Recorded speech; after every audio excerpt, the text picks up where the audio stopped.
Morning, everybody. Good afternoon, good evening, wherever you're at.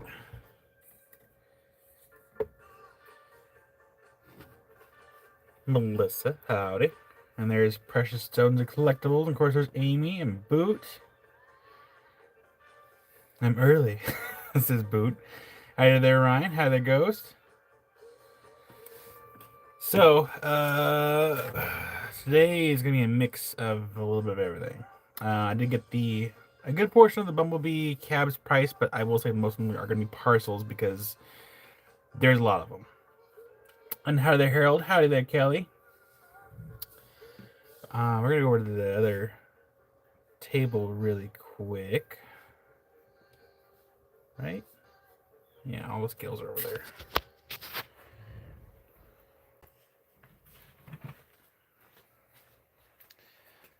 There's Kelly Green Eyes. Howdy, Kelly. Kelly, I was gonna ask you because I think I know where you live, and because I remember seeing your car at that one spot, and now there's not a house there anymore.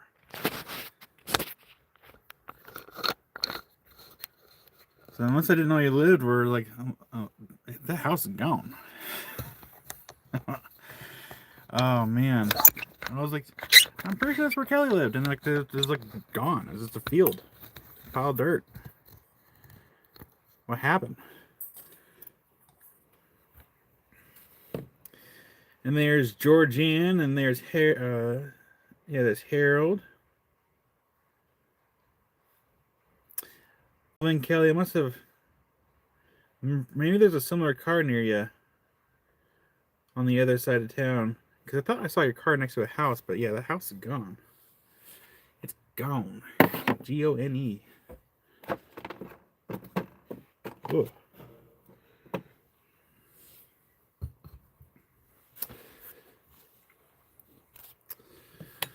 Alright, I need to weigh this thing really quick without scratching it. That'd be great.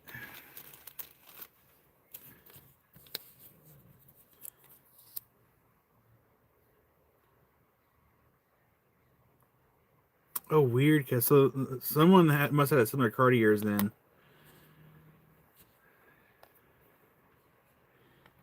Because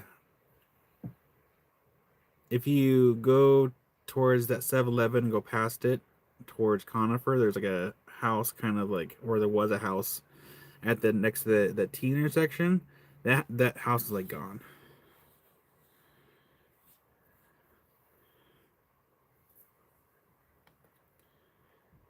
Okay, I'm gonna change this to 25. There's Opal Guy. Howdy.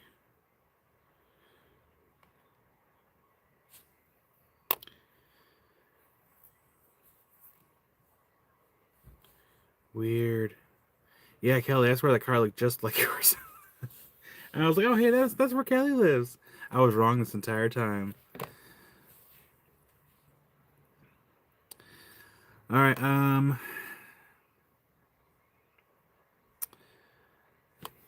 need price tags.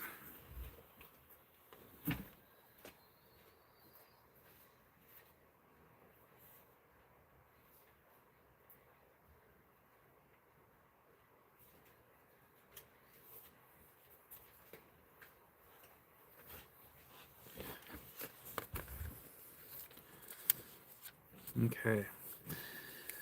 Let's see here. So the Fire Obsidian, I'm going to round down to 11 grams because it says 11.08. But we're just going to say 11 grams.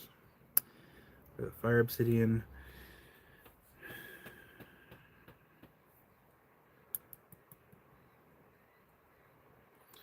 It should be 276. Oh.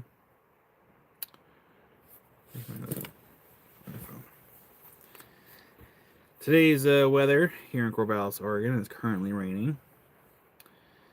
And it is currently 54 degrees.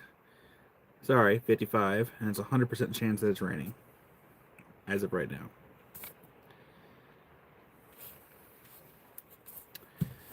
Alright, so yeah, this should be 275, but I'm not going to sell for that much.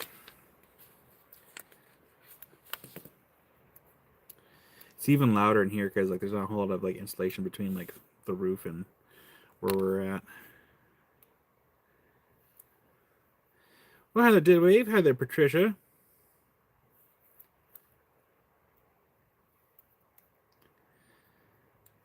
And Boots, like it's sunny and 70 degrees in the northeast.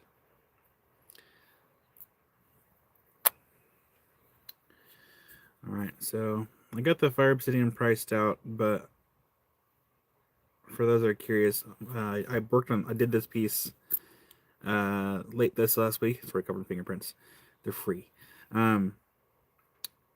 It's 11 grams. Even at 25 a gram at the lowest scale rate, it should be 275. I'm not gonna sell it for that much. I'll probably do it for like 200. Yeah, I think 200 is a better deal. So I'm gonna slap that on there like that. Boot. If it was regular obsidian, I wouldn't even know. All right, so that's done. Yeah, so this morning, I got. Here, I'll show you really quick. Thank you, Deadwave. Today is we're sponsored by. We have little Minecraft bees, flowers, and hearts. It's like a light blue. But as far as the cabs go, we'll do these here in just a little bit. Most of them will be parcels because they were super cheap. I mean, cheap. These. Well, hello, Tony. These are gonna be parcels. There's I'm gonna round down because I'm gonna lose math. I don't want to be wrong. There should be about 30 parcels worth in these bags, so technically 31. There's actually to my math, there's more than that, but I'm rounding down for these for the small ones. So yeah, we'll go over these in a little bit. For this bag, there's probably about my math said 12 parcels, but I'm gonna round down to 10. Now these will all be bumblebees. So we're gonna go to the other table here in a second. And then we have these cabs and these. So I'll try to keep a running tab, and I'll have to make the parcels later. They'll be random grab parcels. I'm not gonna sit through and try to color things out because that's just too many cabs. That is too many cabs. Too many cabs. Also, welcome in, Tony. I don't think I've seen you in our chat before. My name is Kyle. So we're gonna grab our stuff, and then we're gonna go over to the other table. We are gonna do the cabs. We're gonna go over the Malawi agates. Actually, we're gonna do the cabs. Actually, focus, Kyle. We're gonna go over this first. We're gonna do this, and oh, weird. Amy, your wrench changed because the wrenches used to be blue. Now they're like a weird. Oh wait, on my phone it's a different shape, but on my tablet it's blue. That's weird. Huh. But we're gonna go over the obsidian cab first, or cab / freeform.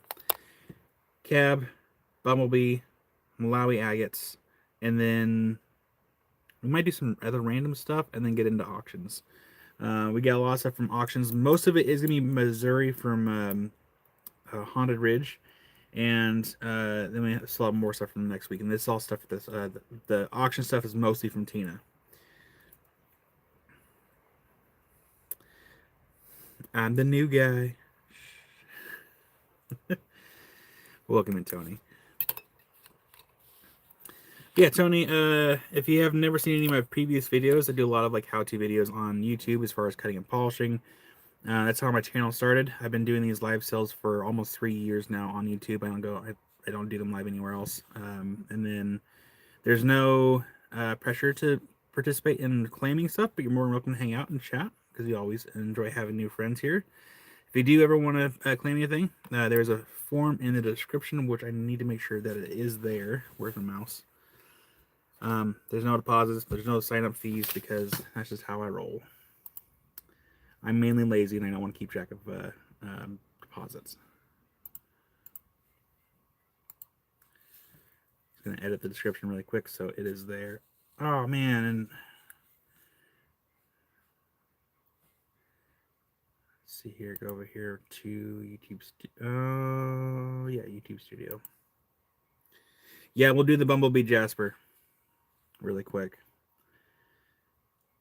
I was really surprised on how cheap these cabs were. Like, I'm like, really? I had to ask Josh last night. I'm like, are these prices right? He's like, yeah. I'm like, okay. I was a little concerned for a second. I was like, am I not pricing this right? But no, they're really cheap. I should say affordable, not cheap. They're affordable. All right, so in the description is the sign up form. I'll go ahead and copy and paste it to the chat really quick. Here, the Herkimer Diamond Mine is going to close next year. Deadwave, is there more than one mine though?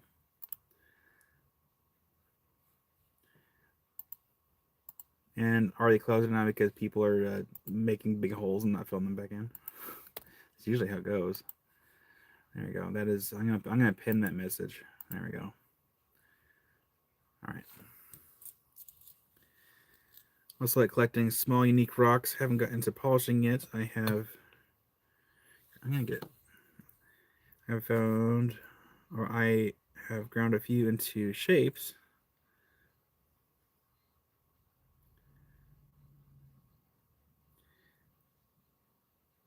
The big one's closing. Okay.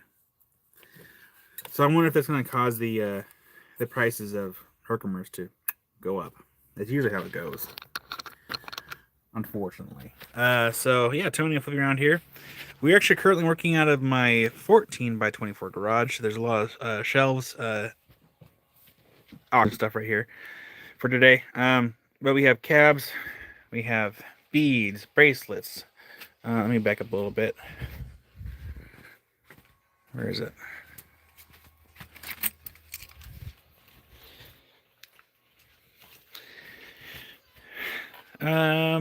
You know, knickknacks, spheres, towers, freeforms, specimens, more knickknacks. It's a little bit of everything, really. And then, of course, we showed most of this stuff yesterday, both between myself and my wife. She was live last night. I was live during the day.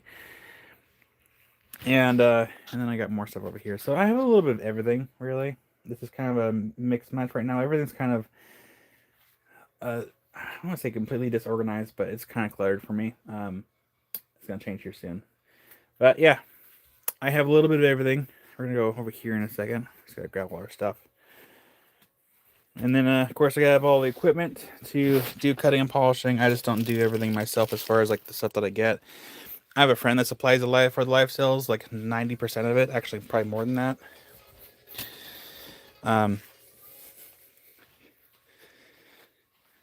Let's see here.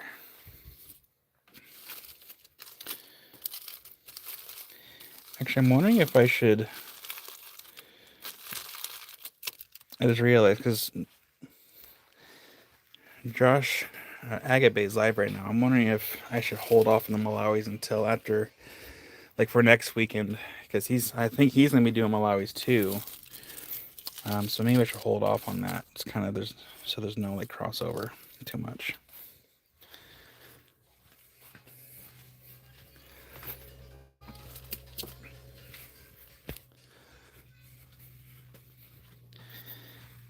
If you all had or if I had a camera mount on my head, for whenever I'm in here, you guys would get dizzy so quick. And we're gonna take this, and I will leave my phone.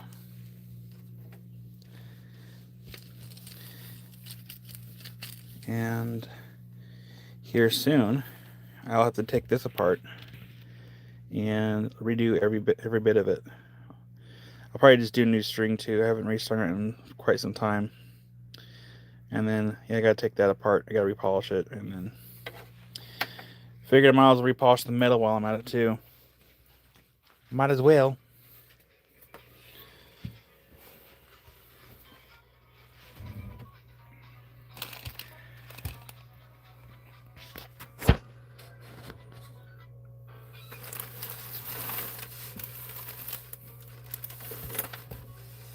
Not yet, Opal Guy. Opal Guy. I will be looking at that. Here, this pen chat is blocking my eyeballs. I can't see it. Wait, what did I just do? There we go. That works. The wrong button.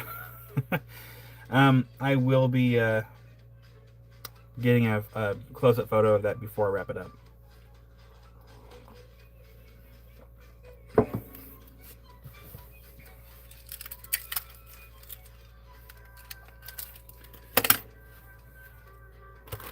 All right. We are going to actually not use this board.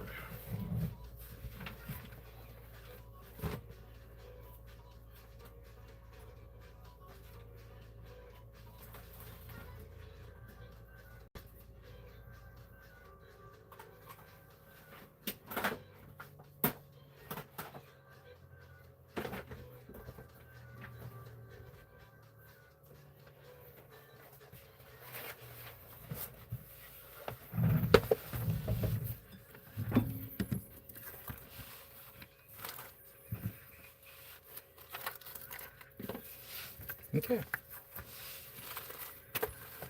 Uh-oh. I'm dropping stuff.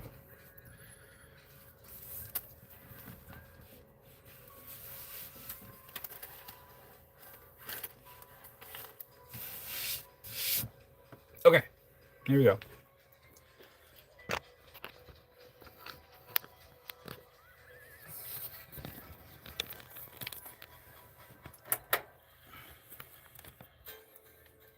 Oh yeah, Kelly, there is plenty of vouchers still available.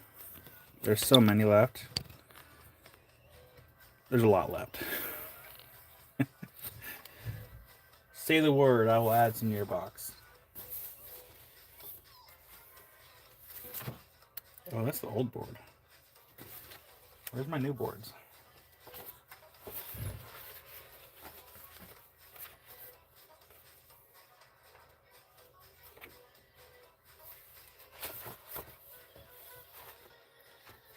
How many would you get my new boards?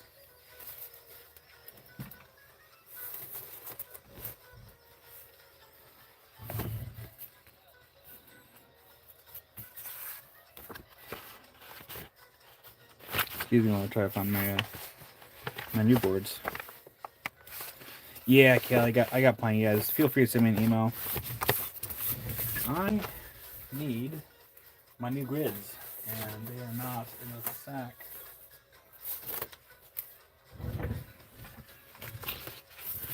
Oh, yeah, they are. Here they are.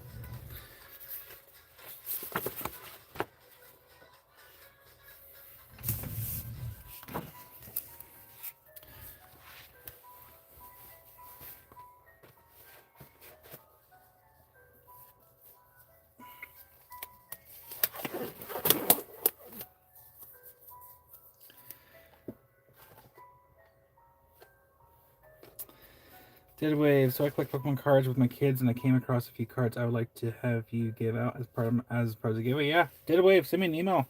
I'd be more than happy to accommodate for that.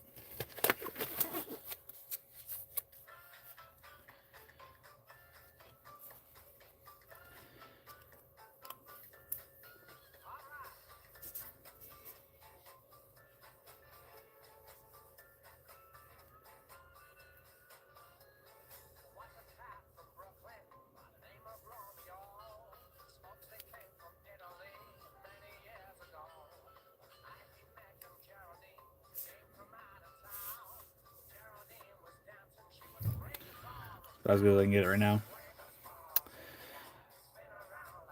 Actually, I wonder if this would do better.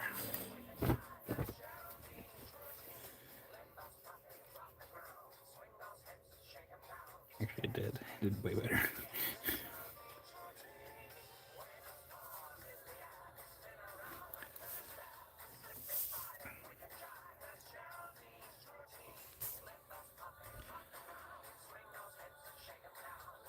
So I polished this last week. For those that do know, you know. For those that don't, this is Fire Obsidian. It has 2 layers. The top layer is not as nice, but the bottom layers, that's where it's at. The bottom layer is actually that one right there. That where I flashed that.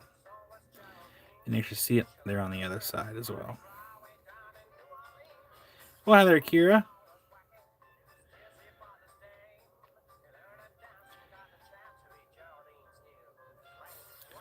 It came in at just over 11 grams, but I ran it down to 11 grams. Finished material for cabs and slabs should go between $25 to $100 a gram.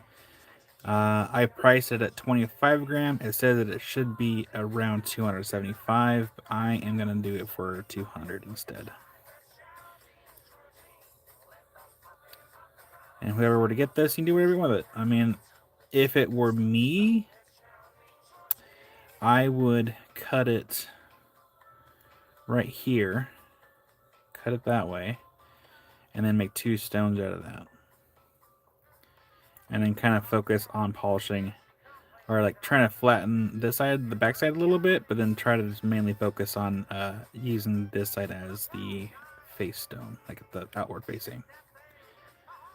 Because that fire goes downward. So the layer's going downward like that.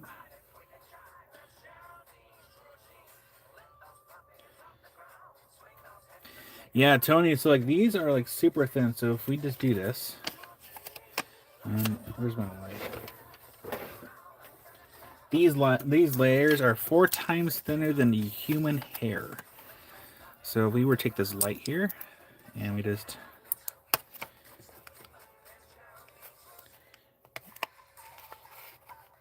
you can see like right through those layers. That's how thin those layers are.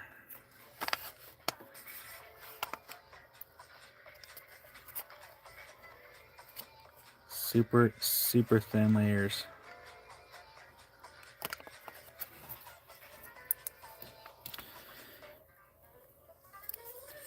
That one is 200. 11 grams. And I did order another piece of material offline to work on as well. But yeah, so there's that one. I'm just going to go ahead and I'm not going to put it on necessarily on the board. I am going to do something else one second.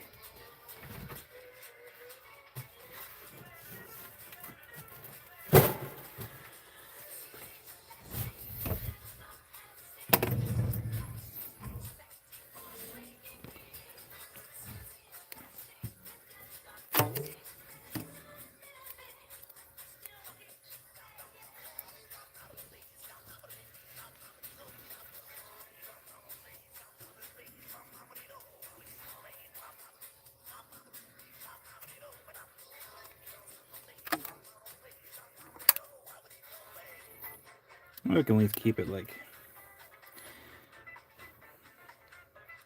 I'm getting scratched up. Keep it safe.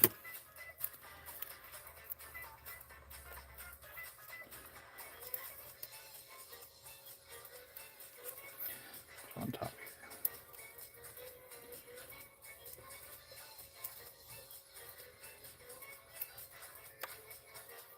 here. Okay. Yeah, fire obsidian, 200. Should be 275 at the bare minimum. Like if you were pricing at the what it should be priced at range, but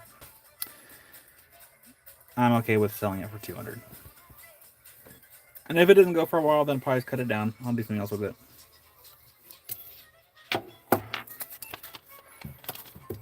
Okay, bumblebee cabs. We're gonna start with the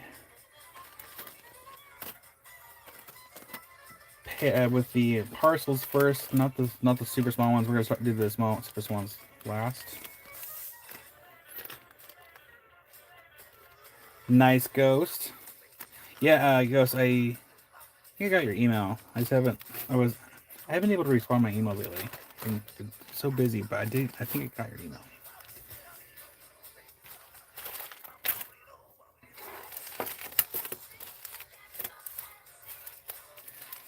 And we're actually going to use. We're just going to put this over here.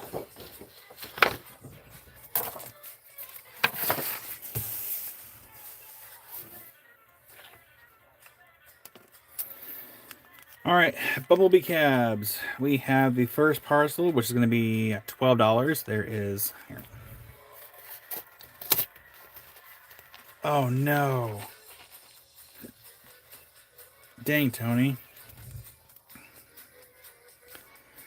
All right, this is going to be number 2. Yeah, there is 6 cabs in there. That is $12 for number 2.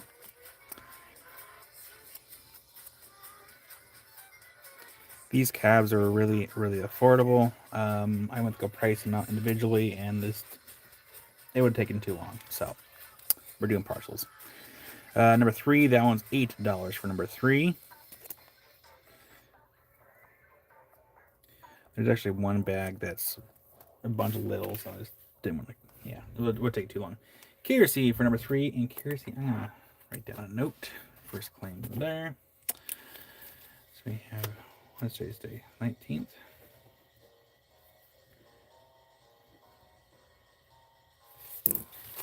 Thank you, Kiersey. Got that in your box for number 3. Number 4. Yeah, go back and get it. Number 4, this one's $6, and there's 3 little teardrops in that bag. It's pretty much they boil down to about $2 each for those little cabs. So yeah, number 4 is only $6 for 3 teardrop little cabs right there. Number 5, we have Kelly for number 4. You got it, Kelly. Get that in your box. Kelly Newman. No, Kelly Green Eyes. Kelly. Yeah, Kelly. We have 3 Kellys now. Kelly Green Eyes. Well, Tony said it'll be an adventure. Number 5, we have this one for number 5. That one's $9, and they're all rounds. So $9 for number 5. Harold for number 5. You got it, Harold. There you, Harold. It's in your box. So it's really funny is last night, Amy was like, Amy says she heard knocking on the window next to the bathroom, and I went to go check the cameras, and it wasn't what I saw on the camera, but it was funny because I didn't realize we had possums in the area, and I went to go check the camera feed, and there was a possum above our garage, or next to the garage door. I'm like, oh, hey, little buddy. Number 6, we have for number 9. For number 6, we have 2 squares. Probably don't need how many gloves for these. So yeah, that one's gonna be number 6 for 9. That one goes to Kelly Ely. You got it, Kelly. That's in your box. Thank you. Opal guy sounds impossible. All right, number 7. This one is $10. There is 6 teardrop cabs in this one. There's 10 for number 7. So that kind of boils down to like what? Whatever the math is in that one. It wasn't the Raven. Nevermore. So yeah, number 7 for 10. We have 6 cabs in that one. And these are all Bumblebee from Indonesia. I'm going to show a parcel here. If it doesn't go, then I will eventually have to break it down into smaller parcels, but like a smaller parcel, but I hope it gets adopted. Georgianne for number 7. You got it, Georgianne. Georgianne. Right here. Thank you, Georgianne. It's in your box. Number 9. Almost dropped it. Number 9. Well, hi there, Rick. So number 9. I don't even know how many's in here, but there's a lot. This is gonna be $20 for number 9. And just to kind of show you here, these are littles. And we have Harold for number 9. You got a Harold. Look at that in your box. But yeah, there's so little. But if you do a lot of like jewelry making, it'd be great. Or if you don't, if you just want to resell them, yeah, I'm not gonna count these. I did these this morning, and like I got to those like this bag and the other bags. I'm like, this shouldn't take that long at all. And I'm like, no, it's gonna take forever.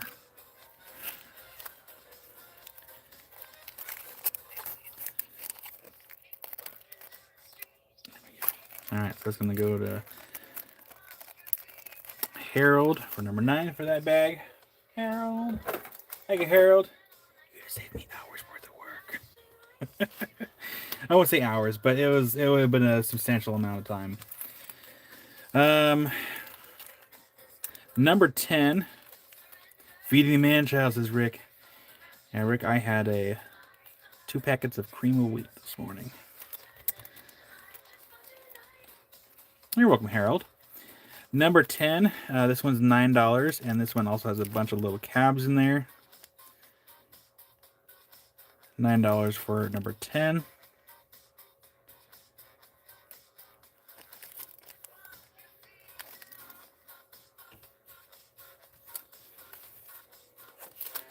Number 11, we have 5 teardrop cabs, and this one is $8 for number 11. Some of these ones I was trying to kind of pair up a little bit for the colors, but it was a little difficult. Kiersey for number 11, you got a Kiersey. How's that blanket coming along, Kiersey?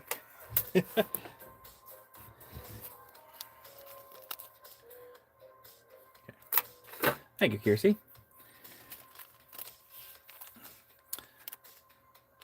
Number 12, we have 2 square ones, and they're $8. One is a little thicker than the other one, though this one's a little thinner as far as the height goes.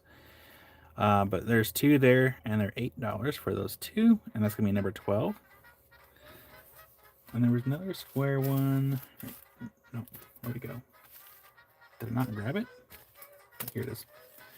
Number 13. That one's $9 for number 13. These ones are actually pretty close to the same height. And I did try to pair these ones up a little bit the best I could. So that one's going to be number 13. That goes to Kelly Ely. Thank you, Kelly. Much appreciated. And you're welcome, Kiersey. And then for number 14, we have a little rectangle. That one's $7. Now, we've had some Bumblebee in the past where the smell of Bumblebee wasn't really that strong. These ones, they do. For those that don't know, Bumblebee can have very particular sulfur smell to it, and a lot of these have that sulfury smell because it has Bumblebee technically does have arsenic in it, but it's not really that dangerous unless you're grinding into it with no proper respiratory materials. Number 15, this one's going to be 10 for number 15. We have 6 teardrop caps. And this one I did try to pair out, or I tried to color coordinate it a little bit. Douglas, how you been? It's been a minute. Haven't seen you since the Rick Real show. Now it's number 15.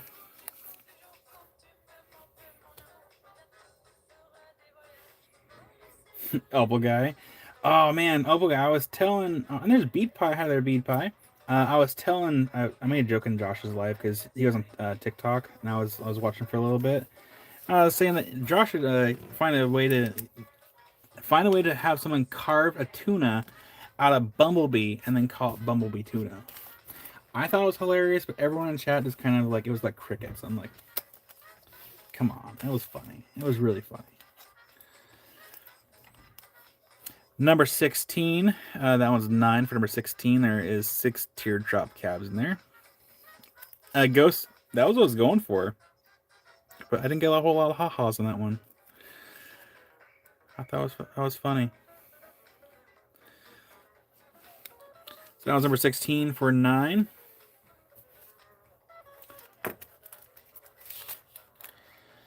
All right, number 17. This one's $5. So you can kind of tell, these are the bags they originally came in, and those ones are the bags I provided. But that one's $5 for number 17. That one goes to Kiersey. Thank you, Kiersey. That's in your box. I think of Bumblebee tuna every time I see this stuff.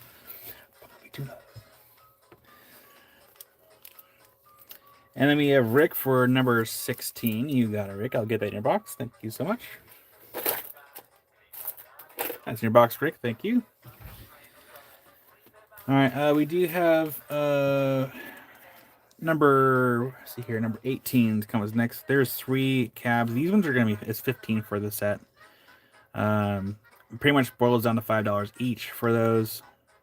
That's going to be number 18 for $15 for those 3.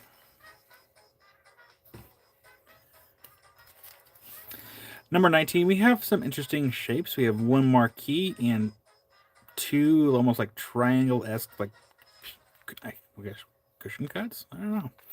But number 19 we have for $7. And there is 5 in total in this bag. One little marquee and like almost like triangle cushion cuts, I guess you would call them.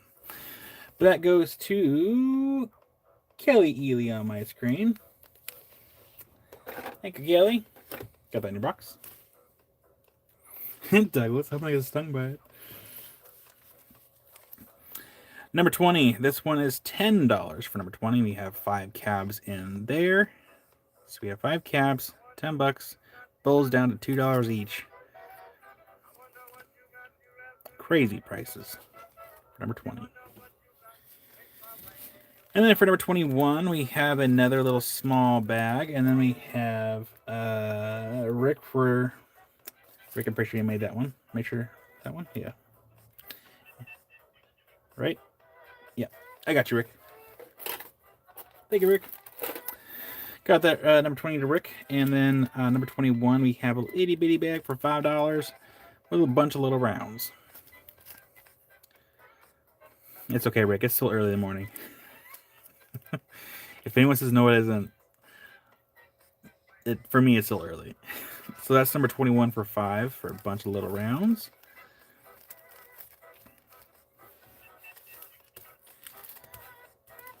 Number 22, it's a whopping $4 for a little cab right there. I don't know why they would put this one individually. Maybe they're going by sizes. I don't know. But that one's $4 for number 22. That goes to Patricia. Thank you, Patricia. Patricia, you're right here. Thank you, Patricia. Number 23, we have, looks like 7 cabs. You're welcome. For $10 for number 23. There's 7 cabs in there. Thank you, everyone, for buying the parcels. You guys are saving me so much time for having to, yeah. What I was gonna try to do for a lot of these was gonna put them like the plastic display cases. And I'm like, it's gonna take way too much time. All right, number 25, we have $5, and we have 5 little cabs in there. That one pretty much boils down to $1 each. But we have $5 for number 25 for 5 little rounds. And that goes to Kiersey. We got a Kiersey. That's down in your box. Kiersey. Number 26. This one's going to be $13. And we have 2, 4, 6, 8, 9 cabs in this one. Yeah. Yeah, 9 cabs. Number 26 for 13. There we go. We got $13 for number 26.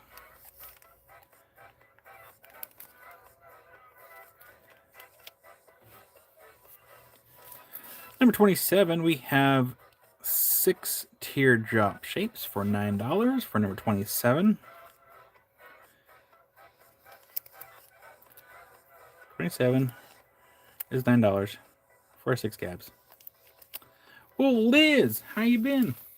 It's been a minute. Haven't seen you before my big trip.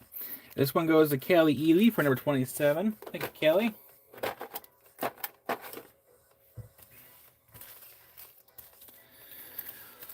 Number 28. This one is a whopping $4 for 4 little teardrop cabs. $4 for 4 teardrop cabs for number 28.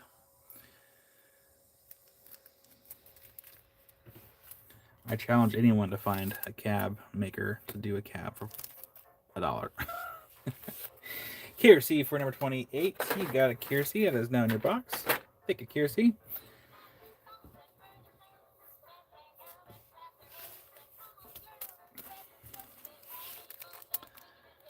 And then we have Liz for number 23. You got Liz. I will go ahead and get that in your box. Thank you, Liz. Liz, I just saw your box not that long ago. There you are. Liz.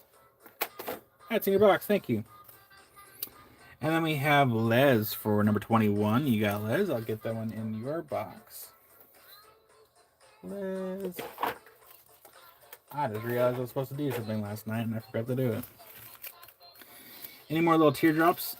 There is one parcel left, Kelly, and it's $6. If you would like it, I can get it in your box. I'll give you first dibs on it just because it's the last one. So that's the last one, Kelly. Just let me know. There's 5 in there. Well, thank you, Bybird. I gotta email you back to you. I've been so busy, but I haven't forgotten. Like, it's been in my mind. You got it, Kelly Green Eyes. Then we have Rick will pay for Les. There we go. So we have Rick.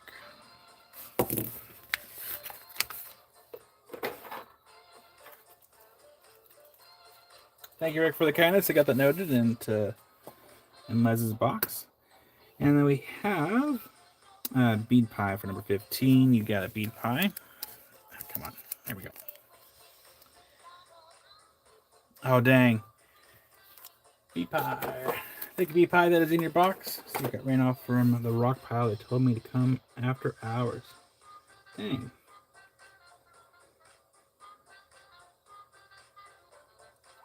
And then we have Liz for number 14. You got Liz. Get that in your box. Thank you, Liz. But yeah, Bybird, I was watching Good Mythical Morning, and like they had Rhett and a big thing of sprinkles, and like that's gonna make the perfect. Like, I use it as a meme all the time now. I love it. Yeah, these are Bumblebee Jaspers. And Rick will pay for bead pies? Absolutely. You got Rick. Appreciate the kindness. Made that note. Thank you, Rick. Here, let's do this. Let's consolidate really quick. So, here, let's actually just move them sideways so we can see them better. And there's Patrick. Hi there, Patrick. So, since Liz is in here, we'll go over these again one more time. So this one's number 2. That one was 12 for number 2. And then we have, for number 10, that one's 9 for number 10, a bunch of littles. There's a bunch of littles in there. And I will not be wrapping these scabs individually when I send them. I will wrap the whole thing. Lordy. Number 12, that one's going to be 8 for number 12. And the top one's a little thinner than the second one down. And then number 18, that one was 15 for 3 cabs.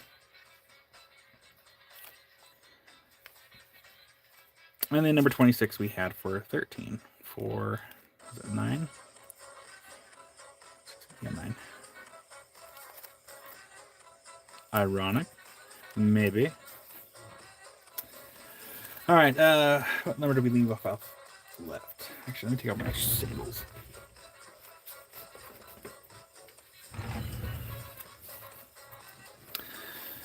Okay, I forgot where I left off at. 28 was the last number, so number 29 is up next. We have for $9. There is 5 rounds, 5 circles for number 29. Yes, Les. We actually have a few. I think, yeah, we have several parcels of round ones left. So that one's 9 for number 29. Now goes Liz. You got Liz. That's in your box. Thank you. In fact, the remaining of the larger parcels are mostly rounds, except for like 2. Number 30. This one is 15 for number 30. This is the ones I try to kind of pair out a little bit with the colors the best I could. So that one's number 30 for 15. 5 cabs in there.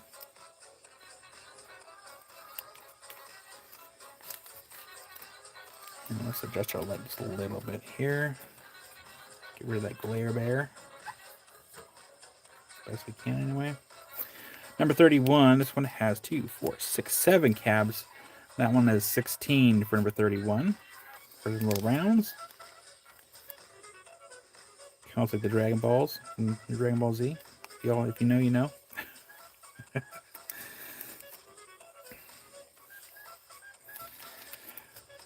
All right, scoot that up a little bit. Number 39 is 17. We have 2, 4, 6, 8 in there for number 39. Liz for number 30. You got Liz. Get that one in your box. Thank you, Liz. Got number 30 in your box.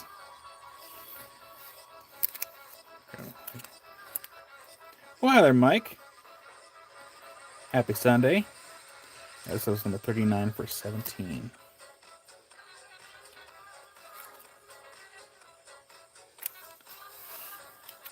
Number 37 is also 17. It's got 6 in there. Thank you, Mike. Yeah, well, I had to double check with Josh because I'm like, are these prices right? Because like when I was pricing, I'm like, they're like everything was like really low. I'm like, is this right? He's like, yeah. I'm like, okay. So I don't question the prices I'm given. Absolutely, Douglas. You most certainly can. Douglas. I just saw your box recently as well. Where'd it go? There it is. Douglas, that's in your box. Thank you. Number 36. This is a singular cab. I was just too lazy to price tag to put on, so if you leave it in the bag. But that one is number 36, and that one's 5 for number 36.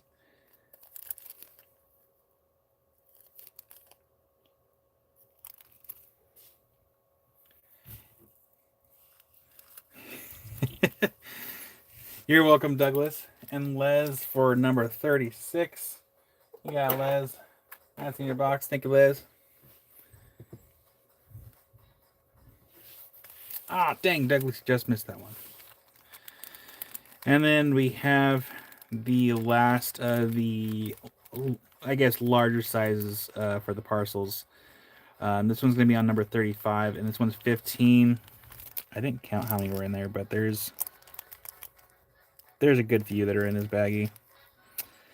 I bet that one's 15 for number 35. I am waiting for the day where like there's a police officer over here for whatever reason, and I can see like baggies and crystals on my desk and cabs, and I'm like, what are you doing? I'm like, I am making parcels. That's not what you think. That was number 35 for 15.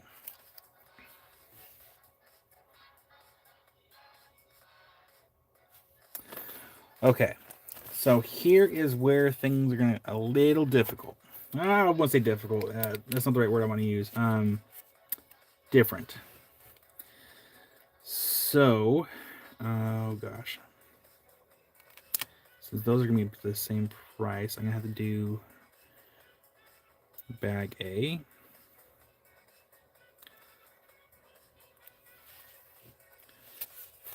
And there is roughly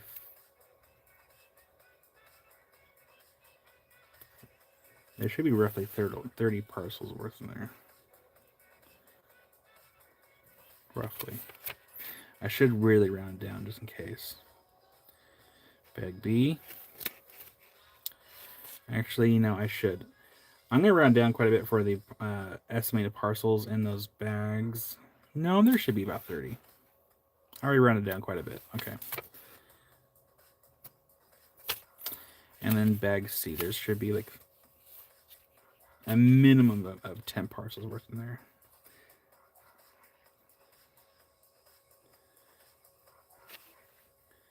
And 10 minimum.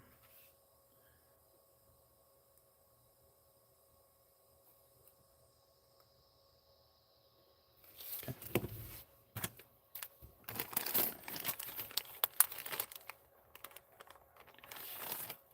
I'll show you what I mean here in a second.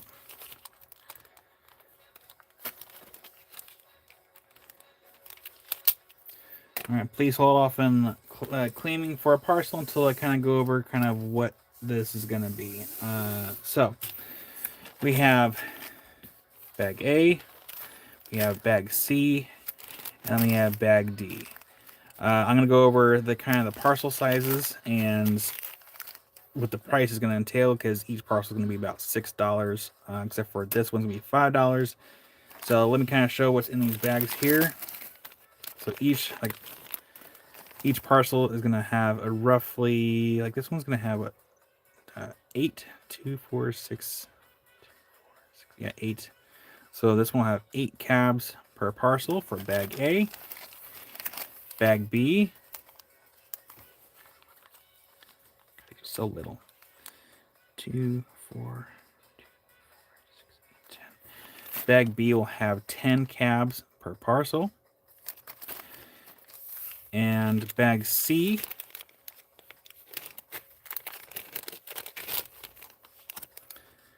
there should be 26 in each parcel. They're littles, and so what I did is I had to go through. I had to do a kind of a guesstimate. The scale said there should be 35 parcels worth inside this bag, excluding the one that's already out. Same thing with this one, and there should be 12 parcels worth in this bag right here, excluding that one. Though I'm rounding down just in case. So I'm going to say there's 30 parcels worth in each of these bags, and there should be at least 10 parcels at minimum worth in this bag. So we're going to start off with one bag at a time here, and I'm just going to make a list. Yeah, Mike, it's okay. I totally get it. And from what I understand, like, unless they lifted, I heard that Canada was like no longer like shipping stuff or receiving stuff. Unless I misread that wrong somewhere. Well, hi there, Purrs. Okay, so yeah, bag baby, they will be random picked. I'm not gonna sit through there and try to coordinate colors. I mean, if something is like really sticking out, I might do my best to kind of like make it look nice, but I'm not gonna guarantee it, just because there's a lot of them. So bag A, there should be around 30 parcels worth in there. So if you would like something from bag A, I'll do the list. I will pull the parcels tonight before I start adding the invoices. So we have bag A. We have Kelly Ely. It's very important. Kelly Ely for bag A. Same thing with bag B. But there's like going to be, there's going to be 8 cabs in A, 8 cabs in A, 10 cabs in bag B.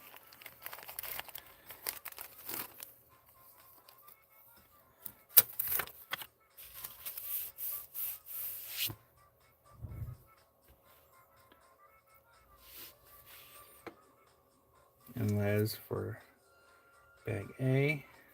Get Les. Cynthia, these are Bumblebee cabs.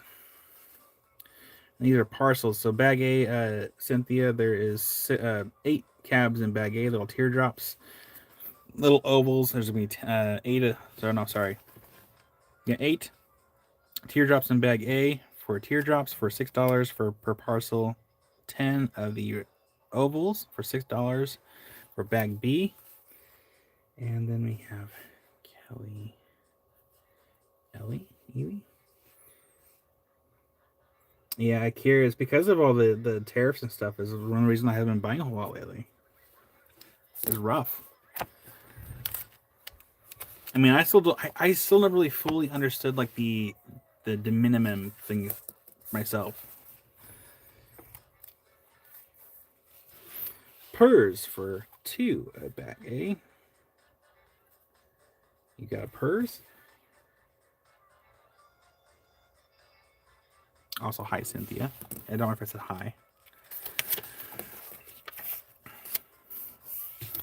Bag C. There should be 26 in each one, which this will take me a while to count out, so yeah.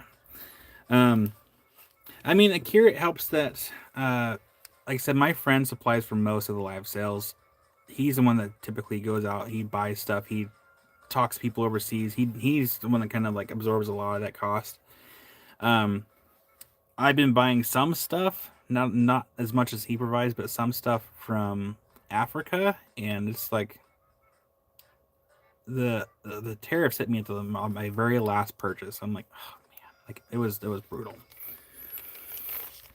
I think Kelly Ely for one, a bag C, absolutely. But yeah, I mean $5 for 26 of those, like that's crazy. But there should be 10 parcels worth in this bag. So we have Kelly Ely for one, and then we have Liz for two. Liz, make sure it's an I. I can read that later. For two.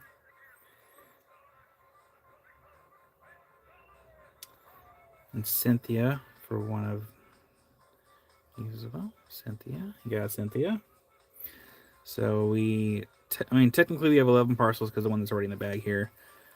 So we're just going to do 11. There should actually be 31 and 31. So now we should have what? Whatever that math is. All right. I'm going to run to the rock room really quick because I have to go grab something in there. Be right back.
Got to, oh gosh,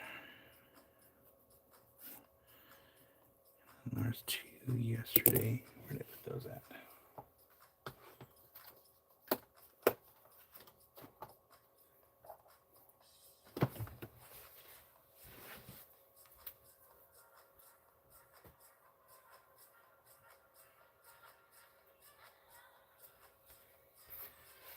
I misplaced some sticky notes, which is not good.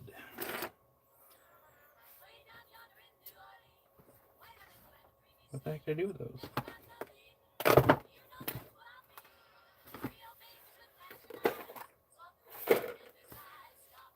Well, fiddlesticks.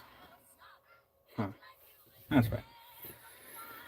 You got it, Patricia. Oh, yeah, that's one thing we'll do here in a minute, too, since a lot of people are here.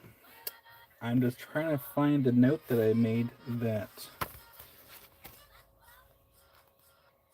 Oh, here it is. I found it.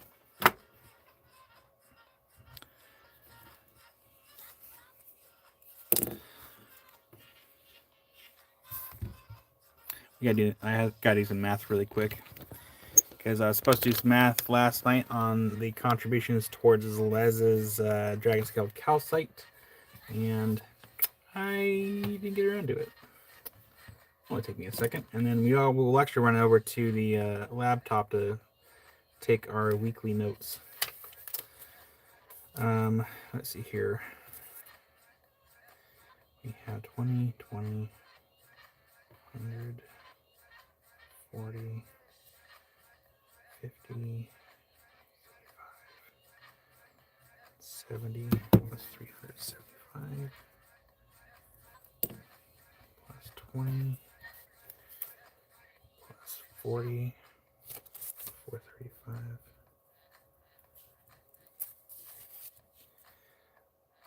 plus 40 from yesterday. Equal.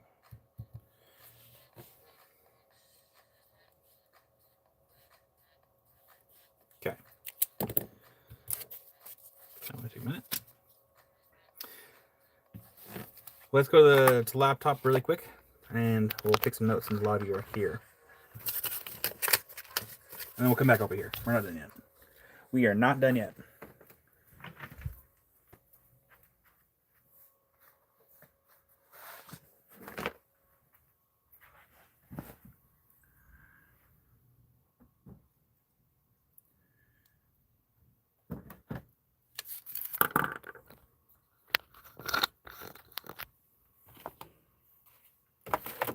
So much for not making a mess.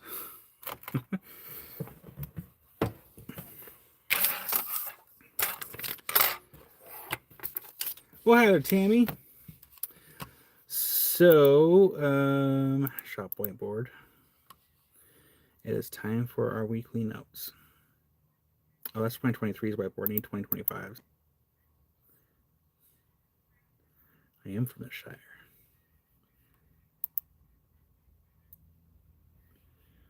Right. So, you know what's really funny is before my trip, for when I printed out shipping labels, it never asked for weights for the flat rate boxes, and now it does. And so now I have to weigh everybody's boxes before I can get labels printed. It takes so long. It takes so long to do now. Not really. This only adds a few more seconds to each person's box. Okay. If you would like to keep your box open, well, you don't say anything, but if you want to close your box, let me know if you want to close your box.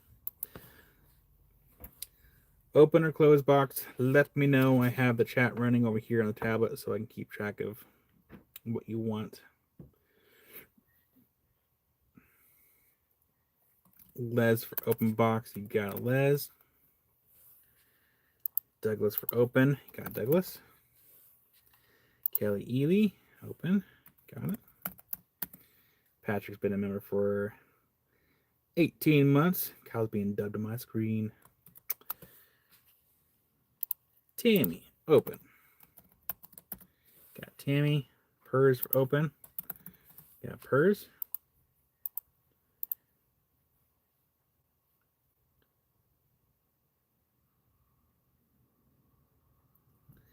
You got Bead Pie. Bead Pie, close box.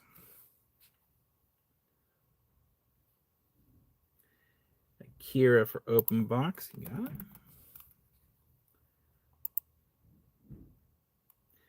I paid $56 for a large flat rate box for a good friend in Vancouver with no idea when it might get there. She jokingly said it was for Christmas. And I said it very well might be. Yeah. Dang. Got Georgianne. You got Georgianne.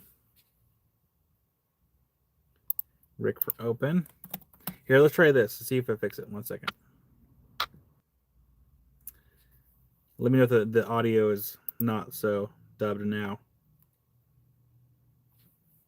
Sorry. Chris Robenbox. Mike, I hope you have a fun day looking for fossils. I'm a little jealous.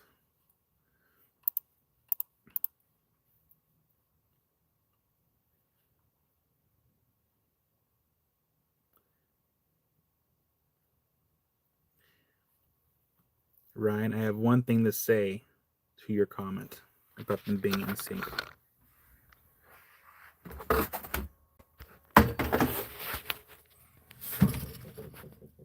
Now my lips are in sync. Okay, sorry. That was a bad dad joke.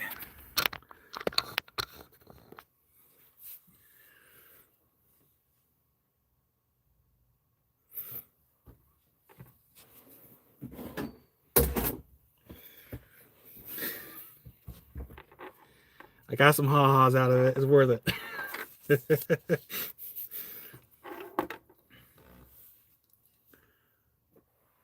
Can we open a box within a box? Oh, okay, you have an automatic open box because of the gift. No one make a flaming lips joke.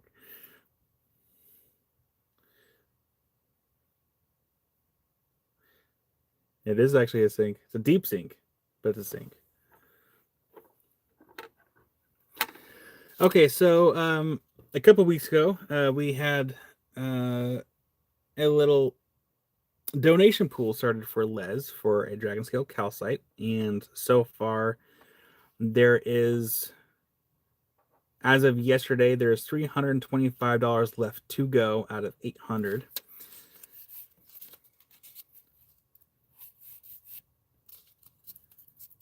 So for those that were not here for it, this is the Dragon Scale calcite.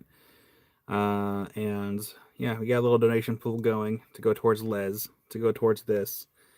And there's $325 left out of the 800 that it was priced at. So if you'd like to donate towards this, let me know. I will add it to the invoice when it goes out.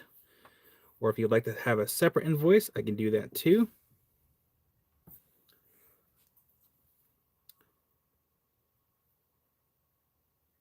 Yeah. Sorry, I had a brain fart there for a second. So let me know, and I will adjust the notes. So for open box, we have Les, Douglas, Kelly, Ely, Tammy B, Pers, Kira, Georgianne, Rick, and Chris. And for closed box, we have Bead Pie and Liz, $10 towards Les. Absolutely.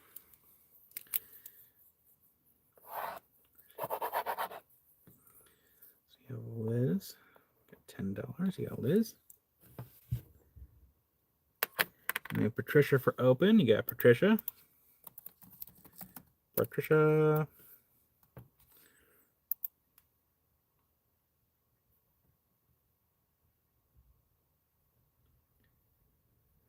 Let's hear about cabin wheels, and I didn't realize the company was China based, but it looks like things were shipped from Cali. Close call. Almost cost me double. Dang, Patrick, that'd have been rough. I know even Mehmet, he's saying that like stuff that he usually buys that used to be cheap is like skyrocketed. And we have Pers, $20 towards Les. Absolutely. Thank you, Pers.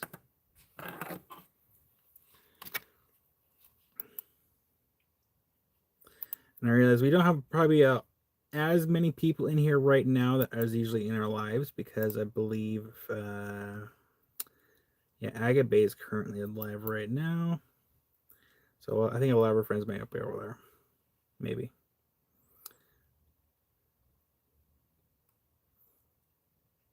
I'm gonna lurk. I see Jeff and Boot and Chris and Marion over there. And I'm looking. See, Jeff said something about Matt might be watching Kyle. They'll never know I'm lurking. That's okay. Yeah. Okay. Let's go ahead and go back over to our table. I'll leave the laptop up, so if we have to come back and make more notes, I will do that. Make sure to take the pen with me. The jacket behind you looks creepy, Grim Reaper-ish. Oh, it kind of does, doesn't it? Oh, hang on. Let's can we add on to it maybe? Hold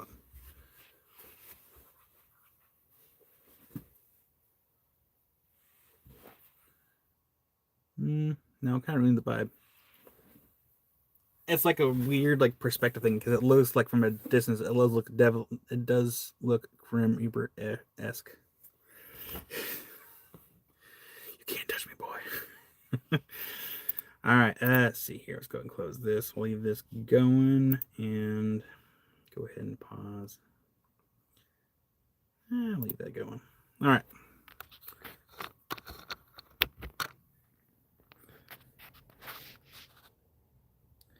Yeah, Rick, I bought a couple pieces too. This material's not cheap. It really isn't. I'll grab some water while I'm up. In my lip sync.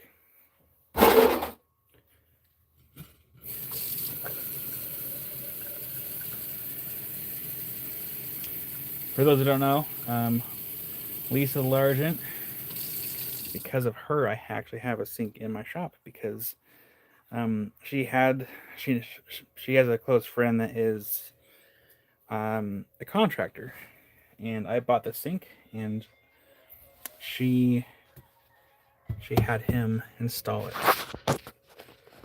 So it's thanks to her that we actually have a sink here in the shop. So Lisa, if you happen to be lurking, again, I am forever grateful for that sink.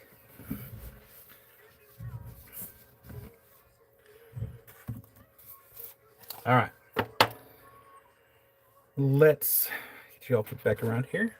Ooh, almost dropped y'all.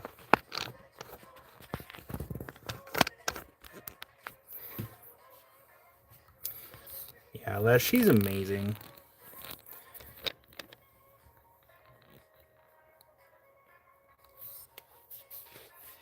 Yeah, so Patrick, there was already a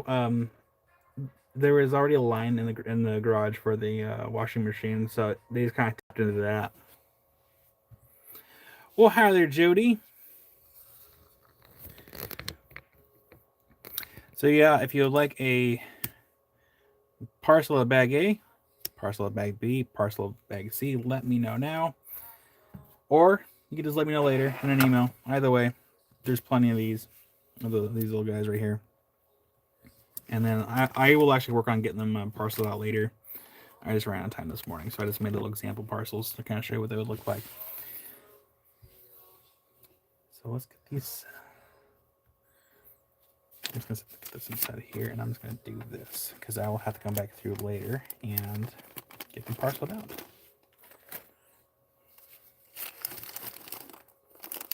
And then kind of a little teaser.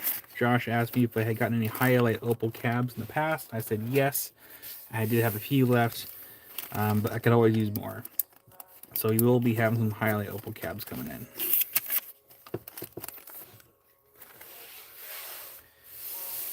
And last call for this board right here before we go ahead and move on to the next item. And I'm trying to think. Maybe I should ask Jess.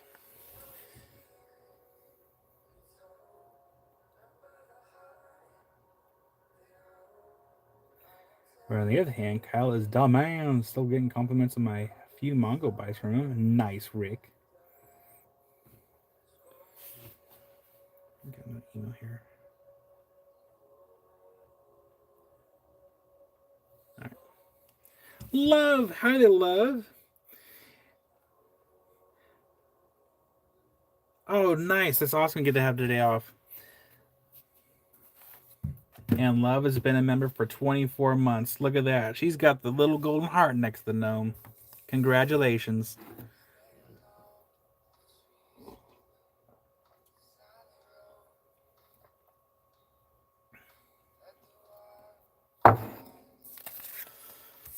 Okay. Let's go ahead and get these off the board here. And there's Doug. Hi there, Doug. Oh, nice, Akira.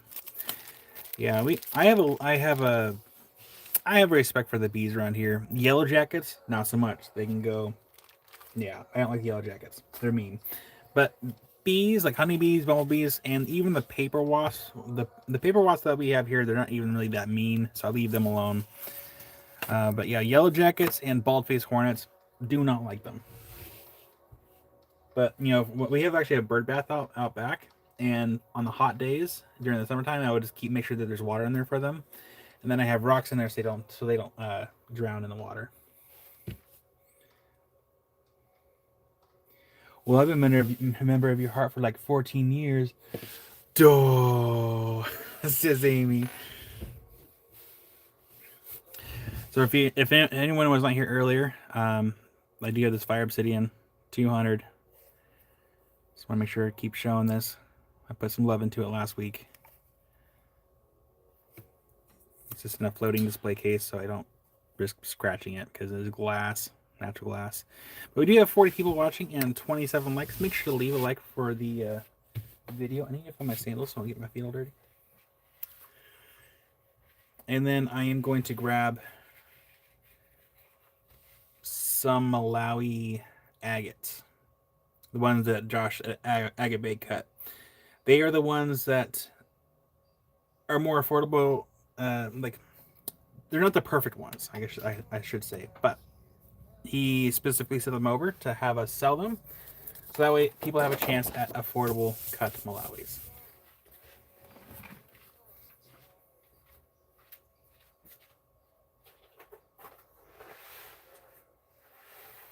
Oh, that is a heavy box.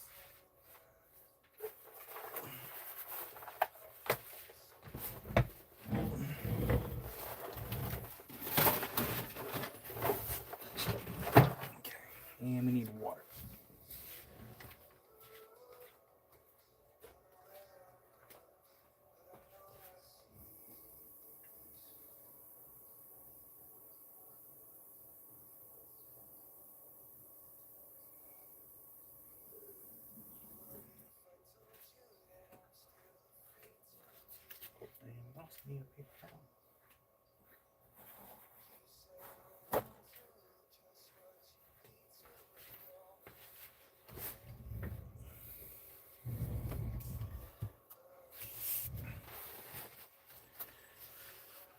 Alrighty. So up next, I forgot which one I showed last week, so we're just gonna go with the. I'll try my best to. I think we did the top tray already. It was the bottom tray. I think we did. There we go.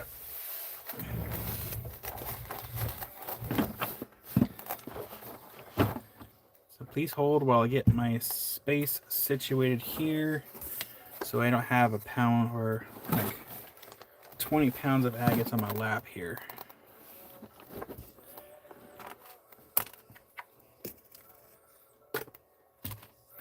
But love, I hope you've been well. You know, I haven't really seen you in my life since I got back. Hope everything's been well. Hope Danny's been well. Hope you all haven't been working too hard.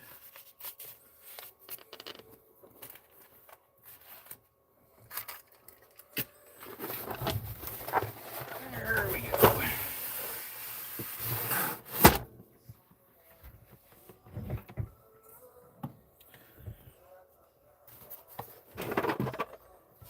I need to put this off yonder.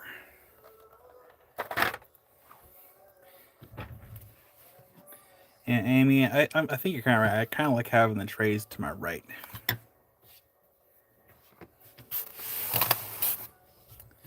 Out of there, Jeff. Can I get the 3 that was on number on 18 for 15 from the last board? Yes. No worries, Jeff. Let's see here. Was it these ones right here, Jeff? 3. Yeah, I think those are the ones you're talking about because it's the only ones that left there was 3. So I'll go get those in your box. Thank you, Jeff. That's in your box.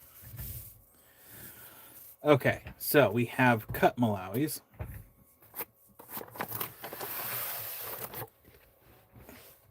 Get comfortable here.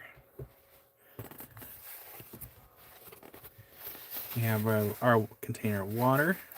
We're just going to wet the surfaces, not the entire stone, because this is a brand new board and it has to last me for at least a few more months. Because I'm telling you, when I draw these things, I mess up at least 2 pieces of paper before I get one right.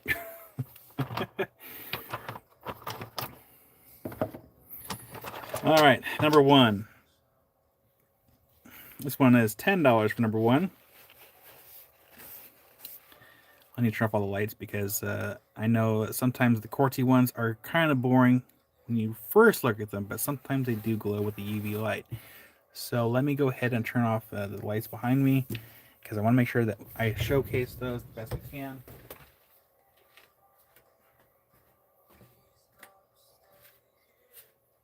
There's mostly no such thing as a boring rock around here. Sometimes there is, but sometimes there isn't. Thank you, love. And actually, it's actually on the page right now. So with those testimonials, is what happens is that form gets submitted to me, and I go through, and then I copy and paste it, and I add it to the website. So that if you add a testimonial, I get to read it before it gets on there.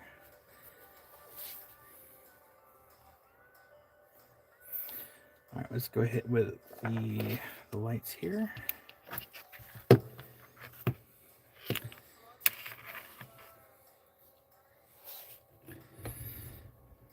Just working and got through the biggest COVID outbreak in the facility. We're enjoying day off for 9th anniversary. Now we know you're back.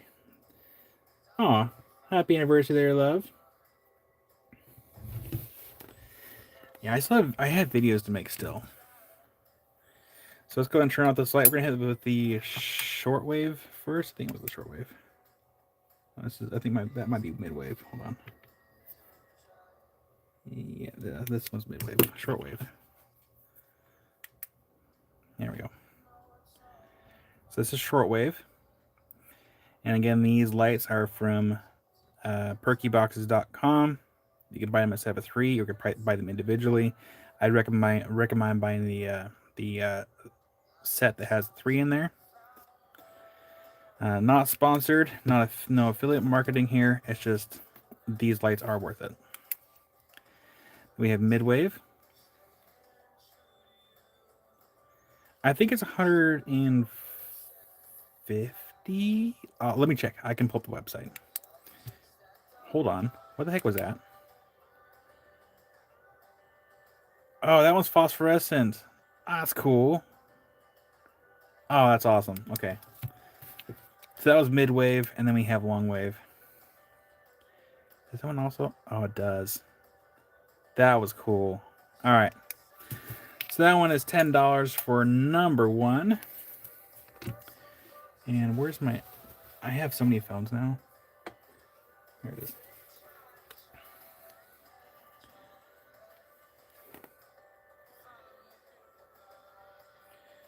As we go to perkyboxes.com.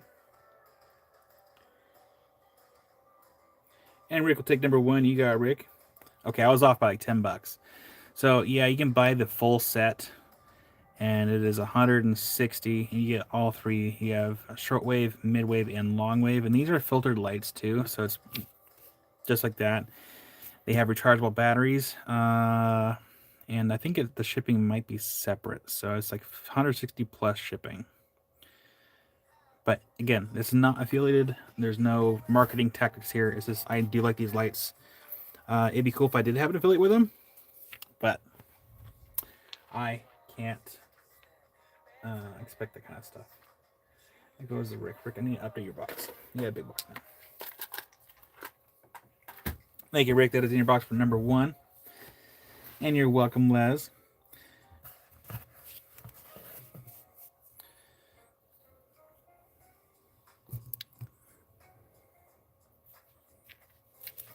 Do it, Jeff. I'm going to be the double on your shoulder for this one. Do it. All right, number 2. These are 18 for number 2. And we'll get some water here on one side. Just get it wet a little bit. I know we don't have both lights on, but that's okay. We don't need both lights for these, really.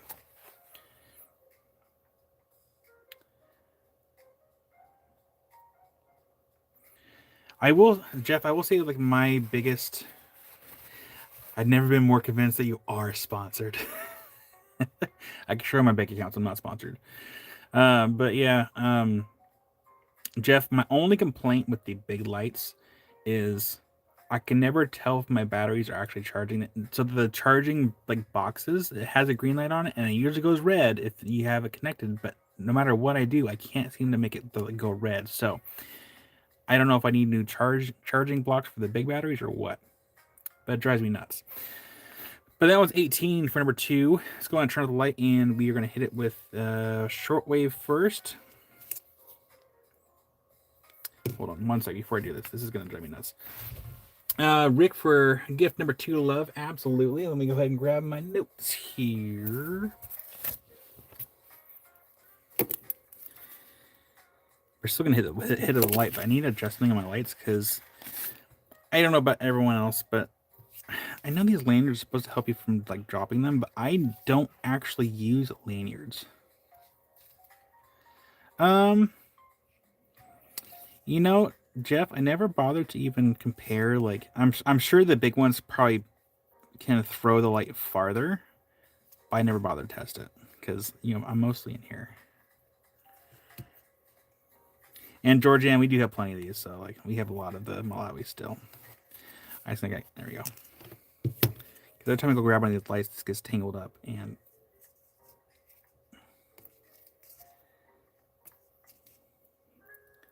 I should make the lanyards optional. I'm just picky, I guess.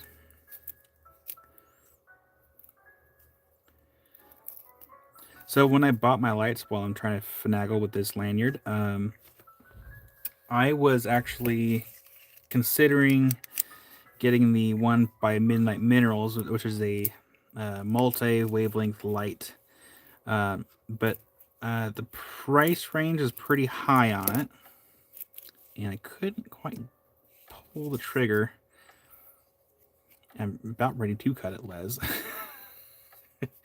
I'm sure everyone at the screen's like, just got it. That's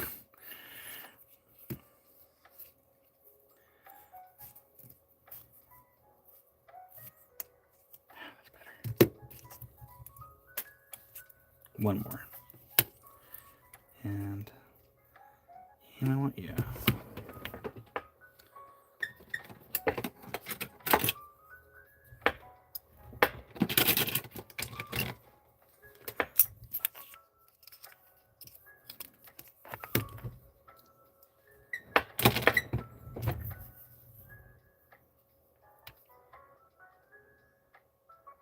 Oh, come on. Are you serious? Oh, okay. I got it.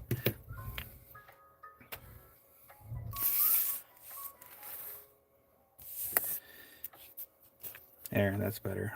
Lanyards are not in my way. All right, shortwave, midwave, long wave. All right. So that one's going to go to Love, courtesy of Rick. We're still going to hit the light anyways. Turn off this light right here. Start with shortwave. Shortwave. Not a whole lot going on with that one with shortwave. We might have to zoom in a little bit too in a second. We have midwave. Not a lot with midwave going on there. And we have long wave. We got a little color with long wave around the outside, around the edge. So there's still something.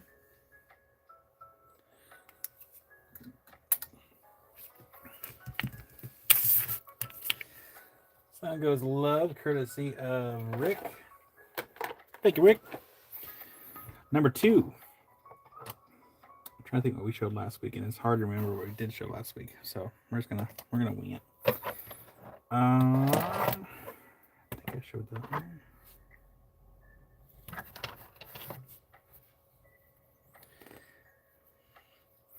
Number 3. We have this one for number 3. That one's 15.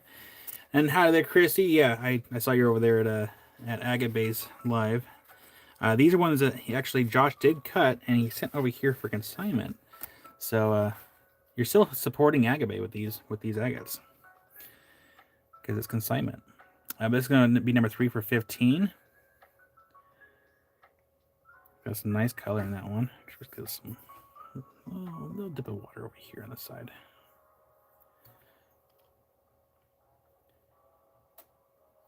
And we'll go ahead and turn off the. These ones don't really have to light up too much.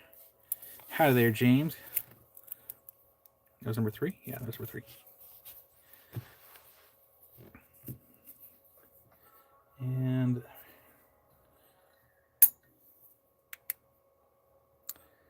yeah, some of these will actually fluoresce green with the shortwave. So that one's green.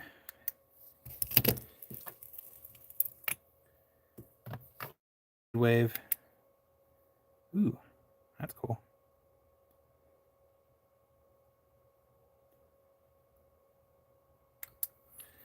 And then I can't see anything. Long wave. So I probably won't fluoresce all of them, but you get the idea. So that one's number 3. Let's see here, Rick. I can send Walker to you. He removed all mine and hid them from me. He loves removing strings, slingers, tie. Rick. All right, let's get this auto light turned on. And number 4.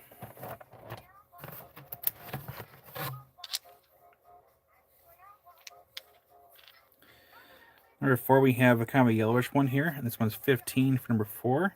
Let's get some water on there really quick. So 15 for number 4. Again, these are cut Malawis by Agate Bay, who is also currently live right now. And so you're still supporting his channel and mine at the same time when you're purchasing these, because these are consignment pieces. So that one's gonna be number 4 for 15. I'm gonna dry off the stone so we don't have any water on our new board. I'm gonna be very picky about that. It's fair warning.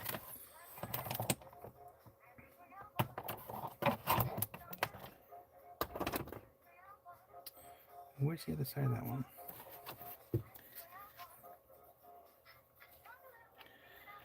All right, number 5. That one's 18 for number 5. It's a big old nodule.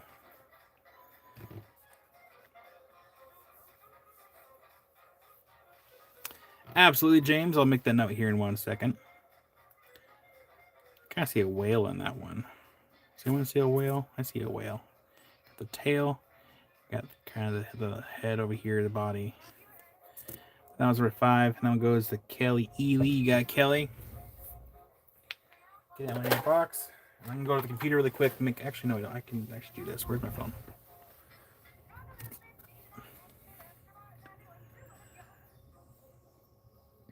Thank you, Kelly. Well, hi there, Danny. Looks more like an agate. Where is my open close box notes? There it is. You got James for close box. Okay, I got you down, James. Also, for the Hackmanite bowls, I did ask Josh if he has any more. He does not have any more. But I did tell him that he should get some more. So, fingers crossed that he does. I guess, because like he only got like 40 bowls altogether. And I forgot how many we got. We didn't get that many. I think we got like, what, 15 that we got? And he said that he sold out like immediately. All right, number 6. This one's number 6, and we have that one for 14 for number 6. Get some water on that one. Yeah, Josh is Agate Bay Josh. And Akira's got some really good internet. You got Akira. I'll get it in your box. Thank you, Akira. Your box right here. There we go. Thank you, Akira. That's in your box. I need to keep my phone within. Chrissy.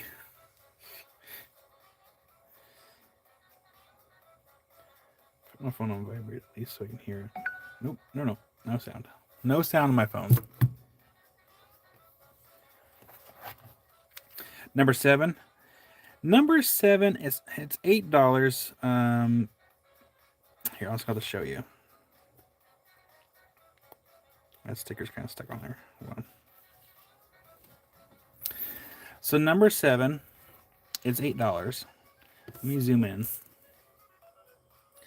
So a lot of it is kind of like I don't know what you call it. So it does have like some pitted areas. I'll get some water on here.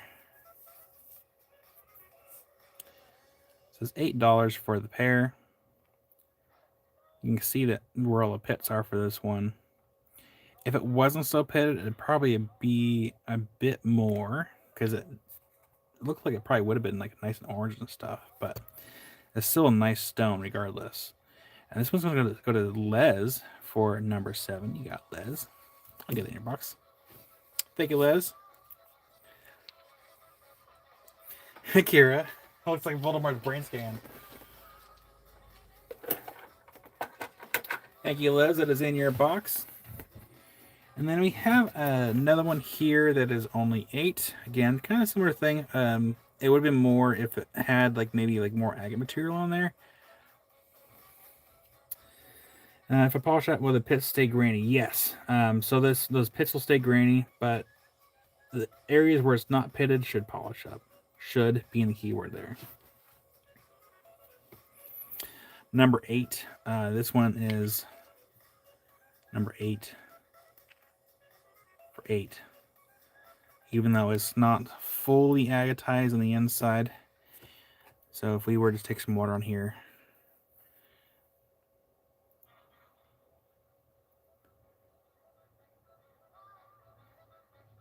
fill the pits with tiny opals. Actually, no, opal guy, that's not actually not a bad idea. One of these days to try that. I should like just get a bunch of opal chips and then just like crush them up a little bit more and then like fill it in with like some voids.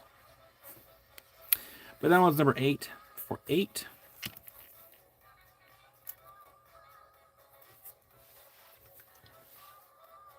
And we're gonna go back to number 1. Circle back to number 1.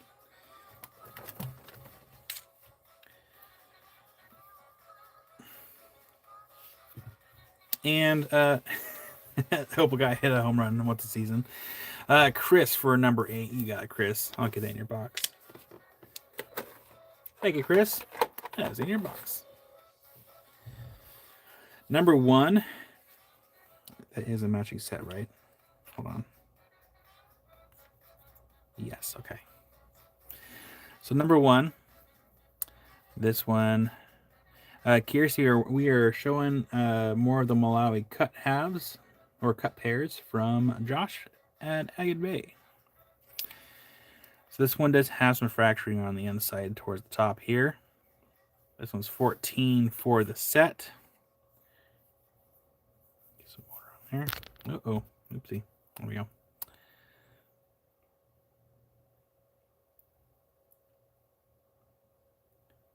But 14 for number 1 for the pair.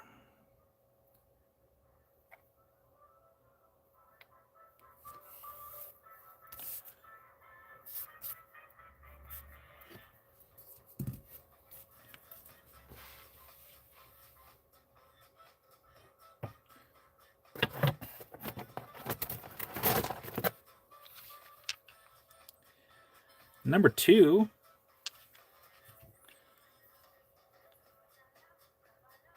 That one's number 2. That one's going to be $12 for number 2. Ooh, Patricia, what kind of pie did you make?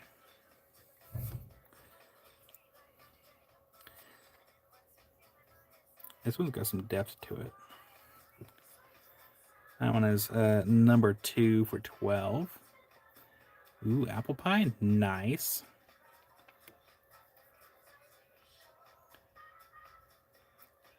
You're all making me hungry. This old man only had 2 packets of cream of wheat this morning. All right, well, that one's $12 for number 2. You can do this one really quick. Lights off. 3, 2, 1. Shortwave. Shortwave glows green with the interior agate. I'm trying to cover the sticker, otherwise it's going to glow like that. Where's my other midwave? Midwave.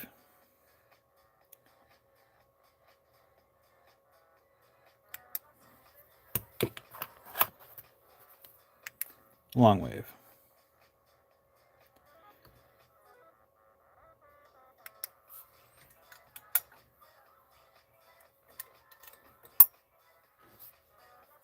That one's number 2. And that's 12.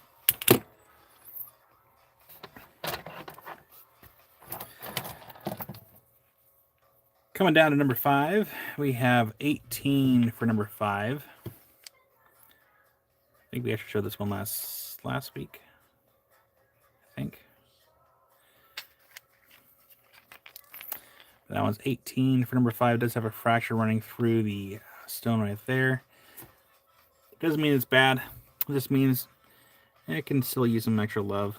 If it breaks, you can always glue it, or you can cut it down, make some cabs out of it. Either way, There's no winner. There's actually sorry. There's no losers in this piece. Because someone could actually make some nice cabs out of that. Melissa.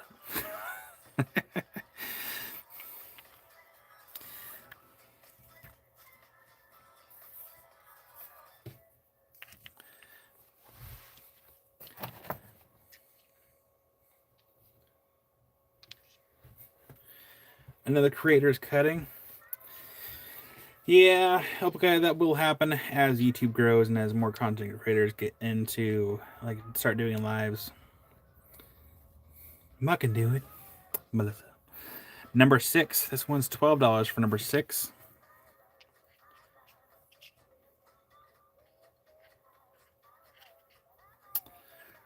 $12 for number 6. Get a little bit of water on here. For those that weren't here, the reason why there's no price in this half right here, because I went through, I priced all these pieces I thought didn't have matching halves, and then I magically found the other half. So it took me hours pairing these up. So it was no easy feat.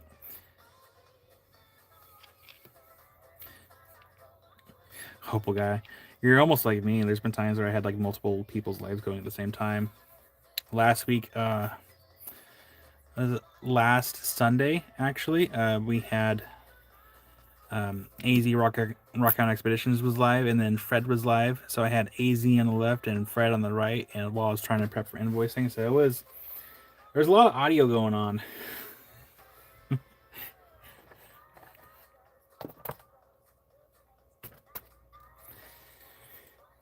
I have not been to Africa. I haven't even left for the Western United States for the most part. But I think Joshua over there, Agate Bay, he probably has some stories. He's been there. Number 7. This one is $8 for number 7.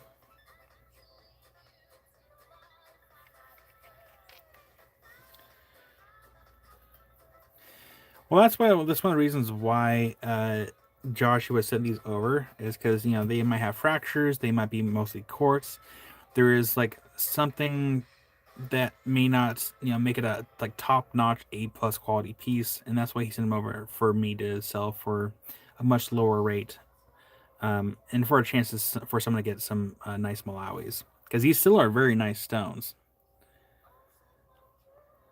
Let's see what this one glows. This actually, hold on. Let's see if this one glows. I have my lights ready first. Midwave. Okay, let's see if this one glows. Lights off. 3, 2, 1. Blast off. Shortwave. Look at that. Look how green that thing is. Just because it's quartzy doesn't mean it's not a bad piece.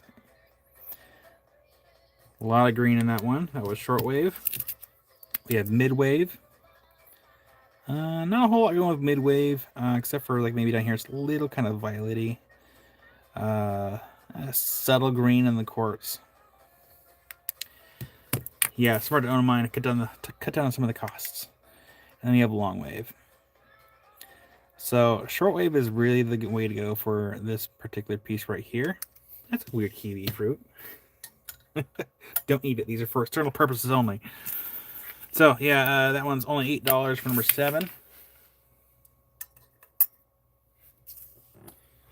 I seriously need to put these things on the switch so I can use my foot to turn them off. Actually, can I? Hold on. Oh, right. I forgot overhead lights are off. Don't I have it? No, I don't. That's fine. That's my project for next week, is to have these lights on a foot pedal, so I can turn them off and on at will without having to, yeah, you know what I mean. Number 8. This one is $10 for number 8.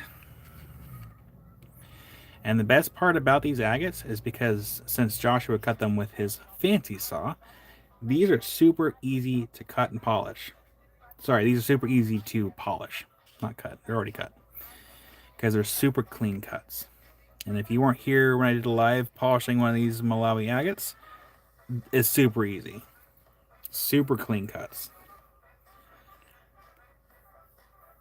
I'm just going to do a little bit on both here. So that one's number 8. That one's $10 for the pair.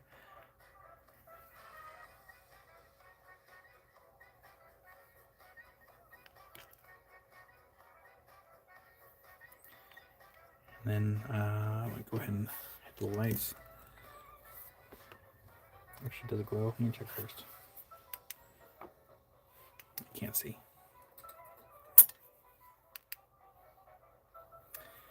Shortwave.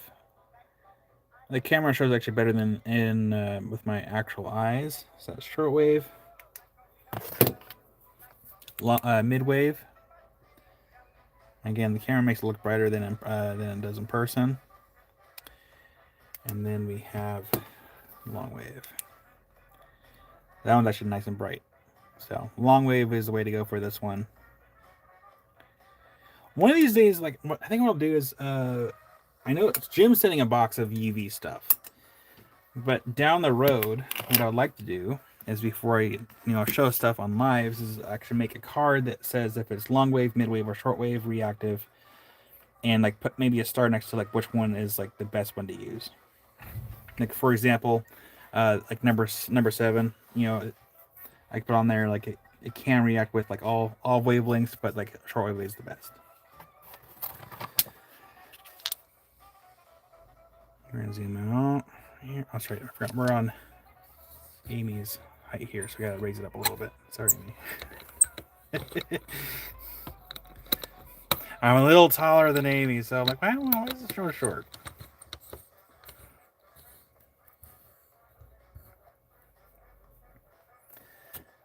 Got a tall torso, but little legs.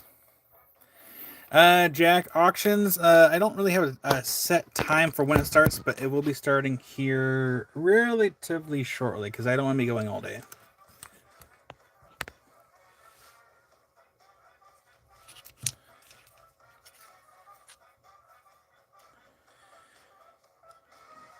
All right, number 9.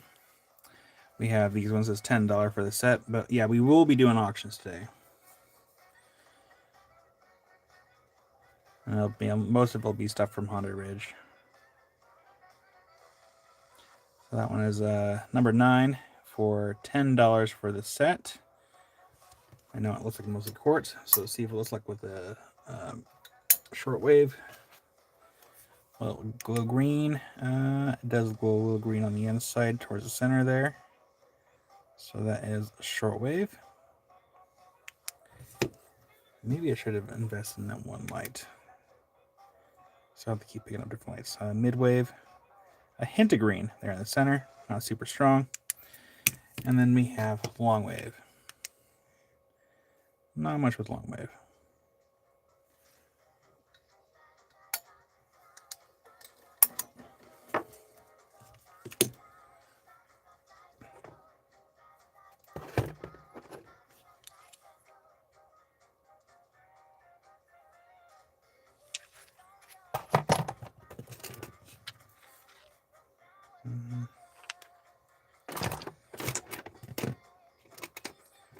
We showed that one last week. I don't remember if we did. I think we did. Let's show it again. Number 10 is 10. Number 10.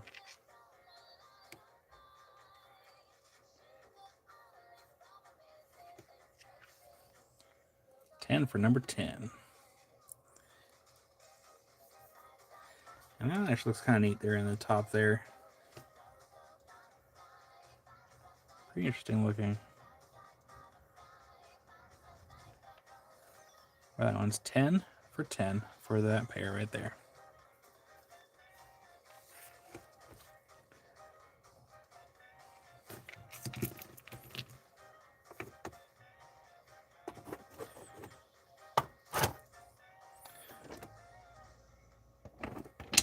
Probably do a few more and probably just get into auctions. Probably do a mix of mix of Tina's stuff and my stuff.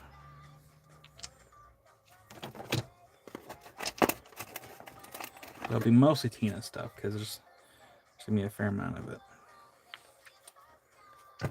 Let's do this one. Let's do this one right here. Number 11. This one is 14 for number 11. And it will take us a few minutes to kind of get set up for the auction too, because I gotta get my laptop over here.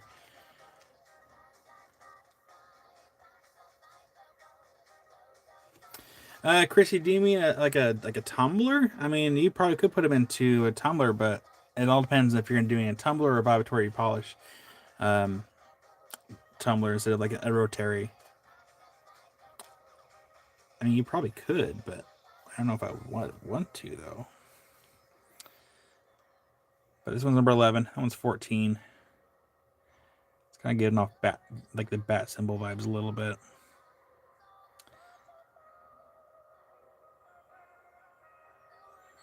Amy, shame. I'm kidding. Love you.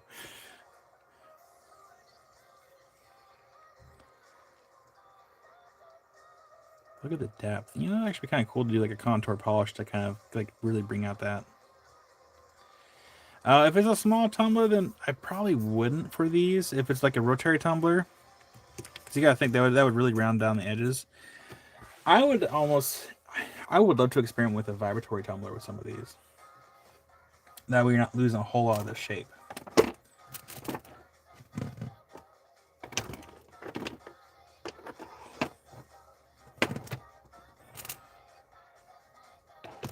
I'll put one more on the board, then we'll go ahead and start setting up for auctions.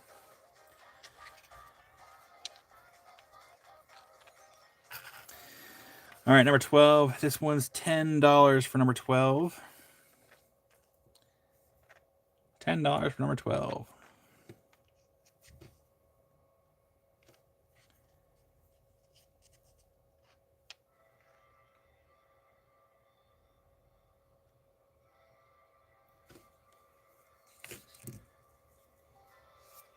Oh, hi there, Spot.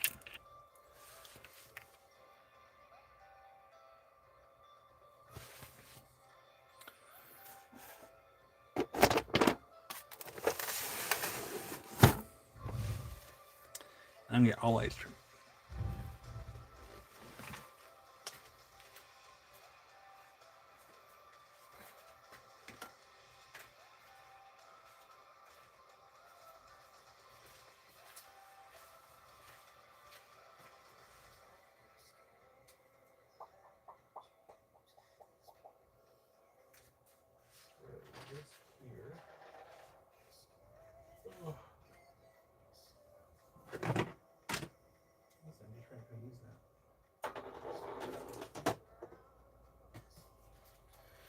All right, I am going to go ahead and start shifting gears here. We're gonna start getting ready for auctions. But to do this, we gotta find our board. Oh wait, this isn't swing music.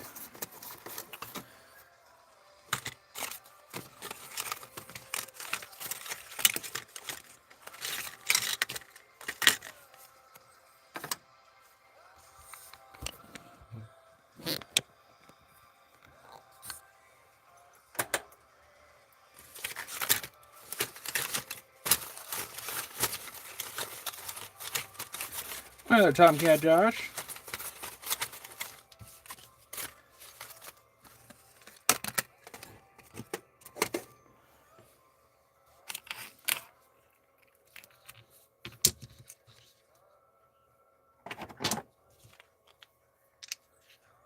Yeah, we had a pretty good day so far. How about yourself? I didn't go to bed till like 2 o'clock in the morning. But who's counting? We're gonna hide that person. There we go. Okay, got the right person. That's happened before. I went to go to remove a message and I got the wrong person on accident. I had to go back and undo it.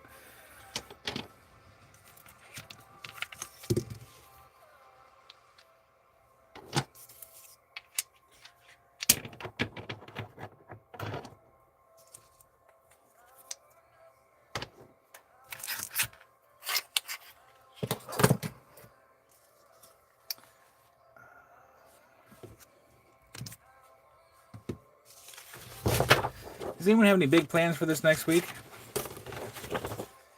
Any exciting plans?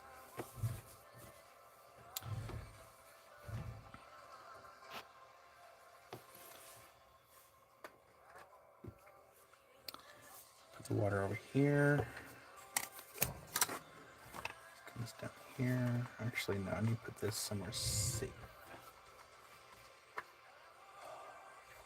Spaces in the C section over here. I need to have.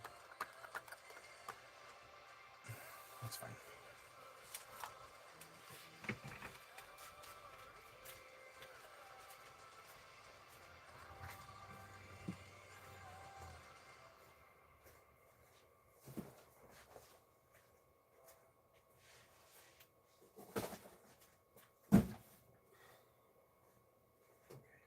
And this whole shelf has to move.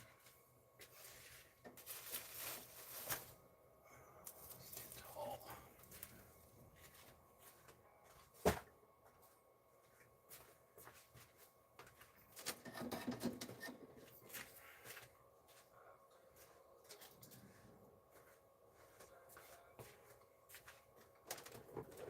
Oh, that's heavy.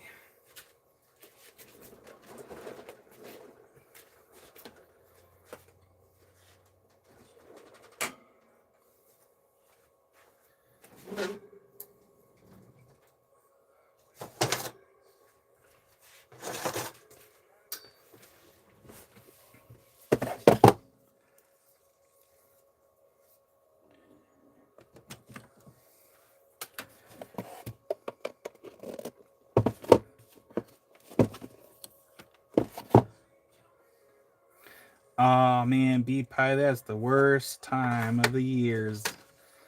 The raking leaves. That was the time of year I hated the most when I worked in for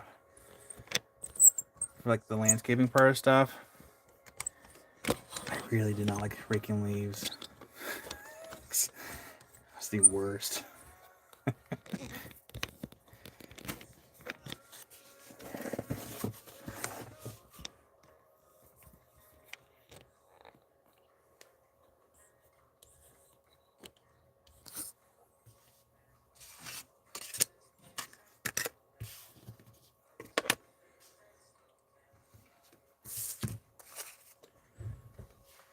I think you need the water over here. You might actually still need that.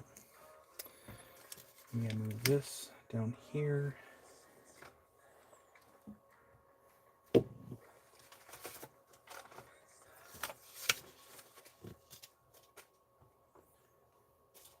Don't lose that.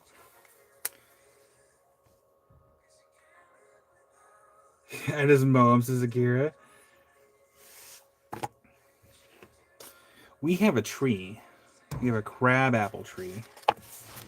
And I feel like dealing with like fruit or berry trees is a little worse because like not only have to deal with leaves, you gotta deal with like leaves and when they drop stuff. Like fruit and berries and this it's a mess.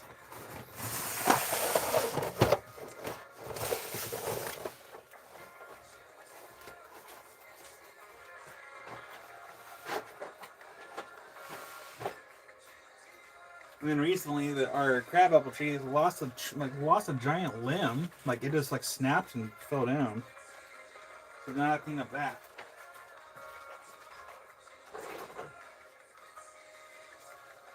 All right, I need a computer.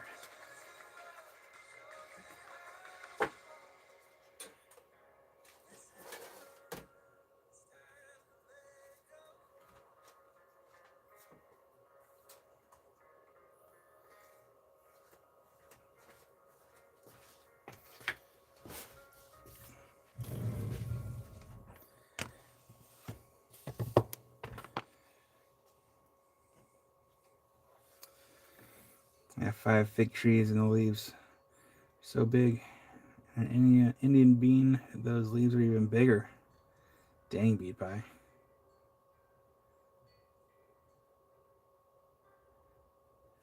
Patrick for the bugs.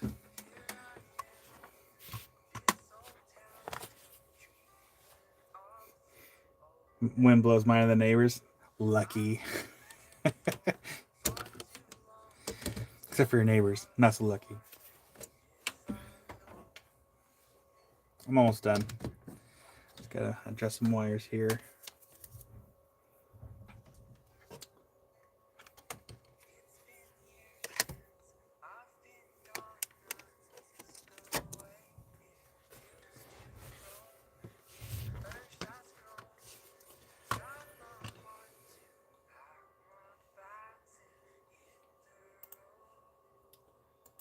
All right, that's from last week's auctions. Delete that, and delete that.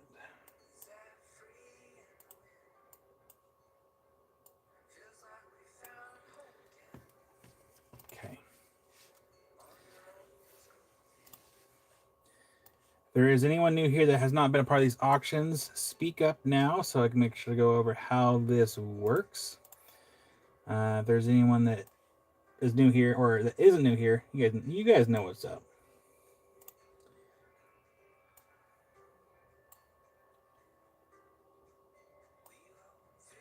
I'm just getting everything ready here. Make sure the sound is up. Amy says, I'm new here.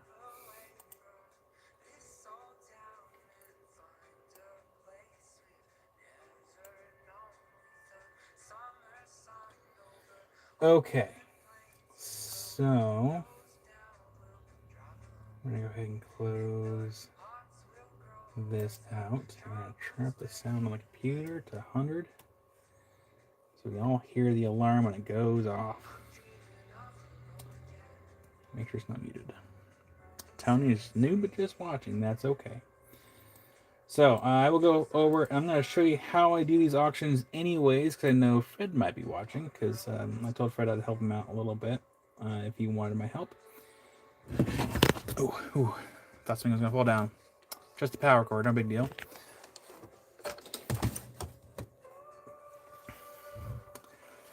Okay. Let's see.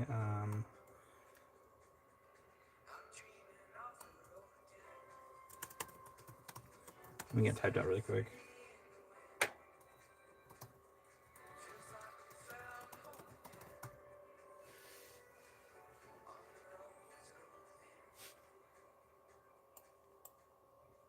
Okay. So how the auctions work is they are 1 minute long auctions. I do not have the timer in front of the screen because there's always going to be a lag. So what happens is I get everything typed. I show the rock first. I get everything typed out in chat. So if you see down here, I have it typed in, ready to go. So the moment that I say, $1 minimum bid, 1 minute starts now for auction, whatever it is, I send that, I start the timer, and then as the timer goes down, we get to 30 seconds. As long as I'm paying attention, I don't miss my mark. Once it gets to 30 seconds, I already have it typed out, like 30 seconds left. So when you see the type in chat, that is the most current of where things are at. So I always start and stop the auctions verbally and with the chat, so you can kind of see if there's any lag. So it doesn't make sense to have a timer on the screen because there's always going to be a lag no matter where you are, no matter how good or bad your internet is. So that's how it works here. And sorry, one more thing. And then after I end the live, after I end the auction, I come over here. I hit this button. I hit live chat. It'll refresh the chat to make sure I have the most current, the latest auction bid on there, and the highest one gets it. So whenever you hear me say I'm refreshing the chat or something like that button or something like that, I am refreshing it over here just to make sure I have the current person on my screen.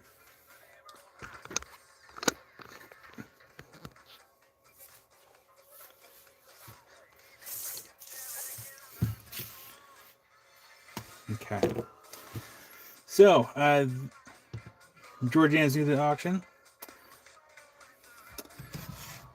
These auctions will go pretty quick, Georgian. They're only a minute long. Occasionally I will do 2 minutes, but it's usually towards the end of the day where I'm doing a 2-minute auction, and it's usually like a big one.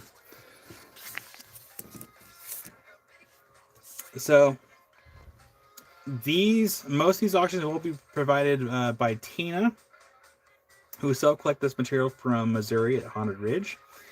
This is only one of the boxes that she sent, and they're going to be 1 minute long auctions. I try to kind of mix things up a little bit the best I could, and let's go ahead and get into it.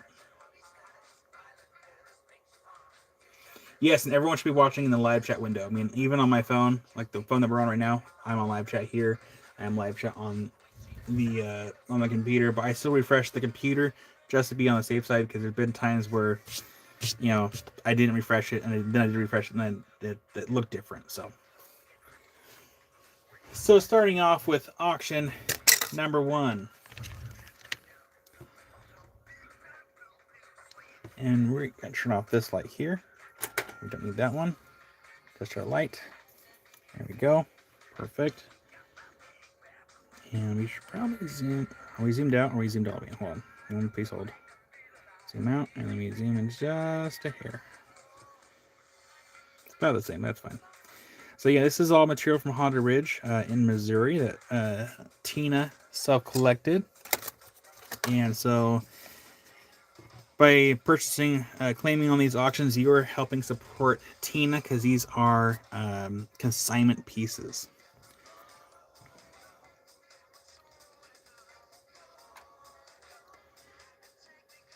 But yeah, auctions always start at $1, and the auctions go for 1 minute.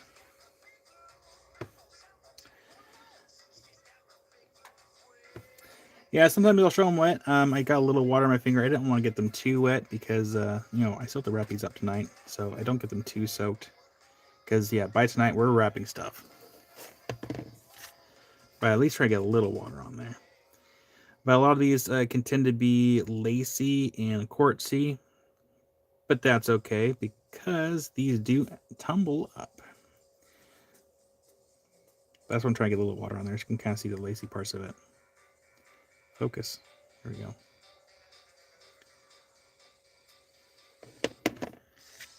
But there are 3 pieces in this first auction. Got little sparklies on that one there in the top, a little druzy. And on the sides, we do have a little bit of the banding.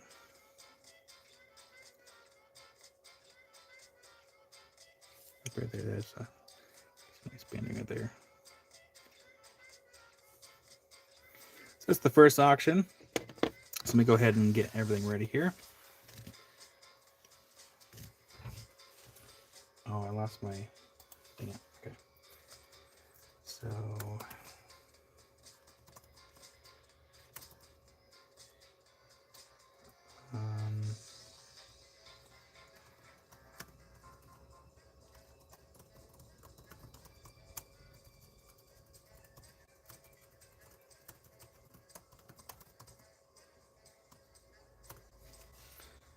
copy and paste that. There we go. All right, $1 minimum bid, and 1 minute starts now for auction number 1. And on the invoice, it will show as HR Material, which stands for Haunted Ridge.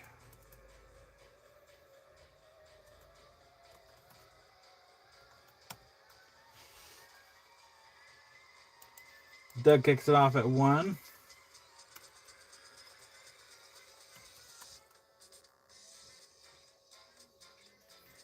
Kelly Ely's at 2.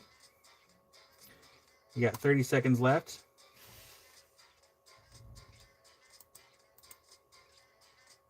Oh, I missed my timer. But yeah, we got 30 seconds left. Hit the wrong button.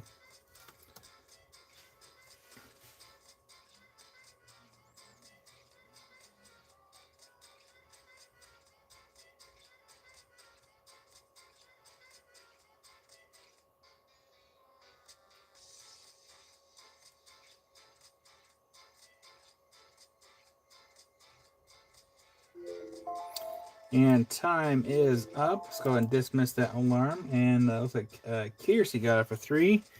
You got it, Kiersey.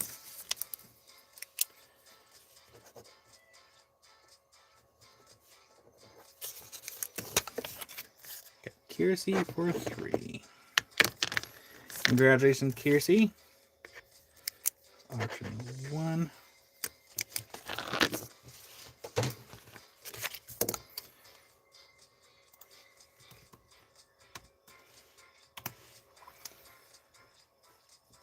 Auction number 2.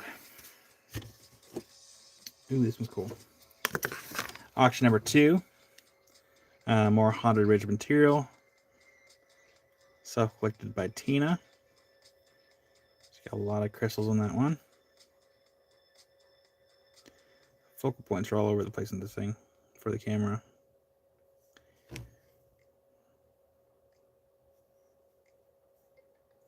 You got some banding down here.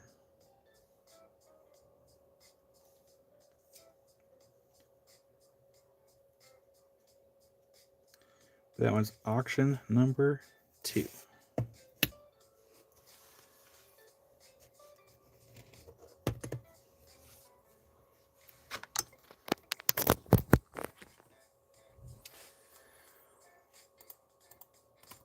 Auction number 2, it's going to be, I believe it's quartz.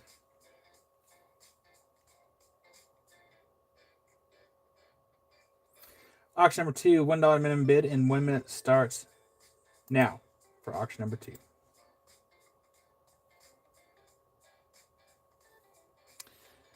Oh, I forgot to do this. Where's the button?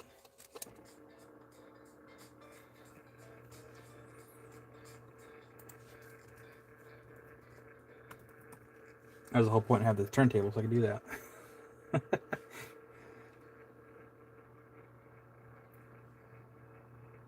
There's Barbara. Hi there, Barbara.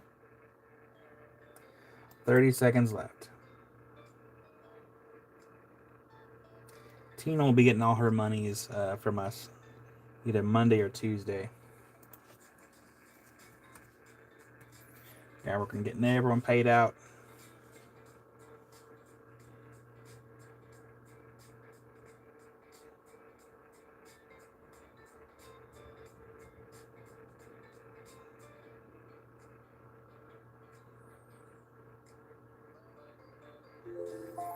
And time is up. Go ahead and refresh the live chat. Just make sure I get the right person on my screen here. And looks like it goes to Purrs for auction number 2. You got it, Purrs. Auction 2. And that one was 7.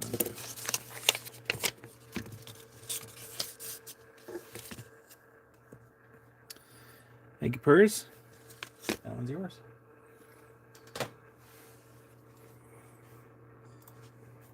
Purrs. 7. There we go. Thank you, Purrs. And then let's do this one right over here. And we have this in here, which I think I see some banding in there a little bit.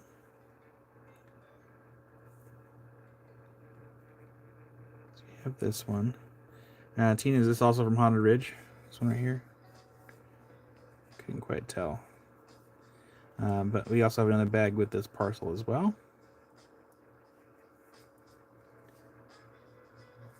Got that one. And then we have a little baggie here. The bag open.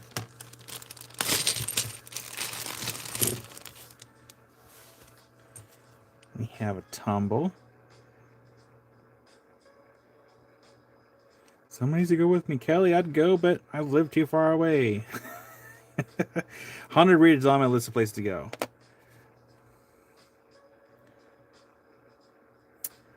Rick, I'm not sure. Tina might be able to tell us. Got another tumble here. I'm pretty sure this is all tumbled Haunted Ridge material. Tina, feel free to correct me if I'm wrong. Except for, let's see here. What's this one? Except for this one. I'm not sure where this one's from. That looks almost kind of mossy. Possible moss agate. Got some tumbles. Then we have this thing right here. I think this is like the coolest thing out of the whole bag. It's so funky looking, but man, I think it's cool. It's got a little like druzy pocket in there as well. I like the shape of it. I like the shape, like the holes. It's like artsy. So neat.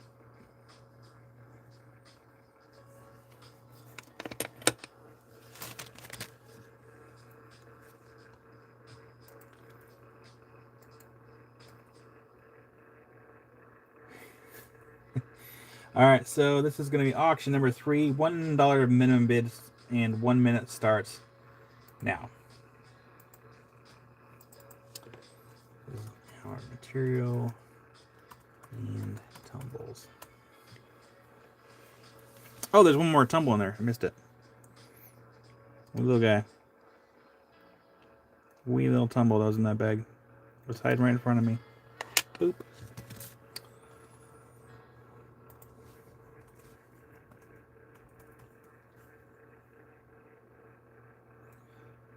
You got 30 seconds left.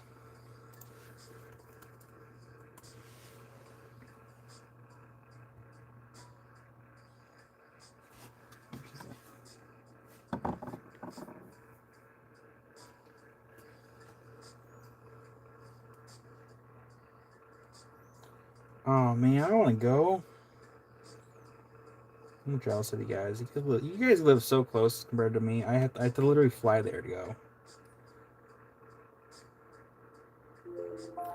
Time is up. Let's go ahead and dismiss that alarm. Toggle that button. Let's see who got it on my screen. That goes to Georgianne. Got that one for 15. Congratulations, Georgianne. Someday I'll go, and I'll let everyone know when I'm going, so that maybe we do like a big meetup. That'd be so much fun.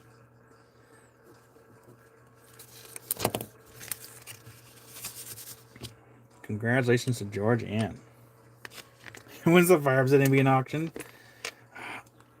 I couldn't do that. Not with that piece. I've auctioned the Fire Obsidian before, and it went for way lower than it should have went. It kind of hurt a little bit. Let's see here. Georgianne. That one's for 15.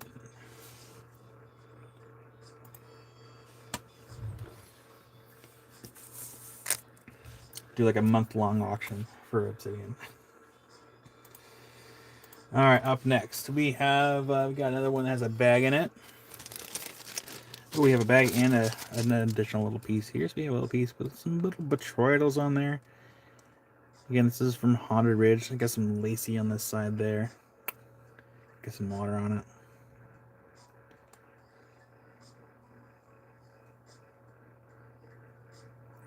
So there's that one. I considered grabbing one of the African boxes I have designated for auctions, but yeah, takes some space to do that. Then we have a little bag of tumbles. So we have this one right here. Eventually I will take up tumbling someday. And another tumble here. Again, this is consignment material from Tina. So you're supporting Tina with these auction purchases.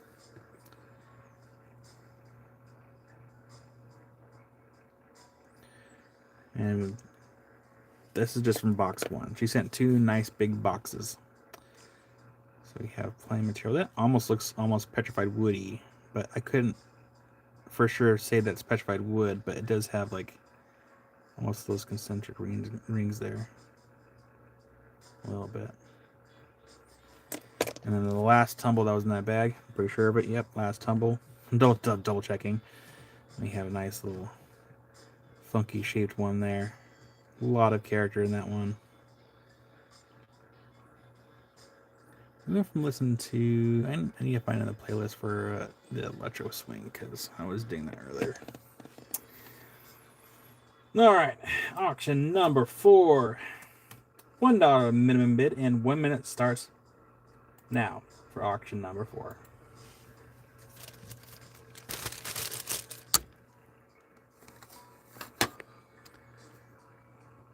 And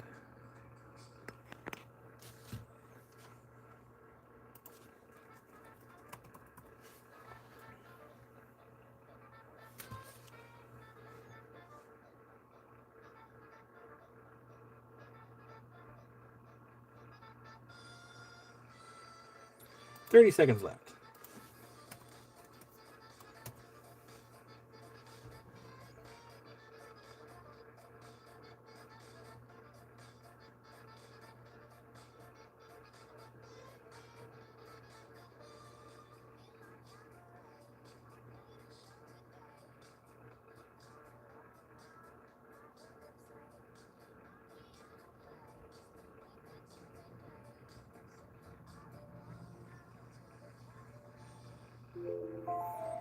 Time is up. Just going to dismiss that alarm.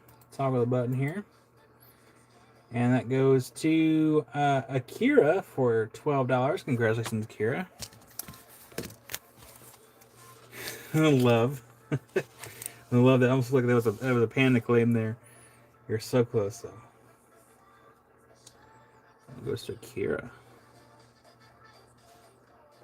12. Auction 4. Congratulations, Akira.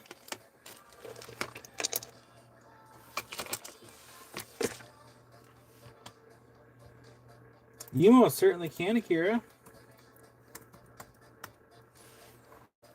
All I have to do is make a note that you're gifting it to Love. And I'll just put on there, gift to Love.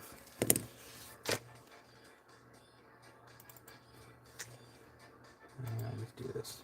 HR, material, and tumbles. Gifted to Love. There we go. Thank you, Akira, for the kindness. You got that noted? It's always nice to see that kind of kindness.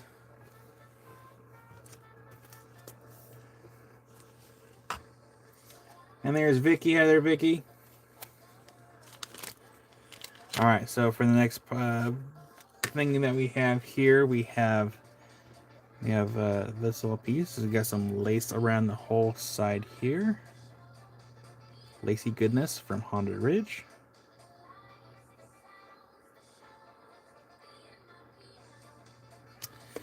And then we have this little vuggy little thing. I can't talk. It's adorable. Got some lace on there, and they got a little vug for little crystals. Got lace all the way around it.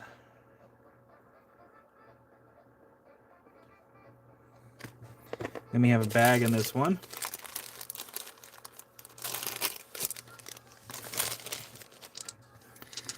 Ooh, there's some neat stuff in this bag, actually. All right, so in this bag, oh shoot, I dropped my pen. That's fine. I'll get it later. We have a Jasper cab. Red Jasper. Jasper.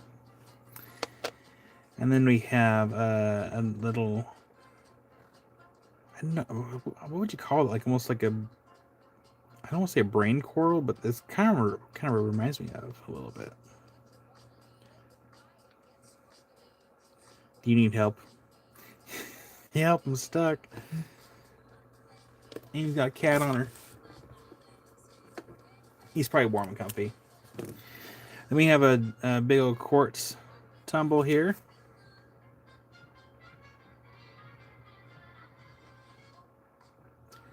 He's probably warm and happy.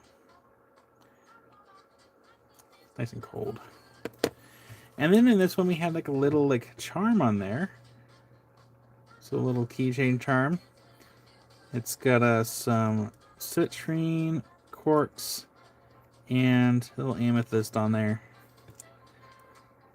for a little keychain. Little nickety neck.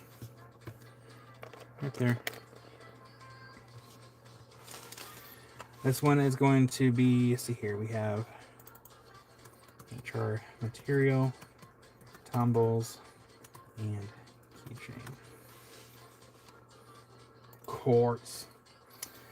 Auction number 5. $1 minimum bid and 1 minute starts now for auction number 5.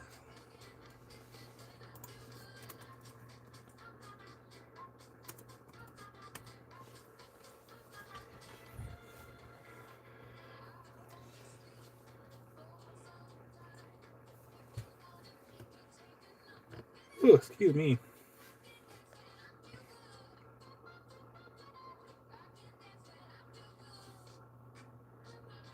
Myself coffee in my cup. 30 seconds left. Get times up in about 30 seconds. Get my coffee over here.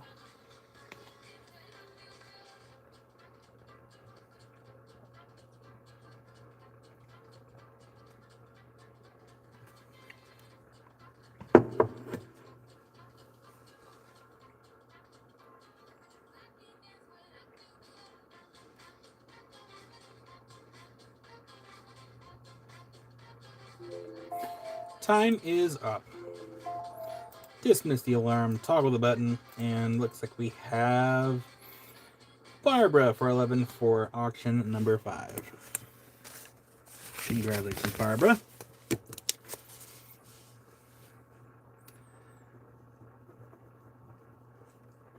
Uh-oh, pen's not working.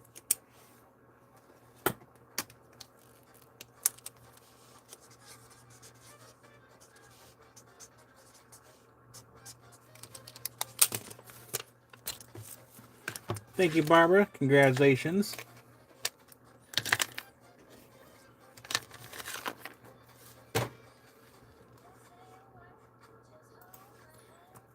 Barbara.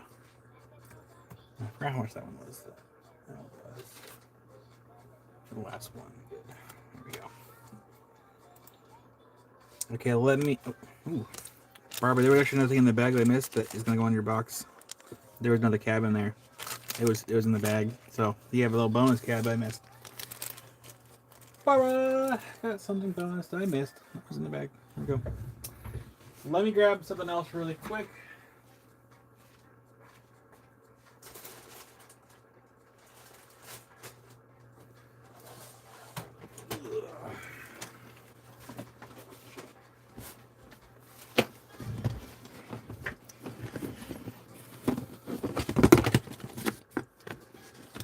We're going to put a couple different things on the board. Let's just shake it up a little bit. I forgot about those. These ones are coming from my little stash of agates, so bear with me while I get a few agates on the board.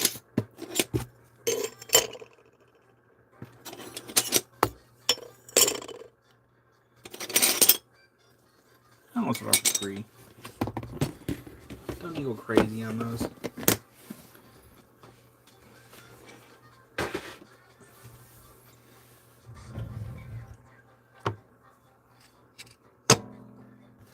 Those ones are not for the auctions. Those ones in the very back are individually priced. But we have some Brazilian agate slabs here. Got 3 of them on the board. Not polished.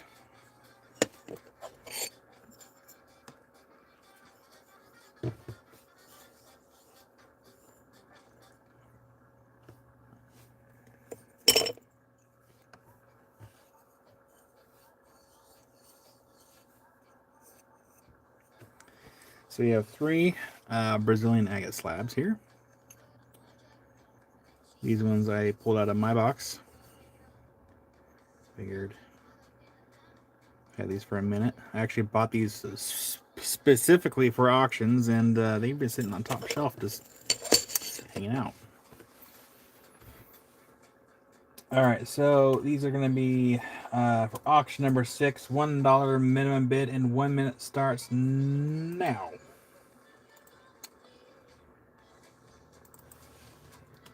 Agate slabs. And for my granddaughter's 4th birthday party, thank you for your support, and I'll catch you later. Have a great day, Kyle. You too, Tina, and happy birthday to your granddaughter.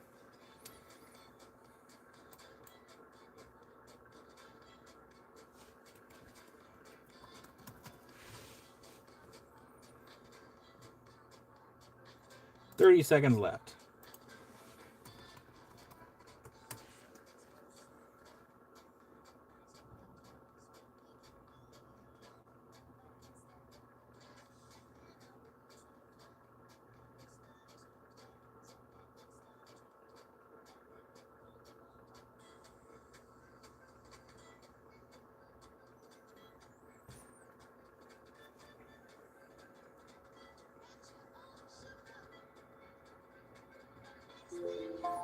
Oh, time is up. Let's go and dismiss that alarm, and that's going to go to... looks like that goes to Barbara. Kiersey just missed it, but that goes to Barbara for 13. Congratulations, Barbara. Barbara, 13. Auction 6.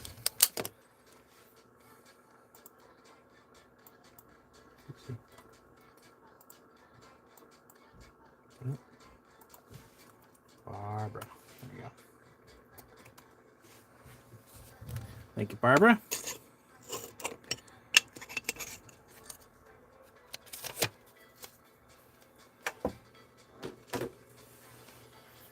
Go back to Tina's stuff that she provided to us. Let's do this one right here. This auction for Tina has 2 pieces in it. We have this little guy right here, so we have it's got some heft to it, but it is from Haunted Ridge. It's got the limonite on top of it. Pretty sure it's limonite. And then on top of the quartz. It's got a little bit of water here on the side. There we go. And then we have in that same box this big one. So we have a nice lot of banding going on there on the side, but we have a lot of nice quartz there on top.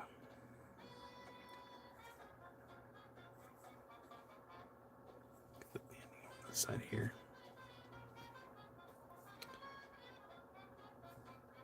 Bots for days, so sparkly. That one's going to be auction number 7, so we're going to put that right there for auction number 7.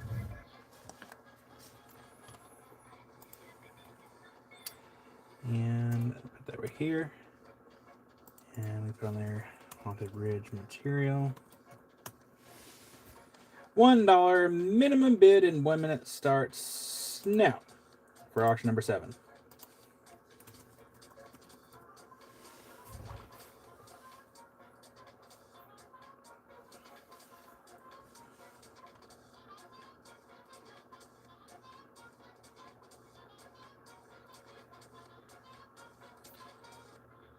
Yeah, there's still a lot of stuff I have in boxes I need to auction off. Make room, fund the shed. 30 seconds left. More stuff I auction up is the more stuff I don't have to store.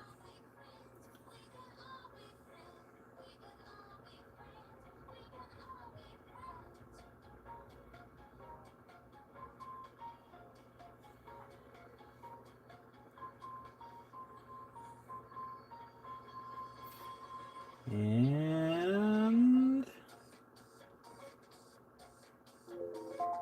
time is up. Go ahead and dismiss that alarm. Toggle the button.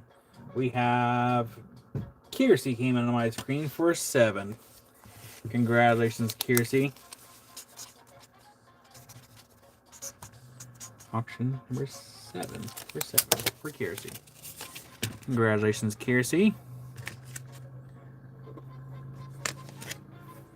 That one's in your box. So we have Kiersey.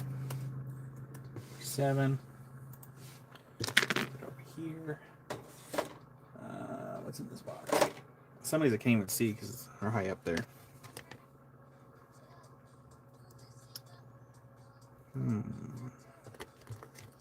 Okay.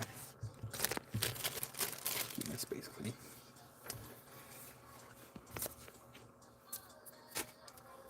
Sorry. Clean off my desk. There we go. Let's do. Sorry, I'm looking at something else really quick. I might just. How much is this? Yeah, we'll throw that in there. Okay. I'm going to donate something to this box. So I'm going to show this item. Actually, I'll show this first. I'm going to show the thing I'm going to throw in there. I'm going to donate towards a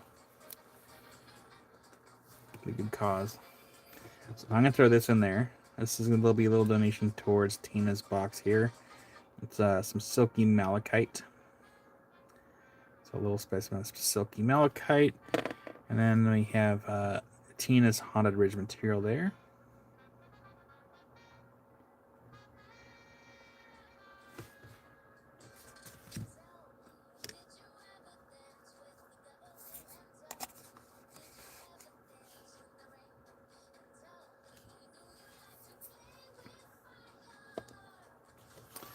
And then we have the big piece right here.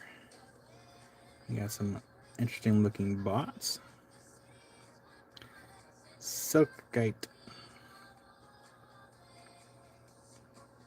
It's a really interesting looking piece. Got some banding on there. Spots.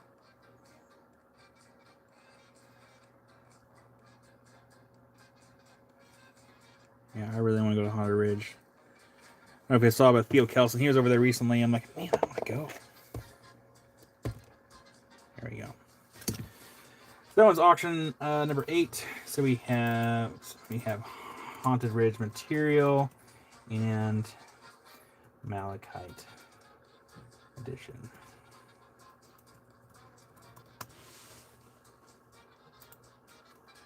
And that's going to be auction number 8. $1 minimum bid starts now. $1 minimum bid and 1 minute starts now. I hit myself there for talking.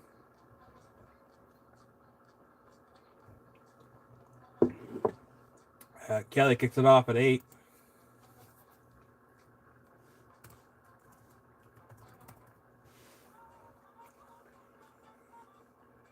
Why don't I wear my sandals? I need to take off my sandals. That's better. 30 seconds left.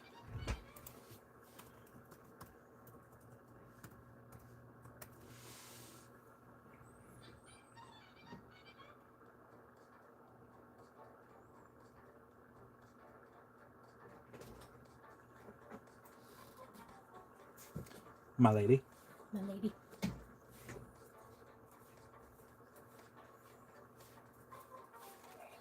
Thanks, buddy.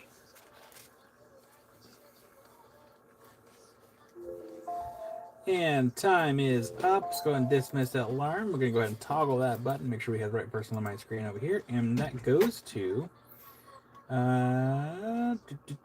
Akira for 20. Congratulations, Akira. You got that one.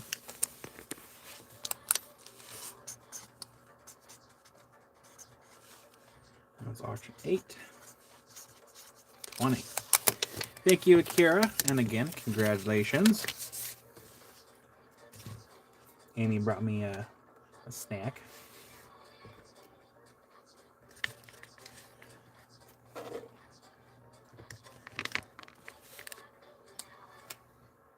Right here. Amy made this.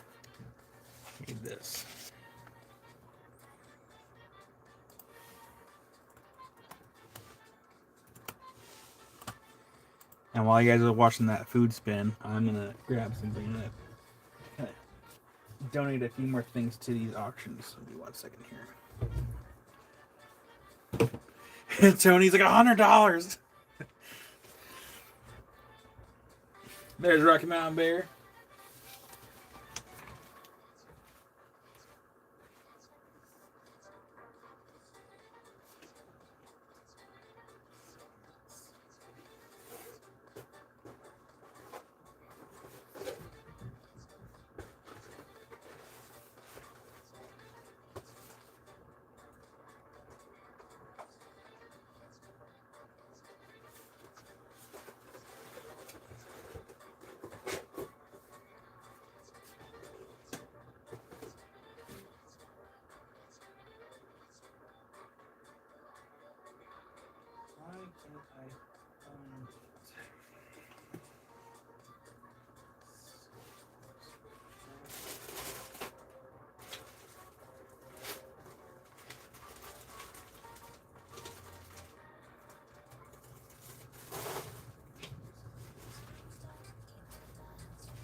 Purrs, I could definitely try. Alright, so what I'm going to do is I'm going to add a few more donations to Tina's stuff, kind of help go towards helping support her a little bit. So I'll be adding some other stuff to the lots after I take a bite out of this thing here. Oh, man, my mouth is watering just looking at this thing. Oh my goodness. Oh.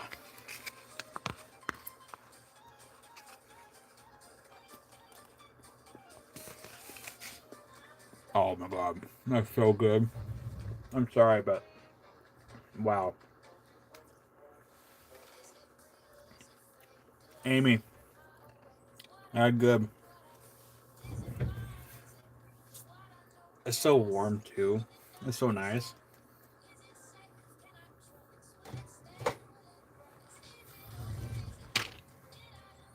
We have apples and oats, and of course whipped cream and caramel sauce. Oh man, she baked it this morning.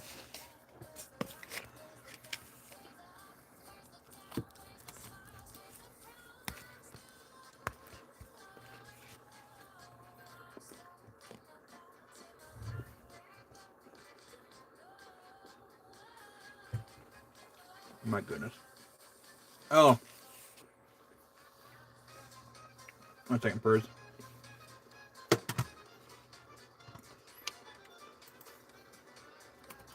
World of Rock Hounds. No,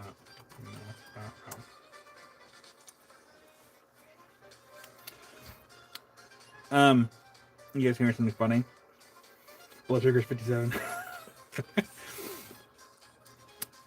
So as I'm going through and I'm trying to update some of the things on my website. You know what I found on the website, which is probably was the best thing for me anyway, or anyone else. we'll flip it around here in a second. As I was updating my website, I realized there was a contact information form for people to fill out. It had my email address. It also had my P.O. box. When I had a P.O. box, because I canceled that thing like a couple of years ago, I think at this point, because P.O. box, it doesn't make sense when I'm buying stuff all the time and having it shipped here. Like, why do I have a P.O. box? Plus, if you search my name, my address is out there. Because when you have a business, you have to have an LLC, and you have to have an address attached to it. Same thing if you have a trademark, because I have a trademark for Oregon Rockhounds. That was kind of money wasted.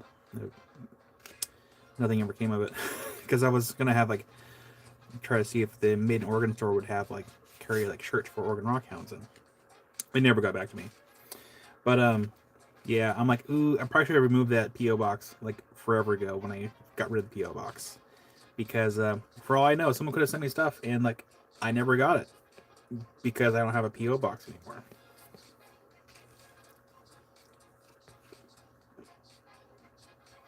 Good.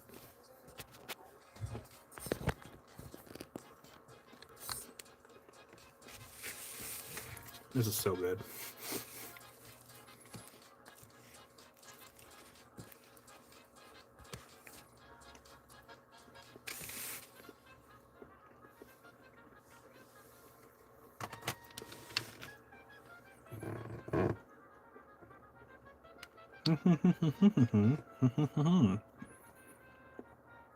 So this is gonna be auction number 9.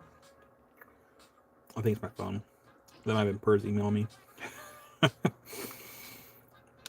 But auction number 9. Get some water on here. Absolutely Purrs. I can do what I can, but I can't guarantee I can give you 100% identification. But I could try. So we have that one. We have this one.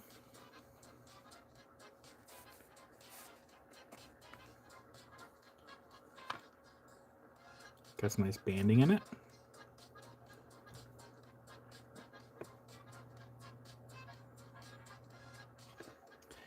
And the third one in the box. I keep bumping the camera. I'm so sorry.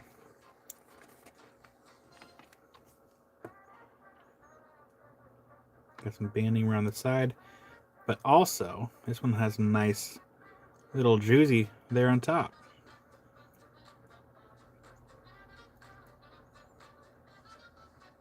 I like the juicy.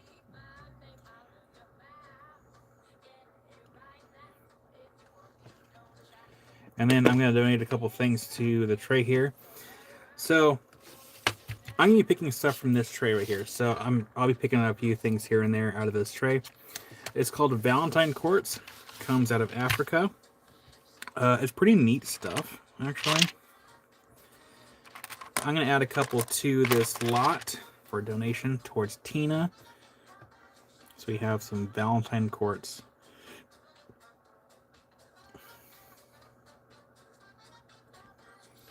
And I believe the green comes from chloride.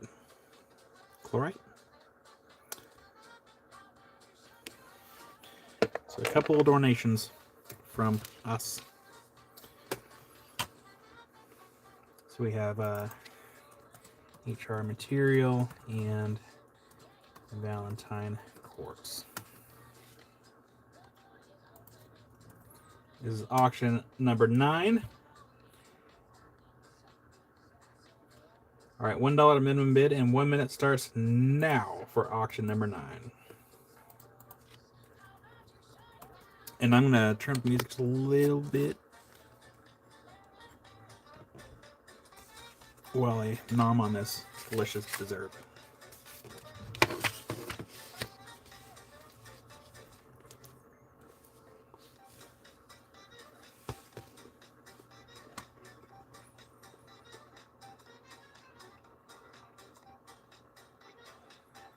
Thirty seconds left.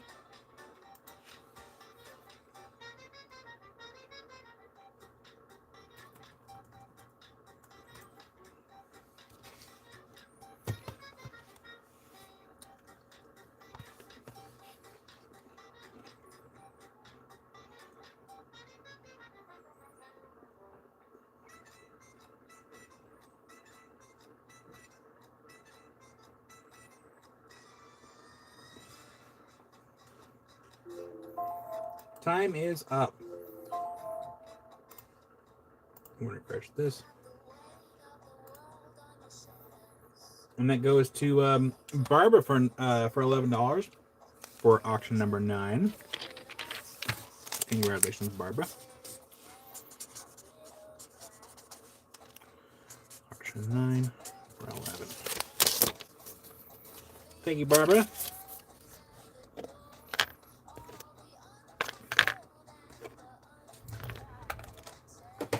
You know what? We're going to do this.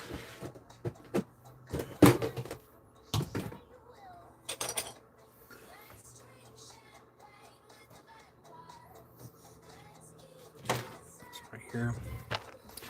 I'm actually do random donations as we go, here and there. Switch it up. I have to get another bite of this. Actually, I'm gonna wait on that. Okay. Oh, we gotta write that down over here. Barbara, got that for 11. Okay, put that on the wrong side over here. Gotta fix that. Perfect. All right. Auction number 10. We will have some more Honda Ridge material. Let's move this over here. So you do have some more Honda Ridge material. Got some nice laces in there. A nice little crystal pocket there on top.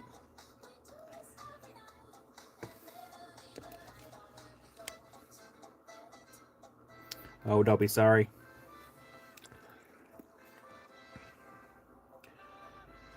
We have another one here. Not a banding. If there's not a lot of quartz in there, that's okay. Like, this stuff tumbles fairly well. Ask Tina. She's tumbled a fair amount of this stuff.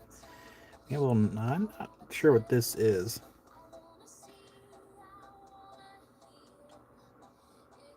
That goes in the board right here. I've got some nice lace over here on this side. That. And then we have a little juicy piece. But wait, there's more. Because I'm going to donate a agate slab. A Brazilian agate slab to the board here. Got a nice little triangle pattern. So we have Honda Ridge material and a little agate slab.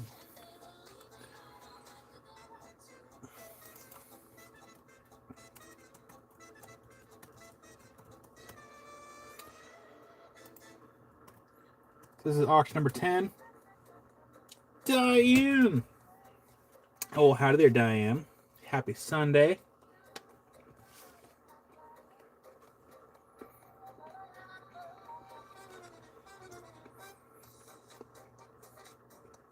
Dumb.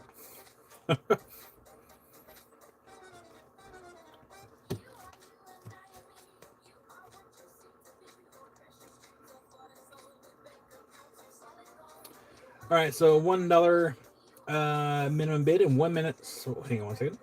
Do you have any of the Holly Blue of the blue highlight name you were selling last night? That's 30.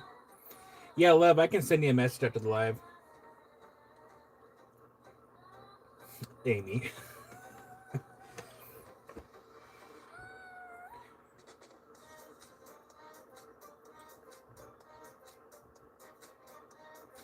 Actually, I'm gonna do something really quick. So I don't actually know I don't know my new phone number.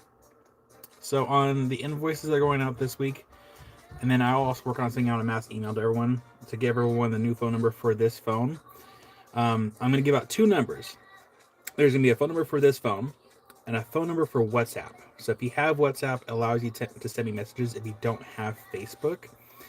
Because sometimes if people want to send like a video, there's really no good way to send it that looks of good quality. Like if you try to send me a video through text, it doesn't look good. The quality is like really bad. So I'm gonna include two different phone numbers. I just only ask, don't call it, text only, or videos if we need some videos for like, hey, what is this or what did I buy? Because I forgot what it was. Because this phone always remains on silent and always remains in the shop. So keep an eye on that. But again, I'll let everyone know. $1 minimum bid in 1 minute. Boot's gonna be like, I'm gonna call. Go straight to voicemail. New number, who dis? $1 minimum bid in 1 minute starts now for auction number 10.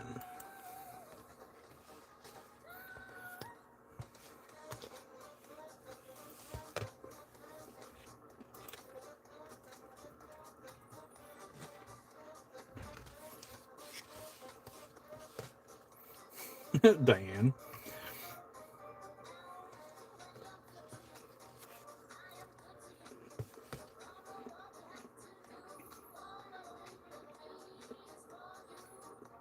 $30 seconds left.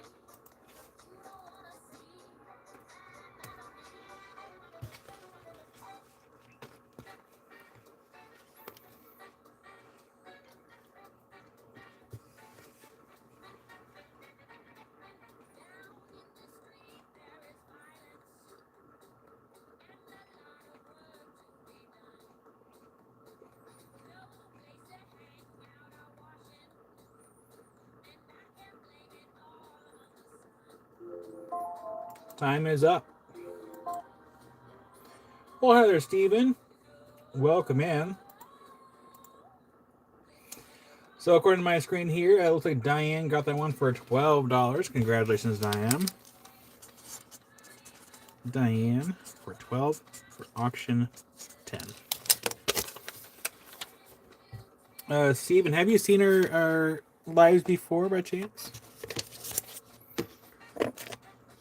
Or any of my videos for that matter? There we go. Thank you, Diane.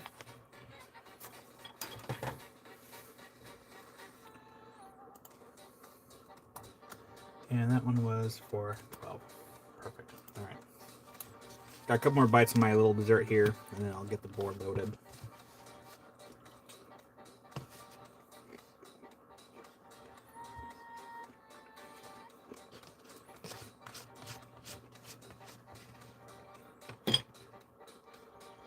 Well, hi there, Sir Rock Spot. Let me finish my last bite, and then I can do an introduction here, Steven.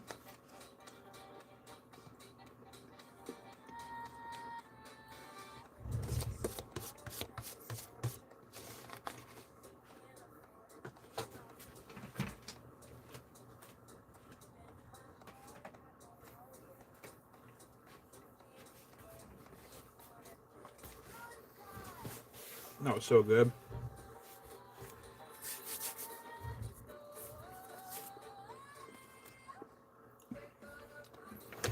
Should probably make sure I don't have any food in my teeth, huh?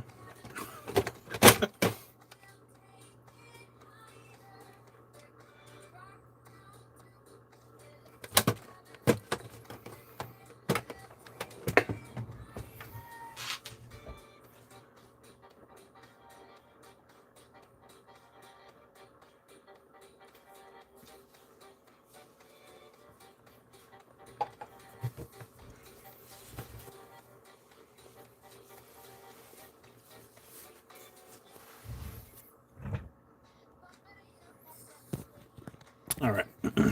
Thank you for your patience while I finish the dessert Amy made. I am the one that's starting a fashion trend with hoodies and bow ties. That should be a channel name. Dibs, I called it.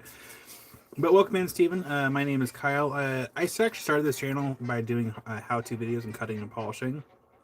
And we started doing live sales here on YouTube almost 3 years ago. December 3rd will actually be our 3rd-year anniversary of doing live sales here. Started the channel in 2020. So yeah, I didn't really expect to start doing live sales here, but that's where we're at. So welcome in. There's never any pressure to buy anything. If you just want to hang out and chat, that's cool too. Thank you for concern. Blood sugar is up to 75 and climbing. Well, thank you, Rick, for the super chat. Sorry, Rick.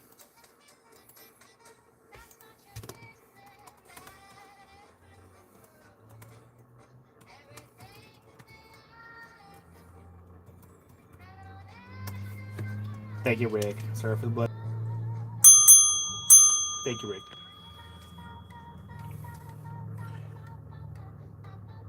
Mainly an opal guy, but I like other rocks as well. Plus, the cutting and polishing is fun too. Yeah, so I do like. I have a love-hate relationship with opals. I can polish an opal fairly well. The only thing I don't like, I'm sure you probably know too, is opals have a tendency to crack and craze sometimes. I've run into that before. I'm known for polishing obsidian. I actually have a piece for sale. I can show it really quick again. But yeah, so we're actually working out of my shop here. So if I flip you around, we're actually in my garage. It'll be the World of Rock Hound's golden birthday 3rd year on December 3rd. I should do a special show. Hopefully by that time, maybe the shed will be here.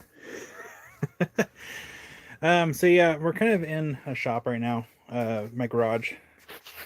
So it's kind of a little cluttered because I'm working with what I have at the moment. But yeah, so this is where we do our live sales. I also have equipment. It goes all the way down the line on this side of the shop. And then, of course, the other side of the shop is for like live sales and packing and wrapping and everything else. For now, it's going to change here in the near future. I'm sure people might be tired of hearing about it, but I'm working on getting a 14 by 24 new space specifically for the live sales and everything else. Okay, which means once the space gets here, these shelves, all of these, will not be here anymore. And I'll have space along that wall for tables, and then I'll have space along here for other workspaces. It goes back into a lapidary shop, and then the new space will be purely just for the live sales and everything else.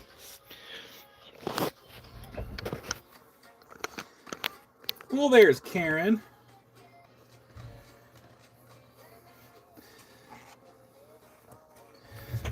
Well, you know, let me show. I do have a opal I can show.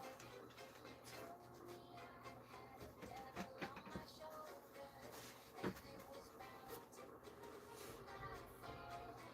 you guys got 2 opals I can show.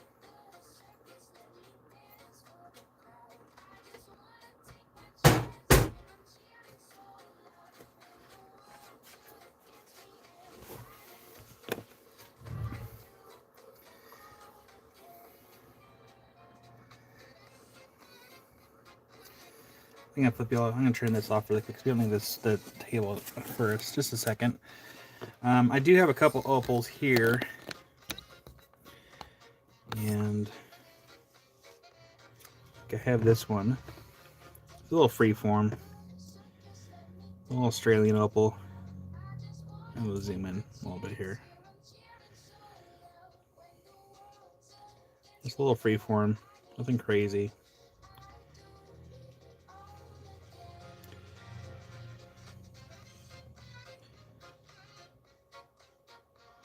And then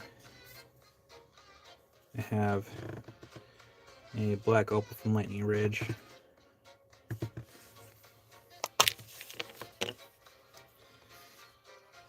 does have a little spot with the polish there on the side underneath the surface, but I left the stone as big as I can leave it because these opals were not cheap. Where the heck did it go?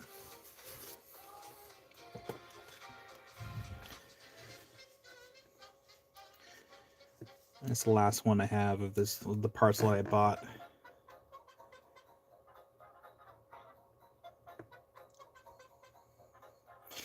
A nice teardrop for the Opal Sentiments. And of course, there's the back.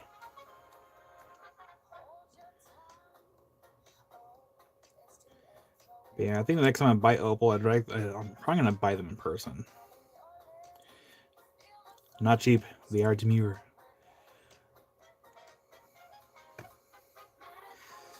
But yeah. My love lies with Fire Obsidian. Oh, come back, you. Stay in there. But again, I wouldn't mind buying more, as I want to buy them in person next time rather than buy them like online in a parcel. Because I forgot when I bought that. I think I got this last year, and I did not come out ahead. If anything, I'm probably breaking even. But yeah, my love is Fire Obsidian. Let me grab this piece really quick. I just want to get any fingerprints on it because I cleaned it earlier.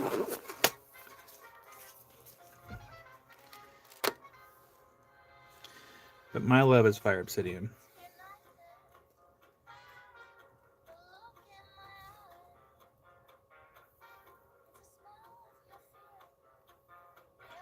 I'm trying really hard not to touch it too much because it's like I just cleaned it earlier.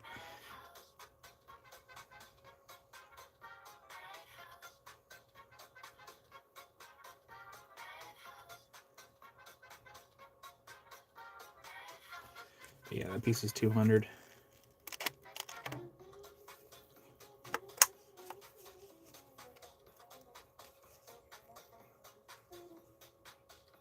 It's hard to get the flash on there.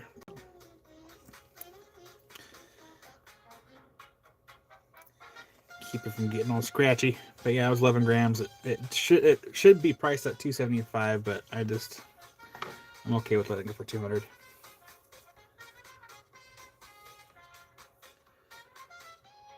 It really is a risk, Steven. Like I'm learning that the hard way. The blue opal, I believe I had this at 250, but I'm gonna do this for 200.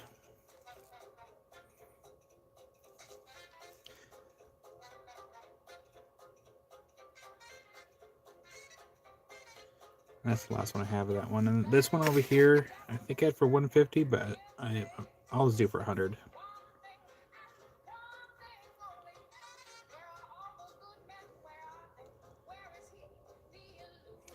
Yes, I do have more Fire Obsidian for sale. I have to go get them. Let me go. I can go grab them really quick. I should put them on the website. Les is like, no, stop.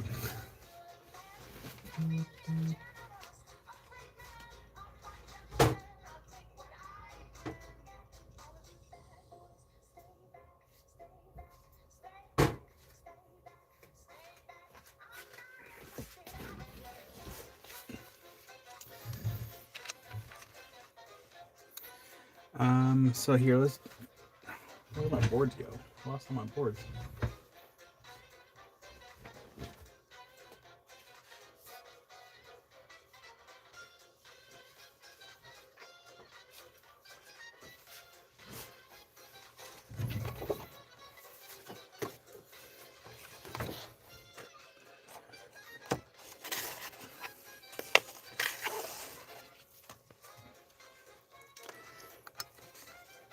Yeah, I'll show a couple pieces anyway, because we still have a couple from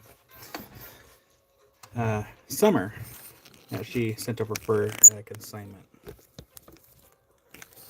So I'll show Summer's Obsidian here first. There was this one, and then yes, this one.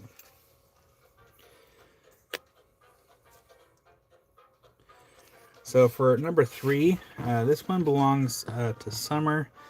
And I said the last time I showed this that if someone really got this or wanted to get it, I would refinish it. Because even though it's not a high-grade piece, it's still considered fire. But I would do a refinish on it because it needs to be repolished. But that one's 125, 17 grams. And I would even Yeah, because if we zoom in, it's still a really cool piece. Oh, too far. Here we go.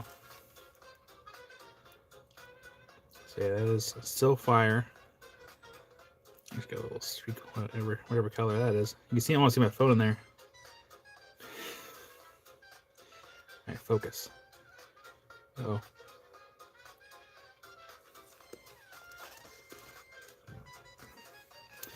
And then we have number 3. This one I did polish. Of course, it already has some fingerprints on there, but that one's 106, 4.25 grams. It had fire on both sides. And I think we actually polished this live. Oh man, I'm sorry to hear that, Diane. That sucks. I gotta fix the camera 1 second here.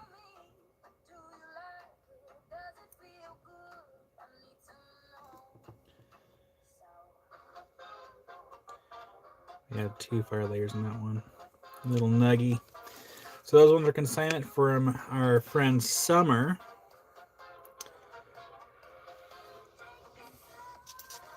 And then we had a nice long marquee one here.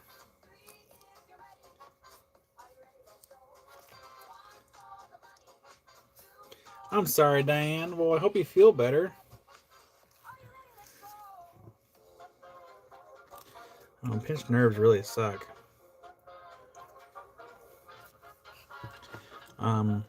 Number 6, I did not polish this one, so that is a full disclosure there. I did not polish this one, but this one is going to be 300 for number 6. It is polished on both sides. This would actually make a really nice pendant, where if you put on a swivel,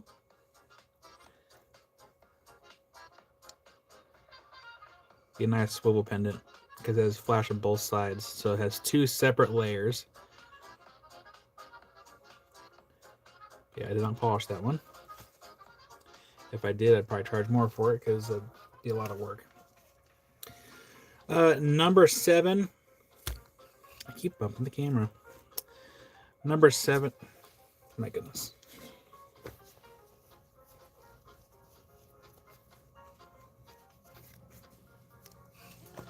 Number 7. This one is 250. And this layer, it kind of dips down a little bit towards the center, so that's kind of where it looks kind of funky. This would be kind of stone I'd probably cut into I'll cut differently. Actually, what I would do is I would back it with another stone, kind of make it thicker, and then cut it again at a different angle, and get 2 stones out of it. Probably cut like right about here or something, and then that way you can kind of dome it, and then really make that flash a little bit better. But have it backed, because it does come down to a wedge. So figure back it, and then that way this end's thicker, and then make 2 stones. I haven't done that before with the fire obsidian, but for something like that, I would have to. But that was 250. For number 7. Let's see here. That cab's not for sale. This one is. Number 8.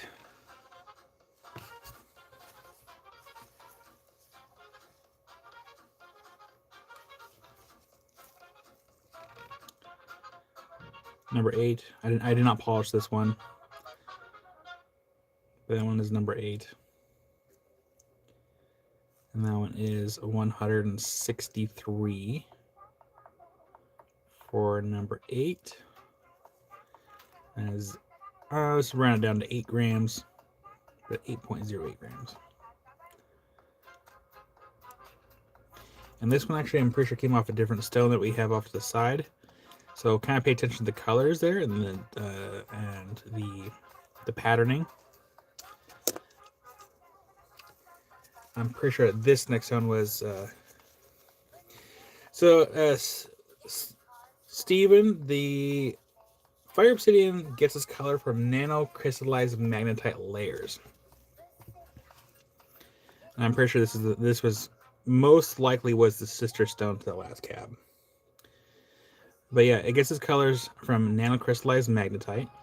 The layers are 4 times thinner than the human hair, so like these, like you can see through these layers, like if you don't set it right. That was 240, 13.83 grams. For example, I had to redo my necklace, and once I had to set the necklace back into place, I use a marker to color the back of it, so that way when the light hits the stone, it doesn't go through the layer, bounce off the silver, and then come back out and you lose that color. It's a process. But if you have a thick piece that doesn't have a whole lot of like it's not super translucent, then you don't have to worry about it. But if it's like super clear piece, then yeah, you gotta worry about it. Number 10, this one is 85, and that one is 9.34 grams. I did not polish this one either.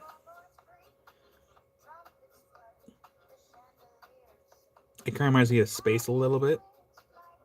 If anyone else can see that, like deep space. Like the cosmic colors a little bit. It's like subtle, but there. But that one's 85 for number 10.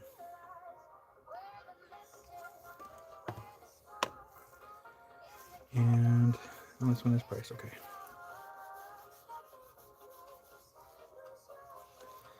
And then number 11. This one is 175 for number 11. It probably should be a little more. Yeah, Dave actually popped in. Was it yesterday? Yeah, Dave popped in yesterday. Trying to get the color. There we go. It wants to catch that light on the camera, but there we go. We got it. There we go.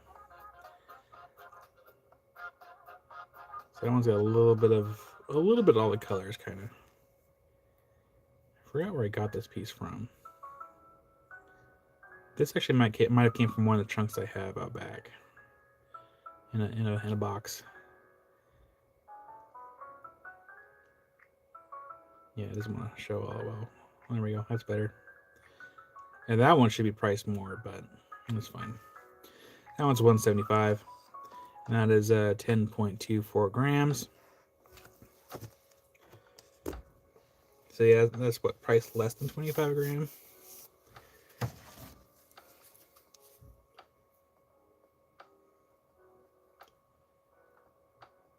Got a few eagles in there.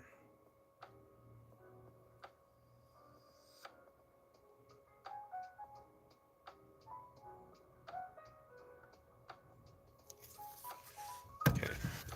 Yeah, those are the ones I have available right now. I am trying to work on getting my friend Steve to release more material to us for rough material.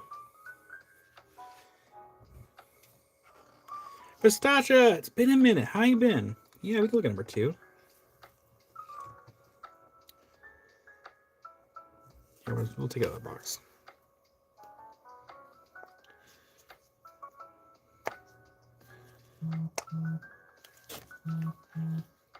I might have to mute my phone.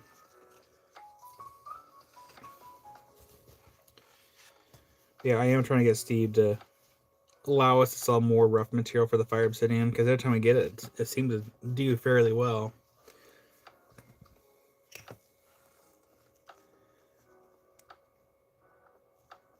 Can you zoom in a little bit more? There we go. Zoom out. Let me zoom in.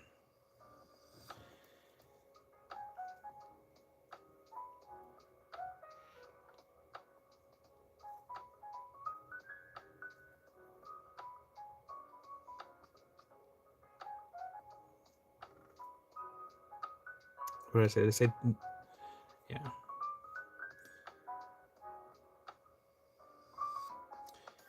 Yeah, I'd be willing to do 200 on this one. Just to have it adopted. And then I still plan on going down to Tucson. And I would like to look for some more rough material, but if it's affordable. Hey Rick, I invoke the generous Dave Liu to the chat. Watch Dave pops up. But the reason why I left this in here is because I want to leave the stone as big as possible, and then whoever else wanted to buy this, they can do whatever they want with it to, you know, reshape it. But I want to leave it fairly big. No, Cynthia, this is this right here is black opal from Lightning Ridge, 7.78 carats. That's the only one I have left. I bought this in a parcel last year, I'm pretty sure it was. And I did 2 stones out of the parcel, and then actually Barbara bought the rest of the material out of that parcel. I forgot who got the other cab. But I did not make my money back on that lot. And then this cab up here, number 1, that one's also Australian. Not exactly sure where from, but that one's $100. A little freeform cab.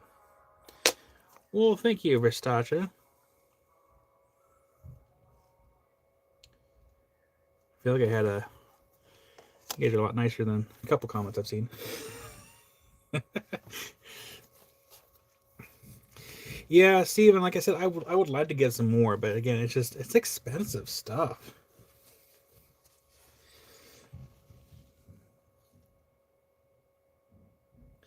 Would you be able to would you be willing to polish number 10? Yeah, let me look at the polish really quick, because I didn't polish that one, someone else did. The person that polishes these doesn't even like fire obsidian. They don't even like rocks. So let me zoom in really quick. So, yeah, I didn't polish this one. Someone else did, but it's still a pretty decent polish.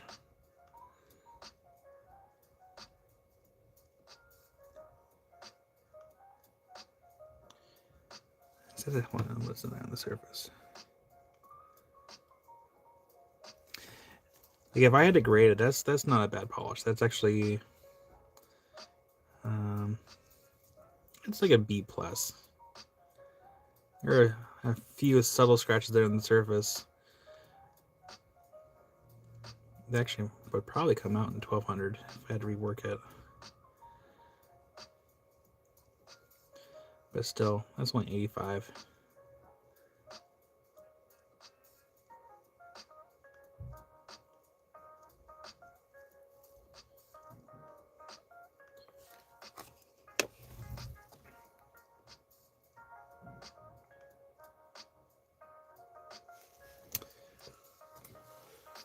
And then, of course, I do have one cabin in my little container here that is not for sale because I'm hoping to make it into a pendant.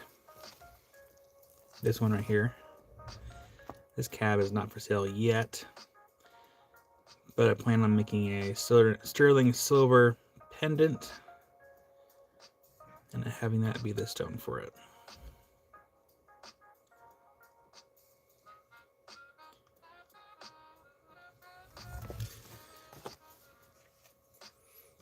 Jeff for number 3. You got it, Jeff. And then Jeff, I'll get this refinished. So I'm gonna add this to my. I'm gonna put this over there on my desk so I can get this refinished. Oh my gosh! Focus, focus. There we go. That still doesn't want to focus. Anyways, yeah, Jeff, I'm gonna get this refinished for you.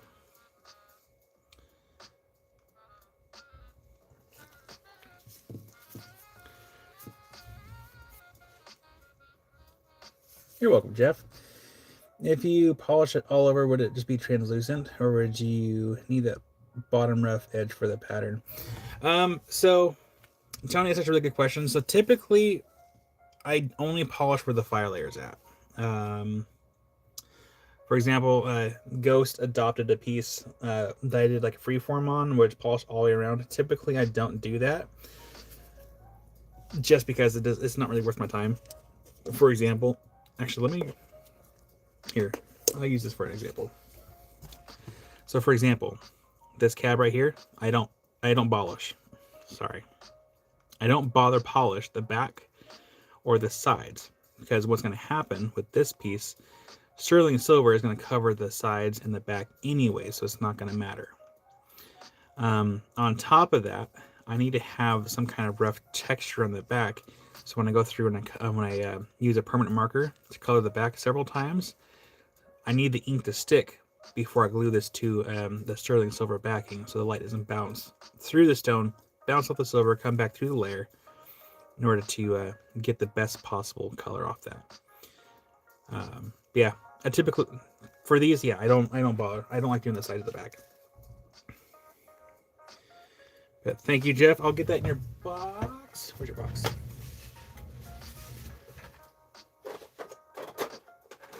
I'll work on that Monday or Tuesday. Because I also got to work on Tina's obsidian as well.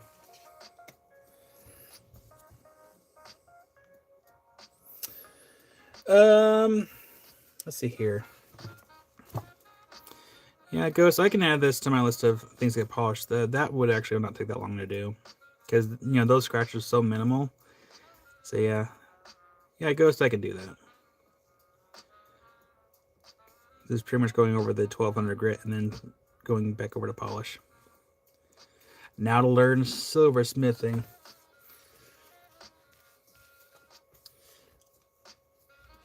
Jeff, you don't have to learn like the full silversmithing. Yeah, you got it, Ghost. Thank you, Ghost. I'll work on that when I work on Jeff's.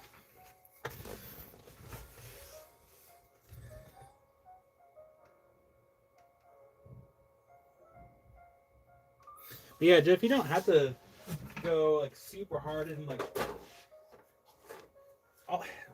literally, Jeff, all I have is like a kitchen torch, solder, and silver, and some flux, and that's really all I need, and some files and some saws. So yeah, this is the one. This is Jeff's. It doesn't want to show all that well. Try and get the show, but it does need to be reworked. It just wants to focus on the light. Maybe if we zoom in. Can we zoom in and it'll show it? There we go. That's better. That almost looked green right there, that little streak.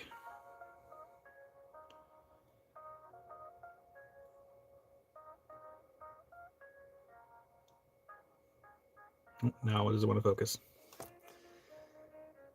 Yeah, I love Fire Obsidian. My first love was Rainbow Obsidian. That's how it started. And then I discovered Fire Obsidian. I'm like, what is that?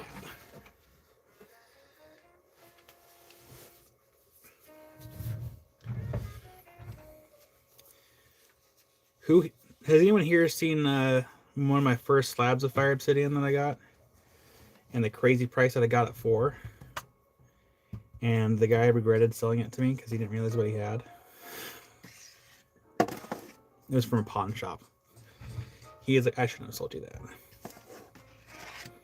Because I polished it and brought it back. And he is like, the regret in his eyeballs. He was like, what have I done? I pretty much bought, I bought 2 slabs for $20 each.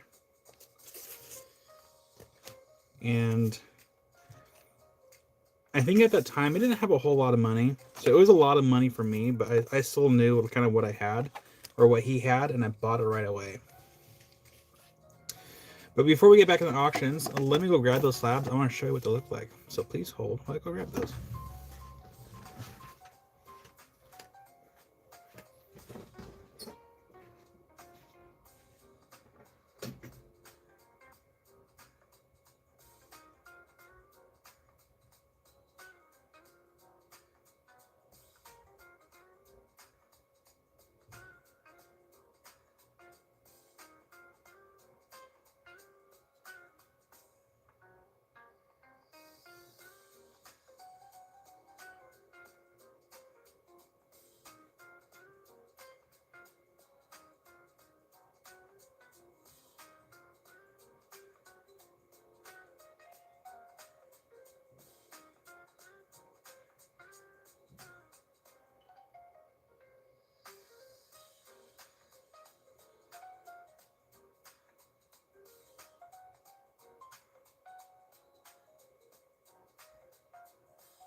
Fire Obsidian show and tell before we get back into it.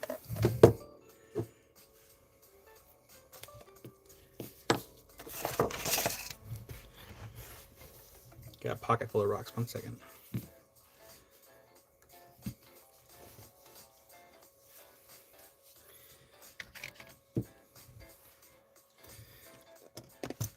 Okay, first off, before we get into the slabs, of course, these aren't the best polishes, but this is when I'm still kind of practicing and learning with working with obsidian. We do have a lower grade of fire there. What's neat about this one, there's a layer right here. That is it's still fire obsidian. It's what I call that winter fire because there's not a lot of color to it at all. It's kind of like a tarnished, like sterling silver almost, like tarnished silver. But the layer, we have one layer going this way, the other layer is going that way. So I thought that was kind of neat. Of course, we have the gold sheen down here towards the bottom. Kyle scares me. But yeah, so there's that one. And then we have this one, which I don't know if I could sell this one. This piece I'm about to show is kind of one of those top grade pieces.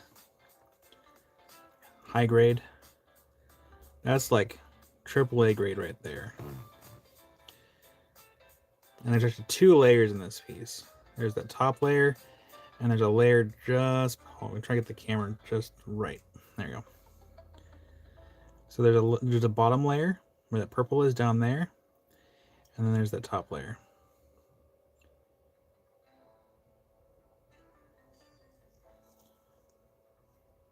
And I've been meaning to actually get the bottom polished. If we actually get some water on the bottom of it, we should actually see more of that color.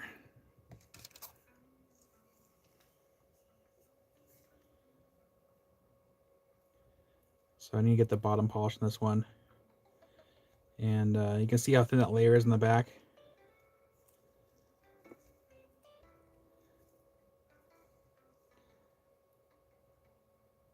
But that's this specimen right here is probably one that I probably wouldn't sell for anything less than $100 a gram if I sold it, because of how bright that one is.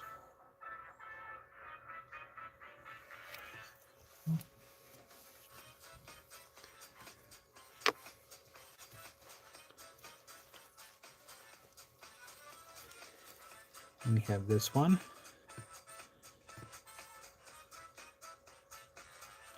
This one I did about 2015, 2016, somewhere in there. And it has like a little, it looks like a silhouette of like a person looking over like an ocean with a sunset sky in the background.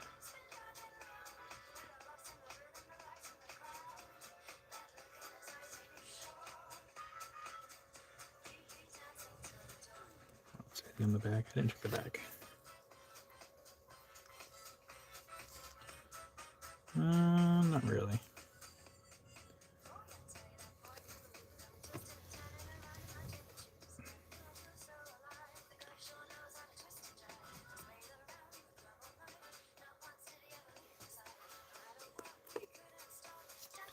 Yeah, it goes for that one. It was kind of it was one of those things. I was on the wheel, and it was literally I touched it, and I like let off because that's how close those layers were to the surface.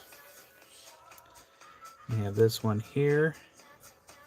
This one I did fairly recently, in the last couple of years. I just forgot exactly when I did it.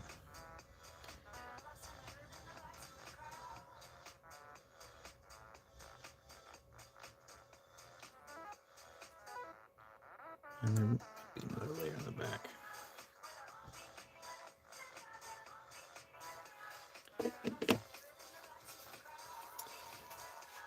This next one, I think this was a Maker's Challenge piece that I did.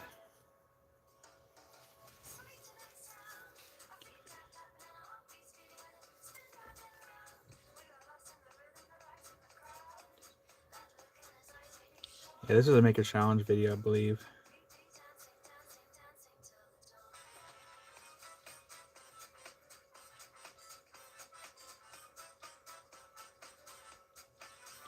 Yeah, this one is a really cool piece.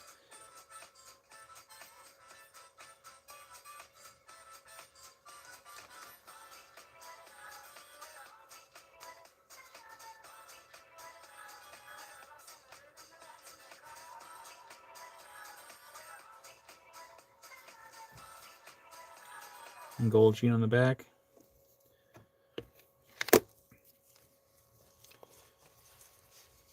I don't even want to know if I should show this piece. Is not the same. It's not the same quality. But the patterning is really cool in this one, though. Kind of interesting pattern on it. Not as bright and solid as the other one, but the patterning is really cool.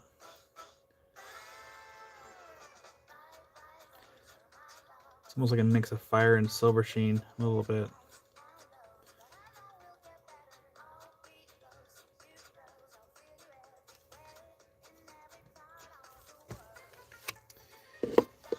And then the slabs. I forgot how much. So there's two. Actually, when I first started getting Fire Obsidian, there's two slabs I bought, $20 each.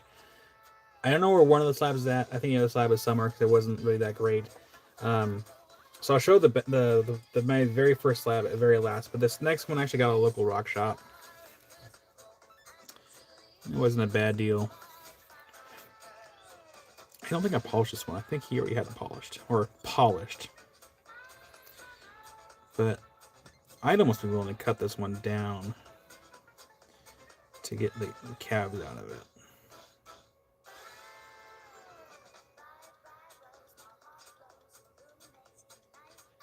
Because I considered reworking it to make it a better polish, but the other part is like, I could, or I could just cut it down. 66.84 grams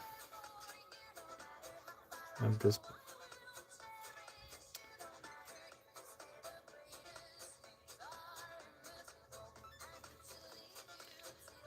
I probably could sell it, not at the 25 gram price though, because it's not a good polish. But still, it'd be a pretty decent price, I think, if I were to sell that. Like if I were to sell this slab right, where's my phone? 66.84. Let's round down to 66 grams. If I were to sell that piece, that slab, 66.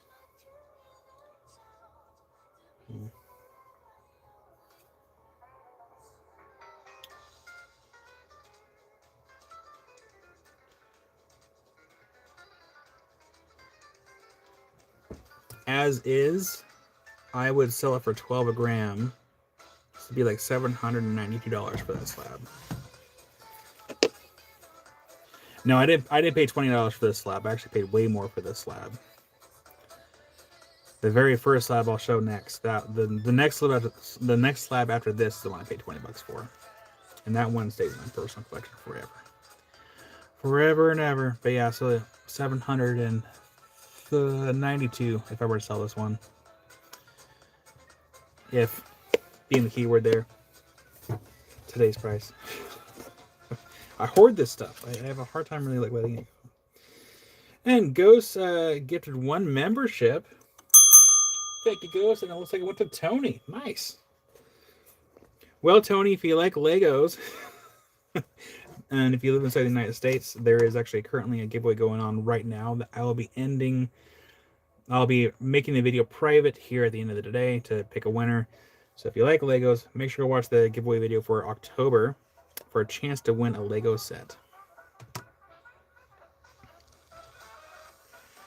So yeah, this next one, I'll grab it here.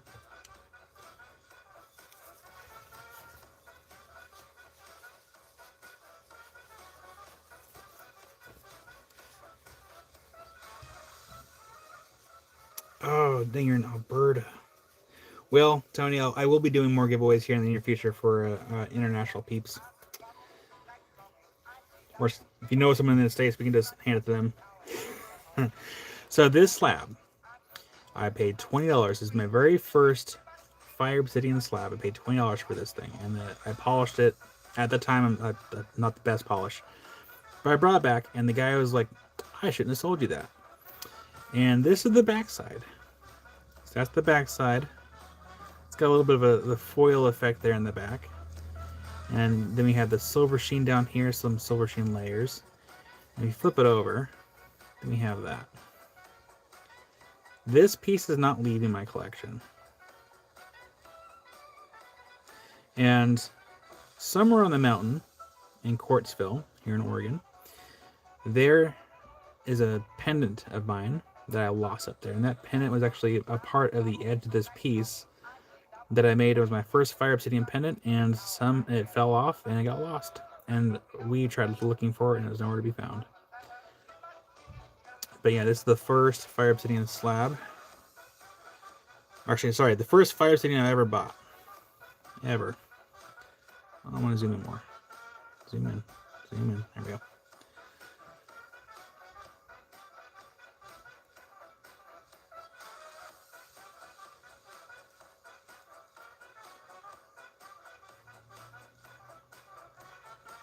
So it's like a little memento of kind of where I started for the fire obsidian obsession. Not a bad price for $20.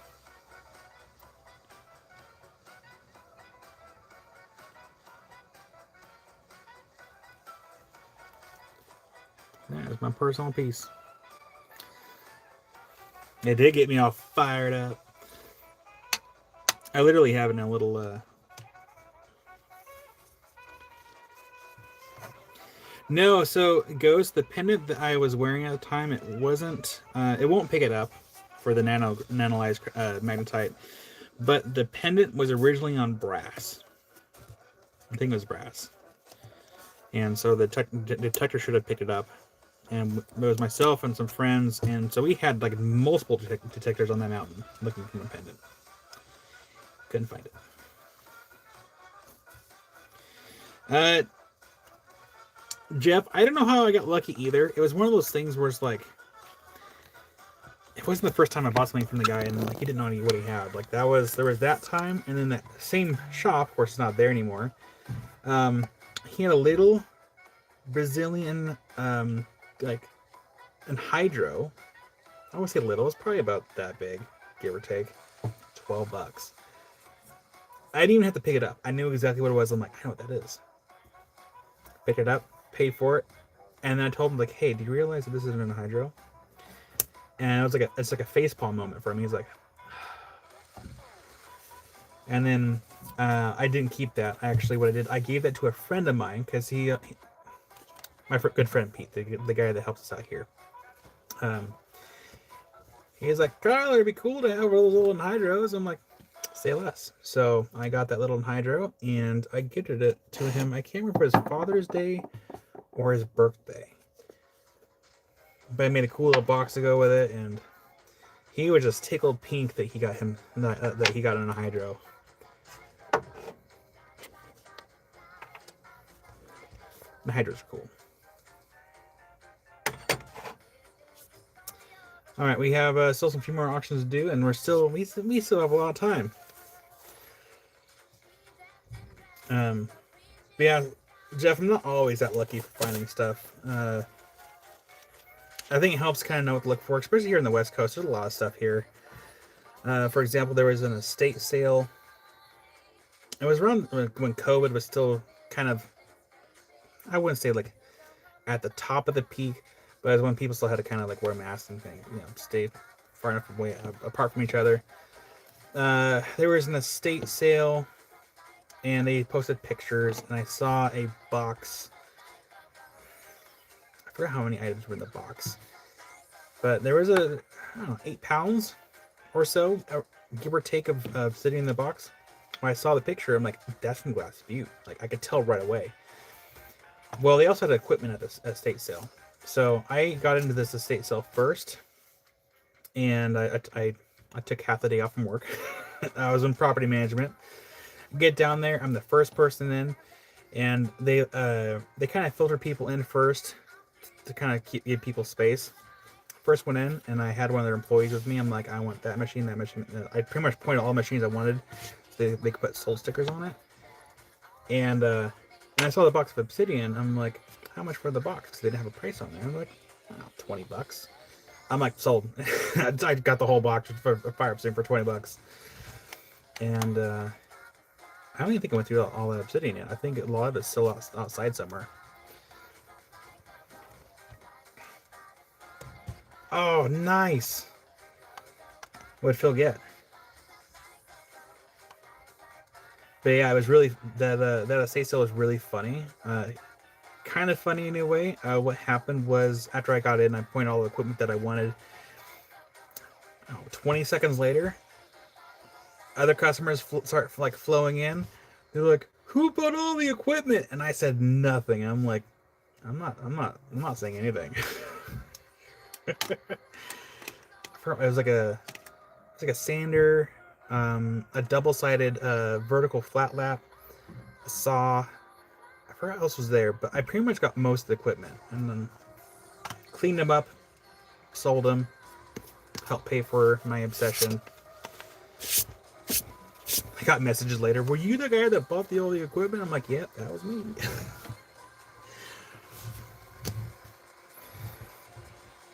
But yeah, go keep an eye out for estate sales. Like, if you find Obsidian, I need an example here. Look for Obsidian that has. I'm trying to think where I have a rough piece. Did I post that video on how to find Obsidian? I don't remember if I did or not. But look for Obsidian that has the layers, like the Fire Obsidian. And a lot of times, if it has gold sheen in it and it has those layers, most likely it came from Glass Butte. So keep an eye out for estate sales with like a rough material from Glass Butte. If you know what to look for, it's there. A Genie 5 tumbler, 15 5-gallon buckets of good rocks plus a bunch of other stuff. I don't know if I say how much it was, but it's an amazing deal. Oh, nice. Sometimes it pays to look for like certain things regarding like auctions or estate sales for lapidary stuff and just stuff in general, like rocks in general. I'll flip you all around because we get back into auctions, but there was a guy selling something. I forgot what it was, but it was lapidary related. I'm like, hey, I would be interested in getting that from you. Would you take a check? Because I'm a business. I have to use checks for certain purchases. And his response was, "Are you kidding?" And I'm like, "No." And I told him the reason, like, I'm a business. I need to be able to keep track of my purchases, and that way I can write things off for tax purposes. And he's like, "Well, if you have a business account, you can go to your bank and get cash." I'm like, "Well, okay, I'm not gonna purchase from you." That was rude.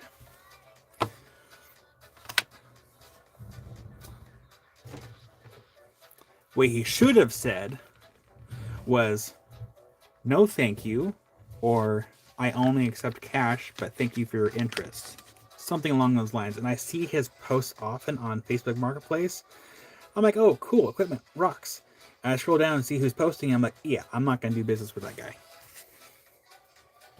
Because he was rude. All right. Oh yeah, Ghost. I was with Theo during that trip. That was his first time at Glass Butte. Yeah, his loss. I forgot what it was too, but I could have really used it. But that's fine. Oh, I remember what it was. It was a vibratory flat lap.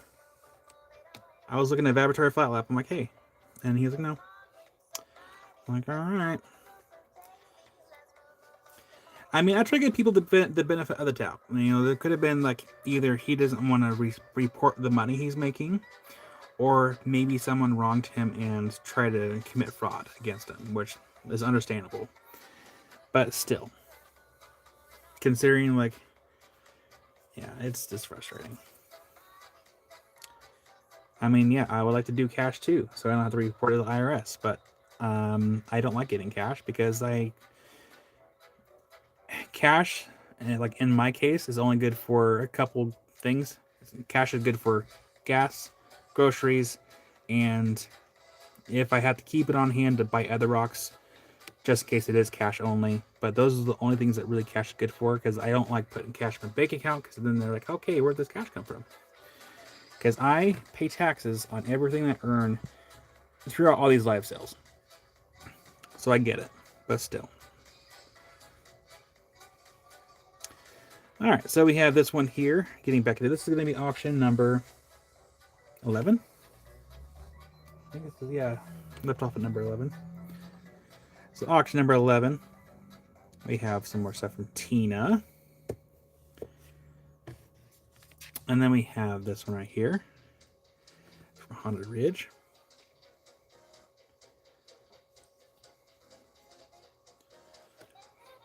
Got a lot of nice banding in this one. I felt bad earlier because River wanted me to make her a fort before I went live. I'm like, I'm sorry, but I have to work, and she got so upset.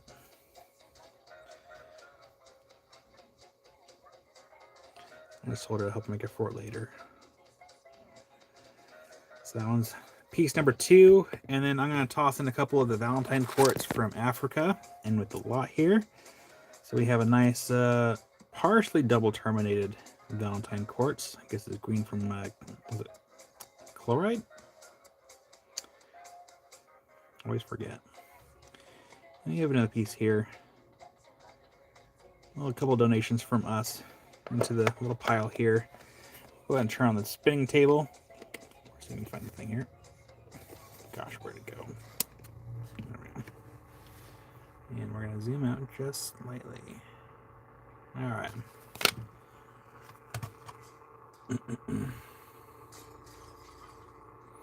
And Tony says there's 1,000 square miles of obsidian fields in the middle of the Sahara Desert. Nobody really knows what caused it. Lots of speculations though. Interesting.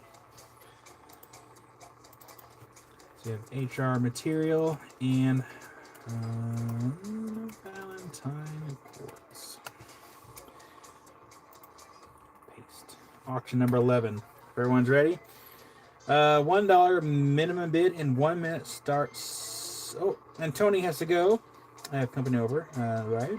Blessings, everyone. Thanks. Thank you, Tony, for hanging out with us. It was nice to meet you, and we'll look forward to seeing you in future lives. Not necessarily live sales, but we do other lives here on the channel too. So $1 minimum bid in 1 minute starts now for auction number 11. I'll try to do some more lapidary lives this week.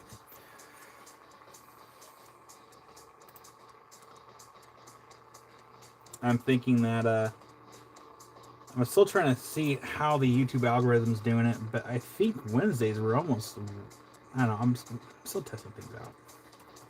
It almost seems like Wednesday flopped really bad for lapidary stuff, but I wonder if it has stuff to do with, 1 second, 30 seconds left. I wonder if it has everything to do with title and thumbnail.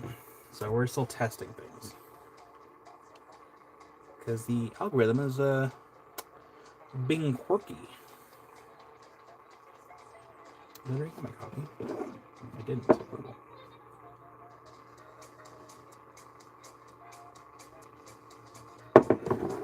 I should drink water too. Should.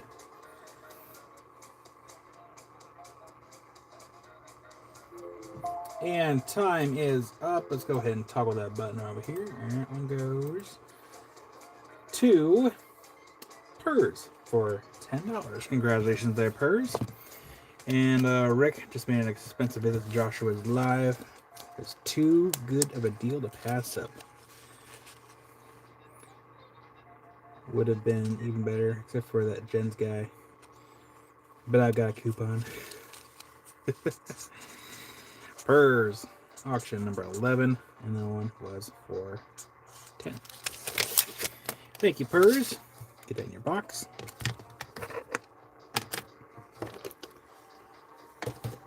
Thank you, Purrs. And that one goes to Purrs. That one was 11. There we go. Up next, we have, trying to find a box I didn't do yet. There we go. We have a little baggie of stuff. Yep, a little baggie of stuff. Put it over here. Careful, Kyle. There we go.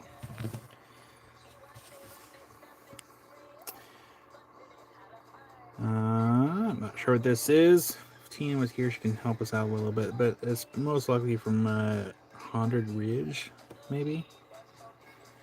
Get some water on there. See, I'm not sure what that is. Wish Tina was here to help out a little bit. That's okay. Then we have another piece here.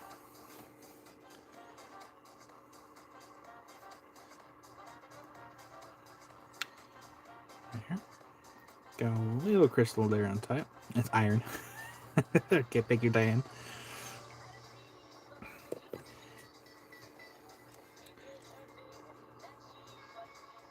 Got another piece here. Got some banding on the sides.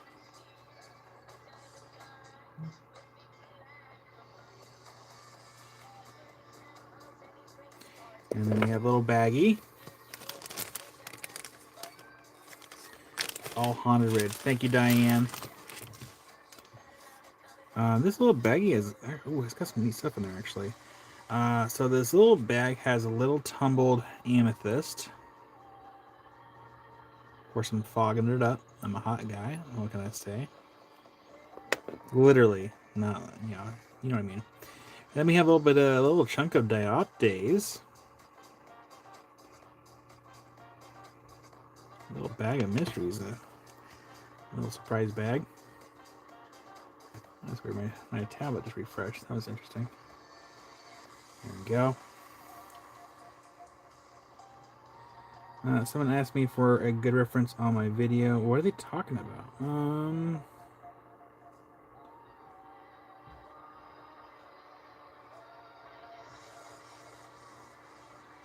I don't know, Patricia. Then we have a... I don't know. I can't think of a good name to call this, but it is... Looks interesting. Got some pretty cool voids in there.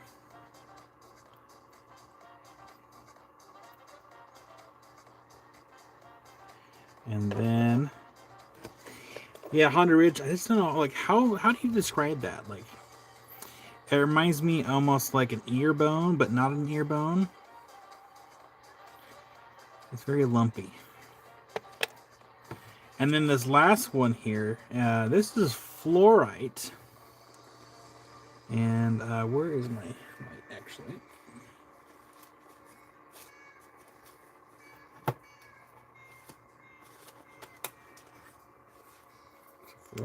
Ooh, yes, it does. So we have some fluorite here. We don't have to turn off the lights for this one because it is bright. I could not tell you where this came from because fluorite comes from, you can get fluorite just about anywhere. This, if Tina was here, she can tell us. I mean, I would almost instinctively want to say like UK, but it could also come from Nevada too. So hard to know exactly where it came from. It's from somewhere. If Tina was here, she could tell us. But it's a pretty cool piece. And then I'm going to donate a little Valentine quartz. Boop, right into the lot.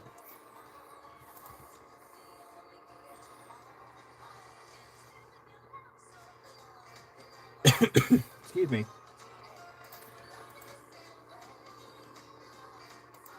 Alright, this one's going to be auction number 12. Minimum bid always starts at $1 and 1 minute starts now.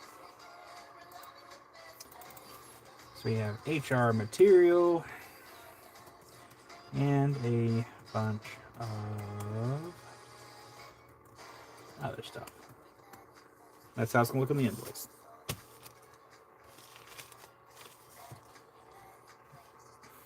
Out of there, Tuttle.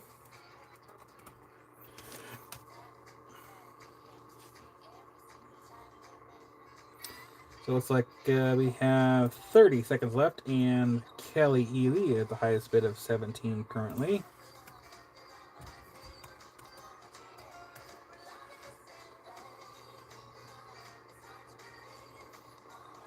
I mean, even the diaptase and the fluoride alone together is worth about, that much. If you're a collector, it doesn't really matter. But if you're a reseller,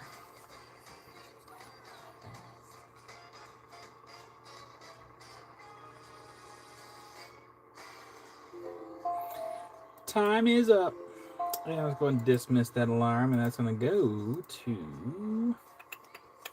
That goes to Kelly for 17. Jeff, you just missed it. I'm sorry, Jeff. Kelly.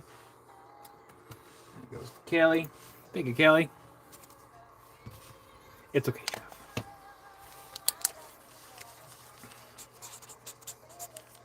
Kelly Ely.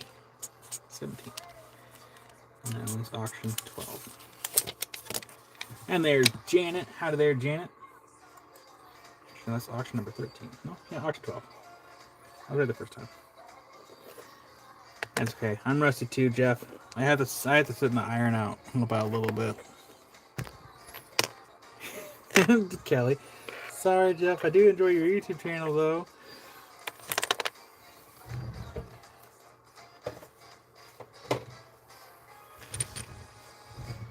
I'm wearing sandals again. I gotta take off my shoes. That's better. Okay. Alright, first up we have a piece of Haunted Ridge. We have some nice banding on the outside here. I'm just dabbing it with some water. Again, this is all self-collected from Tina. And these auction purchases are helping get her some money for some Christmas funds. So every bit helps. And since it's a consignment, it's also supporting myself as well. It's always appreciated. These auctions are a way for us to slow things down for the weekend and try something different.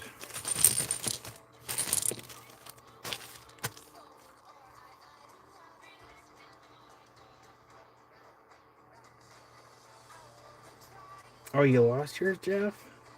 Dang.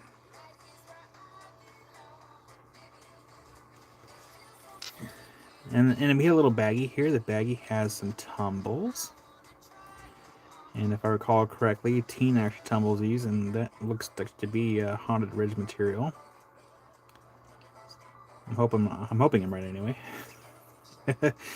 But so it does tumble. I'm sorry, Jeff.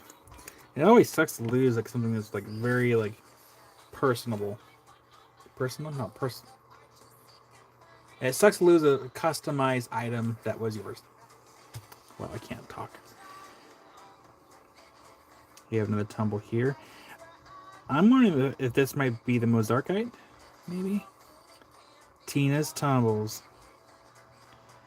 Tina might have to rename her channel. Ah, there's Bob. Hi there, Bob. You have another little tumble here. Yeah, I was right. It's a great bar name. Actually, that actually would kind of work as a bar, wouldn't it? Tina's Tumbles, where she sells tumbled rocks and tumblers. Both the cups and also rock tumblers. What kind of rock is that? That is a beautiful little agate, wherever it's from. I don't know where that's from, but it's cool looking. I kind of see that little face in there. We have the two eyes towards the little two eyes up there, and then we have a mouth going. So we got a nice little agate, half tumble with a face. Then we have a Haunted Ridge tumble. It's a little Malawi. Thank you, Diane. It's a little Malawi tumble, and followed by some more Haunted Ridge material. This one's kind of neat looking. It's got a big old void in there. That one's so cool. I wonder if it'd be a way to, like, you can almost, let me see here. There's a hole there. Someone could almost drill a hole and have it meet the other side here, and then have it hang from right here, and then have like just a crystal pocket there. Or even drill here, and then maybe sand this part down, and then like reveal the entire pocket. I don't know. There's a lot of things, or you just keep it on the shelf, either way. But that's a cool piece.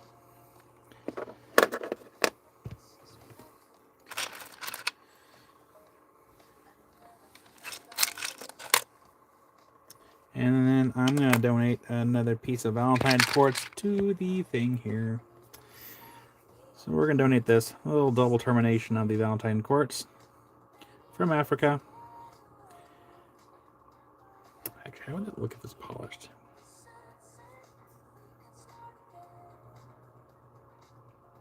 That'd be pretty. Cut.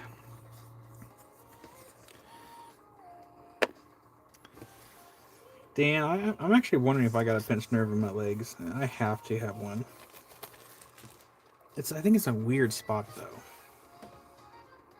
Every time I go into, like, whenever I went to the chiropractor, he was like, I don't know how to describe it. Like, it's not, I don't know if I would call it numb, but I can feel my foot pulsing like all the time, and it keeps me up.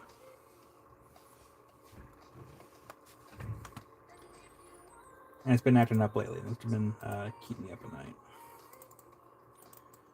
I have to try to train myself to focus on other things. It's not easy.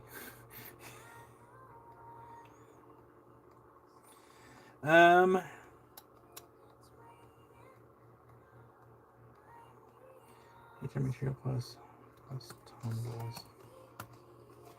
There you go. Jangling. Jeff, I don't even go to the doctors. I don't have health insurance. Can't afford health insurance. I'm supposed to be calling to get back on it, but from what I've been hearing, premiums have been going up everywhere. I'm like, well, if I can barely afford $400 a month, like, I can't afford much more than that.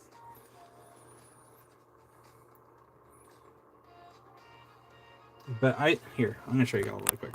So I think part of my problem is this. So when I'm sitting in these chairs, sometimes I have my leg kind of like backwards like that. Because the doctor, he had to like massage like right in here, like really, really deep. And he was like, he said there's a nerve in there. And when he had to like work that area out, I was in near tears because of how much it hurt. Like, he really had to get in there. So I think part of it might be how I'm sitting.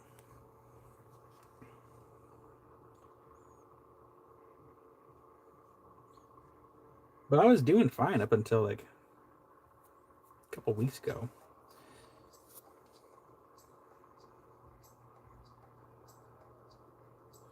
All right, see here, auction number 13.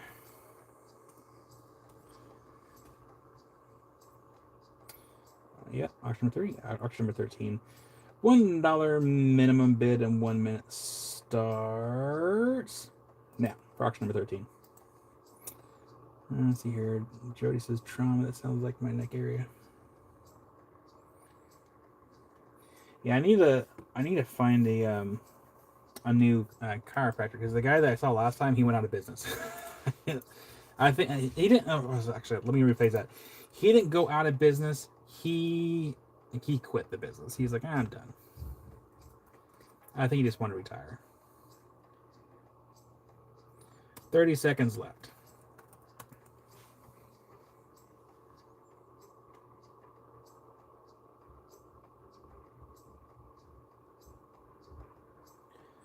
Yeah, and the other thing is, I should lose some weight. Like, that's weight's always been my problem.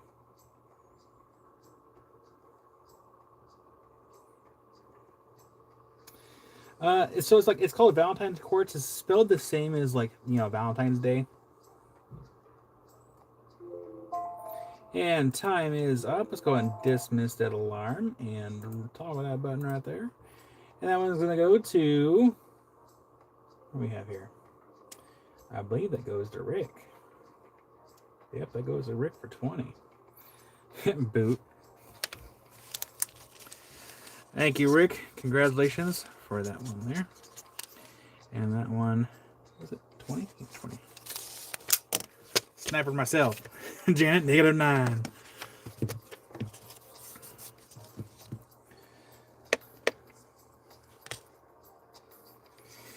Yeah, Karen will have to figure something out here soon. I mean, if like Pete also gave me a chiropractor, he's like, yeah, I know this chiropractor that can also help with carpal tunnel. I'm like, can he though?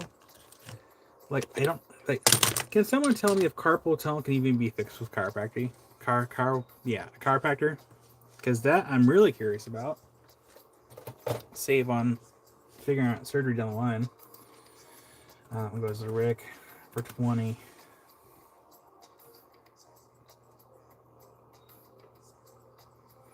CJ says nope. Well, okay, you just saved me some money. It's okay, Jeff. Glutes and hip flexors help get tight from sitting a lot. Okay, that's good to know, Ghost. Yeah, I'll type out here, James.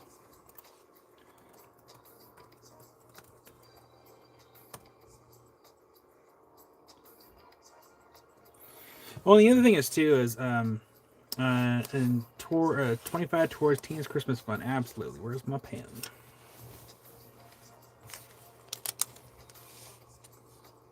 The quarter's not for sale. Everyone's trying for the quarter.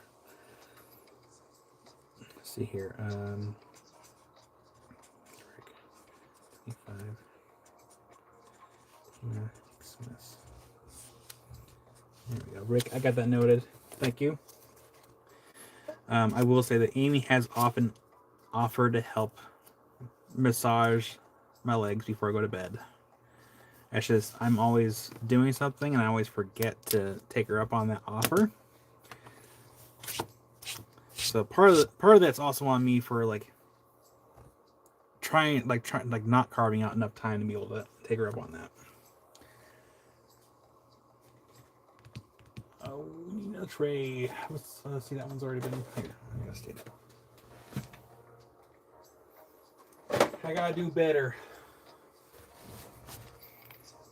Try to make sure my feet are also flat on the floor and not bent at a weird angle. All right, this is gonna be auction number 14. Auction number 14. You know, Rick, I might actually, because my feet are always moving. Amy often brings it up. She's like, "You're always moving your feet." And I'm like, I can't help it. I literally can't. Jared. But Jared, you gotta remember to have the amethyst to kind of help negate the drunkenness of the booze.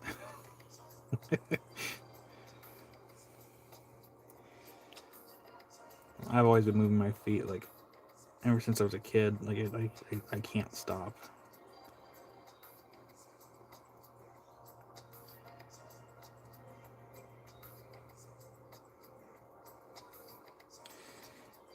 If only that worked as they say. All right, this is the next one.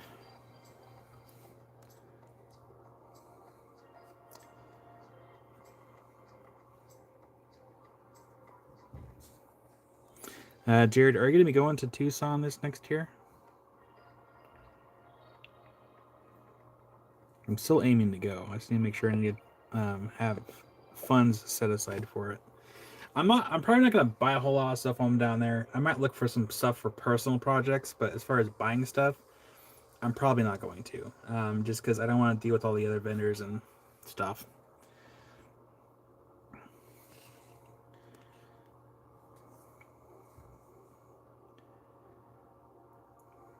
I kind of want to mainly go just kind of hang out with if Dave's going to be there, and Josh from Agape, Josh and Jess, and of course Jared. Jared, we haven't really got to hang out a whole lot since you were kind of up in this area. Like when we were down here on the coast, I would have liked to have stayed longer.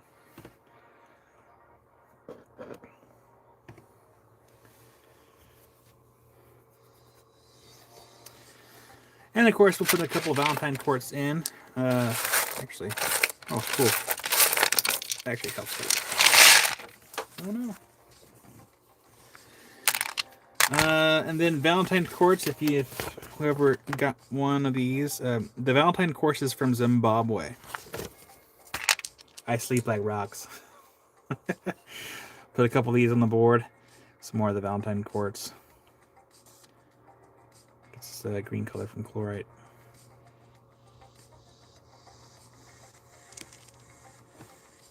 It really is, Patricia. Like I'm used to it. It doesn't bother me so much. But Amy, I don't think it bothers Amy. But she just mentions that she notices that I'm like always doing something with my feet.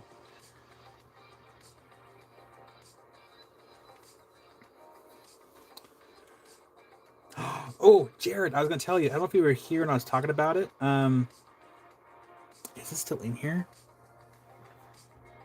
It might be. Hold on. Jared, it's not a rock hammer, but I'm gonna show you something really funny. If it's in here, it should still be in here. It's heavy.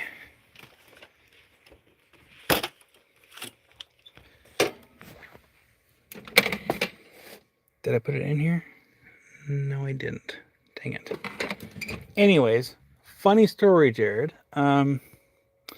It was shortly after I watched your videos, and I got a van. You see that van in the corner? That itty bitty corner, a little Dodge Grand Caravan. Well, in the back of the van there was a box. And in that box, there's your general stuff to keep in a van, like face masks, doggy bags, rolls of toilet paper, just the random stuff. And then inside was a hammer. Upon a quick glance, I'm like, I'm just gonna throw it away. It looks like a cheap, just quick glance, looks like a cheap old hammer. I was gonna throw it away because I already have a hammer. I go through the box. It is not a cheap hammer. It's actually an old S-Wing, your general hammer for hammering stuff, not rock hammer, the other one with the claw on the back, and household hammer. I don't know, S-Wing. And I'm like, that's an old hammer. So, yeah, I kept it. That was probably an expensive claw hammer at the time, so I kept it. I'm like, that was a good little addition. But I thought it was funny. It was shortly after I watched your video, I was like, oh hey, old hammer.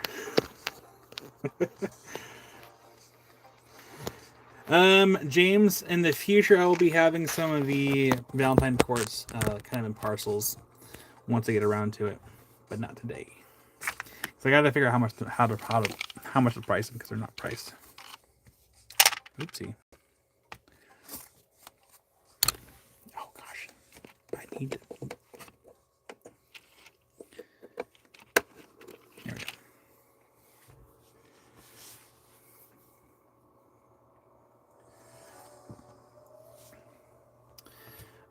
Where was he? No, okay, there we go. But yeah, I thought that was funny. So you have HR material and Valentine Quartz for auction number 14. Copy paste 14. $1 minimum bid and 1 minute starts now. Oops, I hit the wrong button. You guys got a couple extra seconds. Yeah, James, I don't know when the Hackmanite. I don't know if and when Josh will get some more Hackmanite bowls in, but I do have one that might come up if that person doesn't pay their invoice that has left me high and dry for the second time in a row. So we will see what happens if they don't email me today.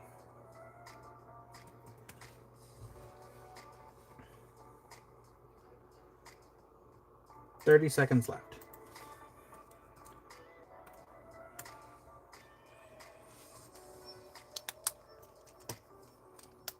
Okay, James, I'll let you know what happens with it.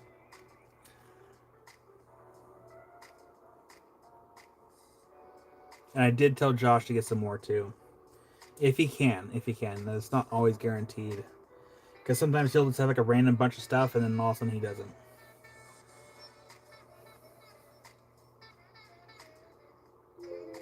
And time is up. Let's go ahead and toggle that button right there. And that one's going to go to Melissa. Got that one for 13. Congratulations, Melissa.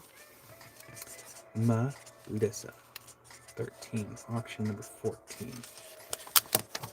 I need to get back into using the dry erase things because it saves money on sticky notes, but at the same time, these are just quicker because I don't have to go back through and erase. Remember to erase anyway. I guess we're looking on there. Okay, there you go. Here goes Melissa. Melissa. I need a spot right here. Perfect. Melissa.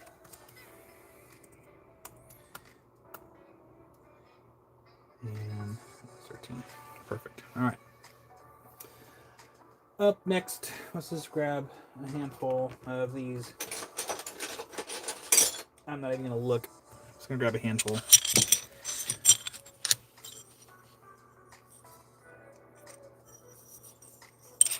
Just a handful of some agate slabs. Let's get a little handful here.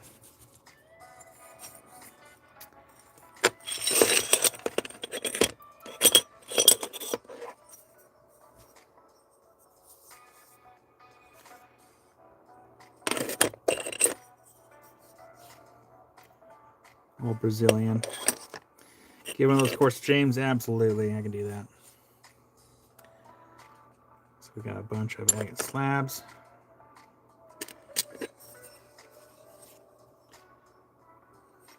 Yep, all Brazilian. A little random grab here from my little pile of slabs.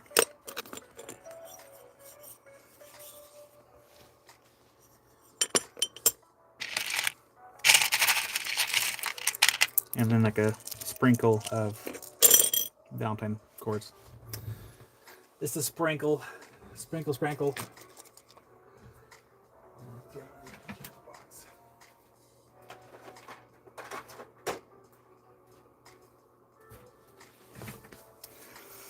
All right. How many slabs was that? That was what? 6 slabs. And then we have a little sprinkle of some Valentine's Day quartz. A little sprinkle. Crystal sprinkles. This will be auction number 15. We have slabs and Valentine quartz.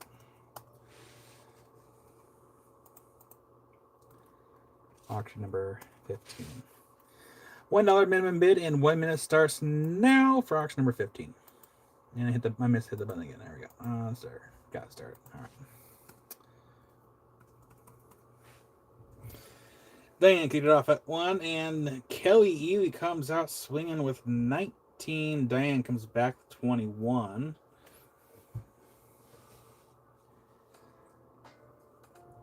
I'm excited for tomorrow. Anybody know why I'm excited for tomorrow? I'll let y'all guess. Give a little guess. 30 seconds left.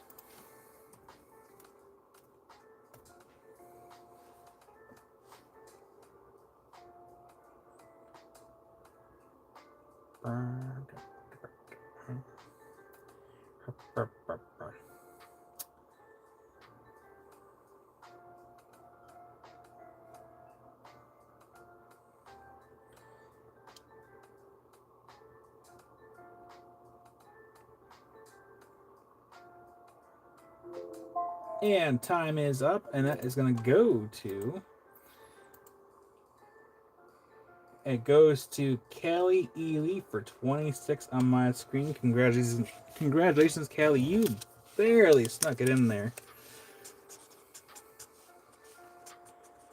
Kelly Ely for 26. Auction 15. So when you, for a lot of you should know this, but on your invoices, it will show up as A15. That lets me know which auction it was. Because I have it on my sheets here. This is like, it has the auction, and then auction number 15. No, it's not an anniversary. Tomorrow I should get to find out what the dates are for scheduling for the slab and for everything else.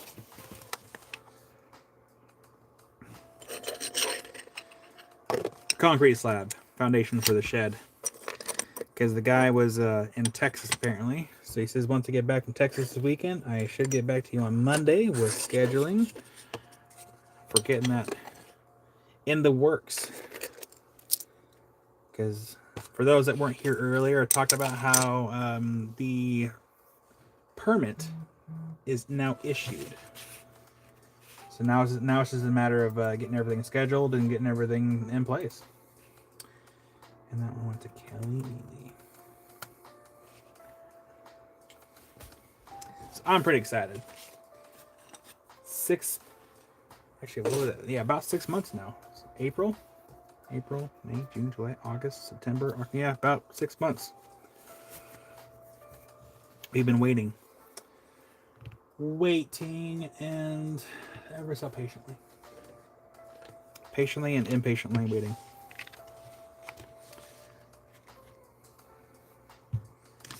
Pain in the butt it was, I'm telling you. It's been a while.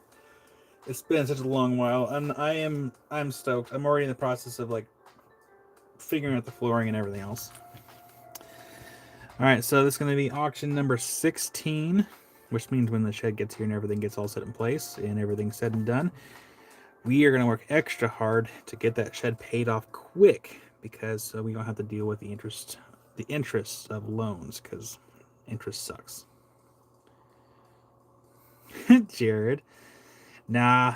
Though I wouldn't mind getting a couple extra boulders put in the front yard that way, because we live on a corner lot, and my fear is always that someone's gonna miss a turn, or they're not gonna pay attention where they're going, and they're gonna cut through our yard through that corner. And so I'd like to get a couple big boulders kind of put around that shed. Yeah, no worries, James. When I do eventually get them parceled out, don't worry, I got you.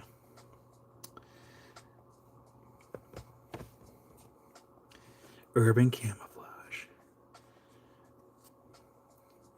And then we have the second piece here. But I would actually like to do some not heavy hardscaping, but some softer hardscaping around the shed.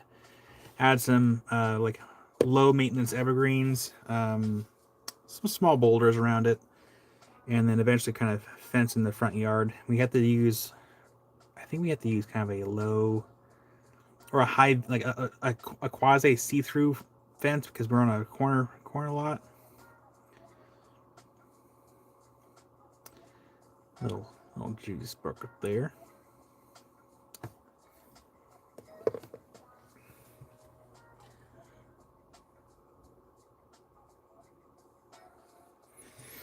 Jared, it sounds like you did it the smart way.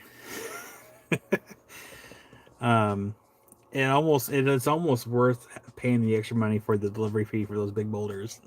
Don't try to move them yourself. Ask me how I know this. We got them plenty of looks trying to move a big boulder. We moved the big boulders in our front yard. That's when Amy was pregnant with River. And Amy was helping me move this giant boulder from where I dropped it to where it's at now. And we were using a mixture of PVC pipes and wood to, pretty much get it onto the PVC pipes, and then roll it, and then keep moving the pipes, to the front to like roll it into place. It's a 1,200-pound rock. It was not easy.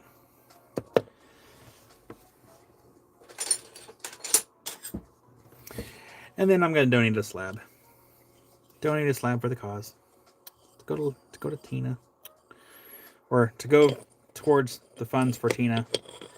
So he has some Honda Ridge material and a Brazilian agate slab.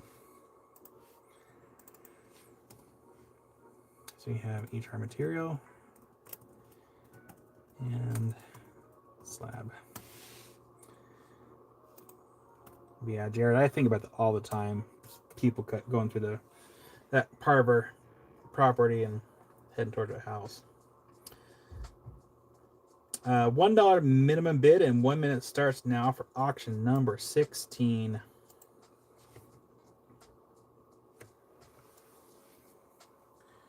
It was funny because when we were moving that rock into place, there was a landscaping truck that was driving by, and they were just like I could tell they were laughing at us and just like shaking their heads, because it was kind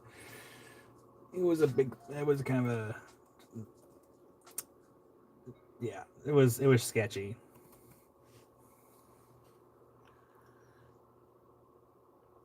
$30 left. I also learned that when you have something on rollers in the bed of your truck and it weighs 1,200 pounds, if that thing wants to move, it's gonna move. Okay, I was right. It says Rob from Michigan Rocks.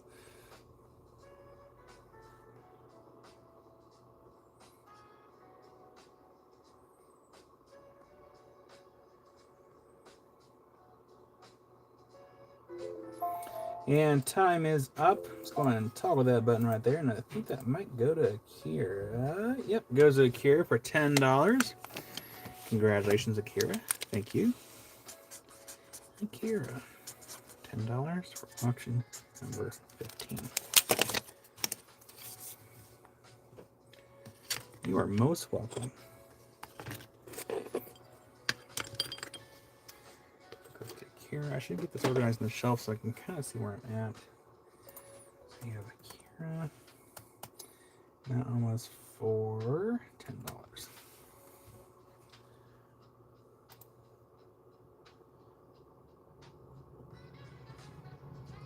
Oh, a nice ghost. Yeah, so Rob is pretty nice. Like I talked to him a while back, and he said that if I ever came to the area to let him know, and he'd be more than happy to show me around. So I think at some point I would like to actually go to Michigan, hang out with Rob. Seems like a nice guy. I think it'd be fun. Still got to hang out with Wild Kyle too.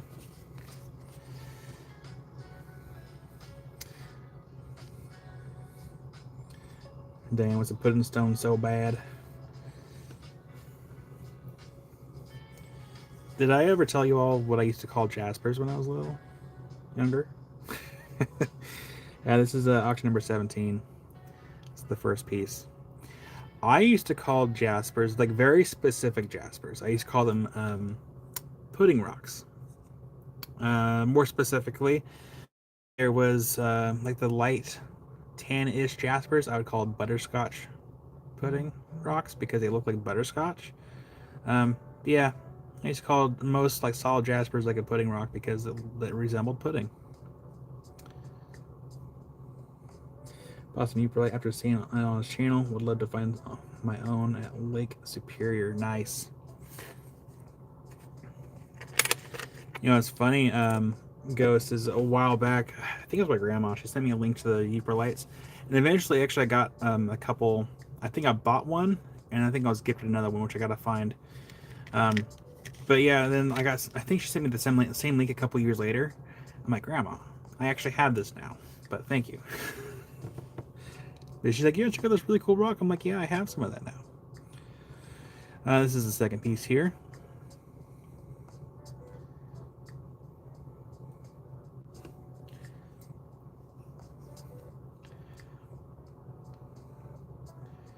What was really interesting is, I want to say interesting, but my grandma didn't even know that I did these live sales. I called her the other month, and I'm like, yeah, I'm self-employed now. I have been for a while, and I do these live sales on YouTube. She's like, you do live sales on YouTube? I'm like, yup. I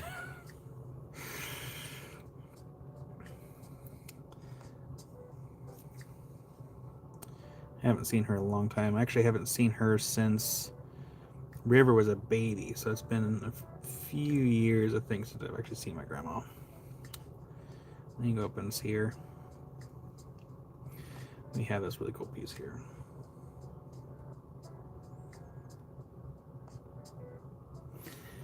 And then I'm gonna donate again. Let's see what we can find for a wee little donation. Ooh, we're gonna donate this to the pile. We're gonna donate a nice little Brazilian agate slab to the pile. Boom, look at that. Makes me want a candy real bad. Not really, but it is a nice color. I like that color a lot.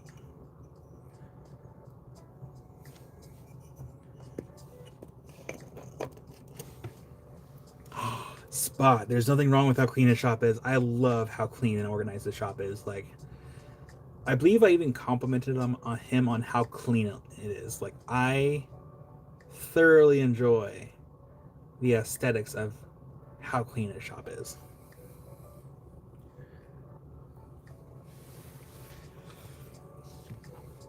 And Jared also has a very clean shop too. Jared, at some point when I make it down there, I would like to have a little tour of your shop in person because it is super clean.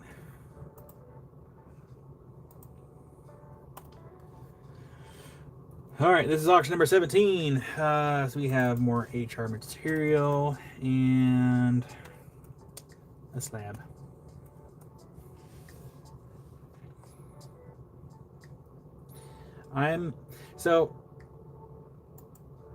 Sometimes I have to kind of stop thoughts as they enter my mind, because one of my thoughts was like, oh, once this new space gets put in and that gets done, part of me has almost considered redoing, I would say redoing, but repainting the inside of this shop.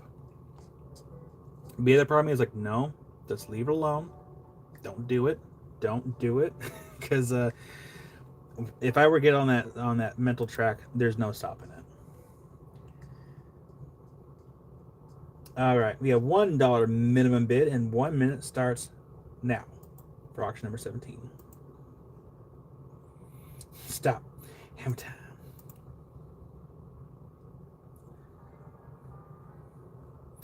And James kicks it off at 5. Kelly Ely is now at 13. Because I would like to have like nice clean painted walls, but at the same time, that's a lot of paint. Especially with these walls, I'll probably have to do a lot of primer too. But I'm like, that sounds like a lot of work. Maybe I'll just leave it alone. We have 30 seconds left. I also want to go to Ohio.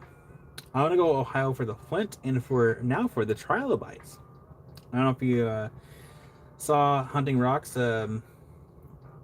but there's some cool trilobites over there in Ohio.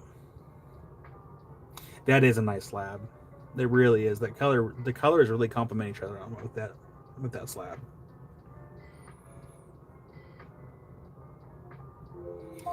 And time is up. Let's go ahead and toggle that button. Let's see who got it on my screen here, and that is going to go to. Looks like that goes to James for 18. Congratulations, James. Yeah, Diane, I'm starting to love trilobites too. I can't even begin to tell you like how excited I am for this next year, because I want to go back to Utah, and I was thinking, oh, I should probably spend like 2 days there. I think when I go back, I almost want to spend maybe 3 days and like really kind of be picky and choosy about like what I bring back, and really utilize my time there. And then goes to James for 18. You know, James, I'm just gonna do this. I'm gonna toss a couple Valentine quartz in your box here. Here, I'll throw these a few there and there for you, James. Thank you, James.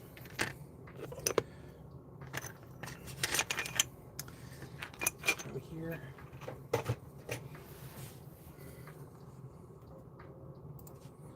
James. 18. There we go. You're welcome, James. Thank you. All right. I'm trying to see which ones I haven't done yet. We haven't done this one yet. What's in this bag? Ooh, okay.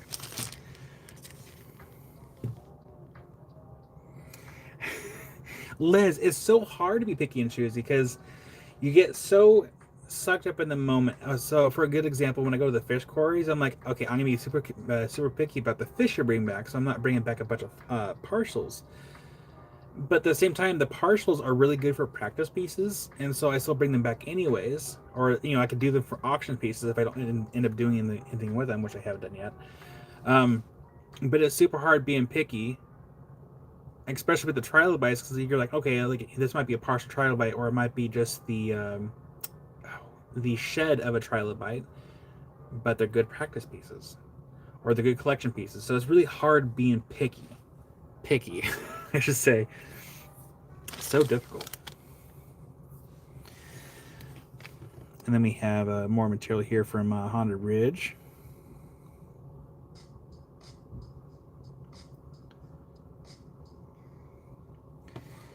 have another piece here from Haunted Ridge.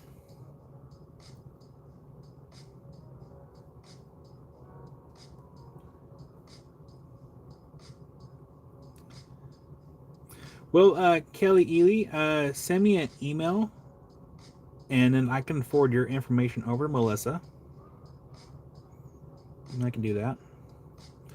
It would be the first time I'm the conduit for sending people's information.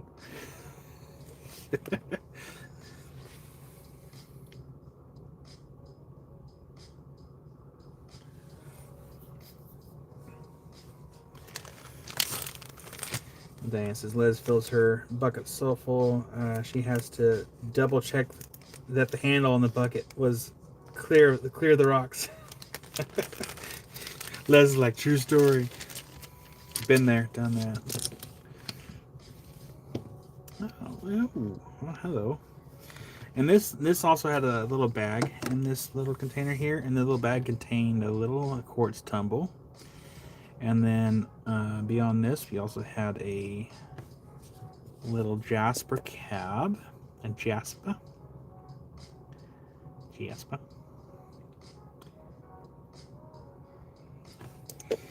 And then we have this guy right here. Look at that. That is, I love the coloring on that. That's nice. That's very nice.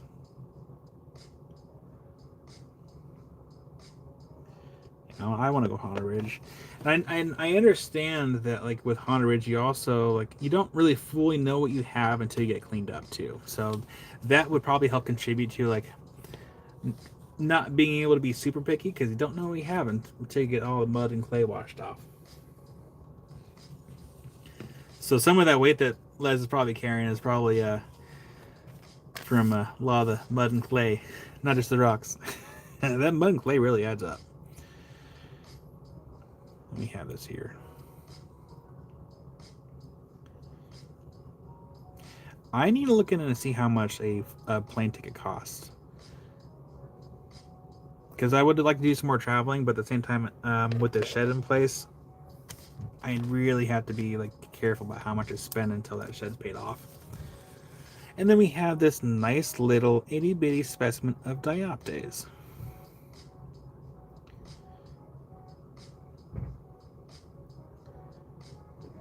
I forgot what option I picked for the payments. I think I picked a 7-year payment plan, but I'm gonna pay it off sooner than that because, again, I keep bringing up, but interest rates are scary high. Can't fly with a bucket. Well, Diane, the plan is to go to Haunted Ridge, you know, rent a car and stuff, and then ship everything back. Like I'd be happy with this. Like make sure everything's kind of mostly cleaned off, and then just ship everything back home. Well, hi there, Red Lady. Yeah, Jeff, those big plates are really, really cool. Jeff, you saw my big plates, right? That Dustin gave me.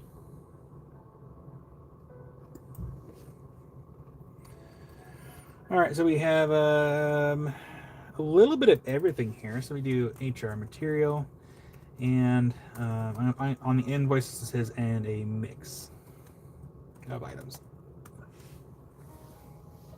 Oh, you haven't seen it? Here.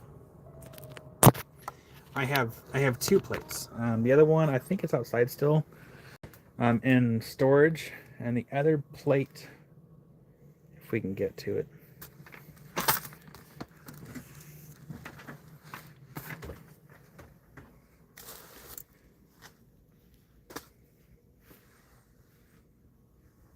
I don't know if I can lift it with one hand.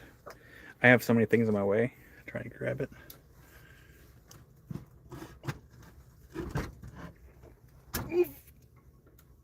Oh, that's heavy. Oh, that's heavy. Oh.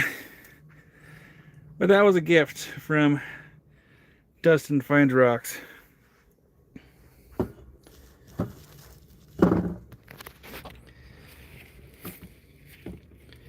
It might be a little dusty. Yeah, it's a little dusty. But there's one big plate there, and I have another plate somewhere else that he gave me as well. But that one stays in my personal collection because that was a gift. Very generous gift. But I have another one. But yeah. Oh yeah. Oh, they get bigger than that? The way, Amy, the way I would immediately drop that. Oh, I was sweating actually picking that thing up. But yeah. Yeah, it's not near as big as that one, but I do have another piece. I guess it's out in storage. Because I ran out of room in here.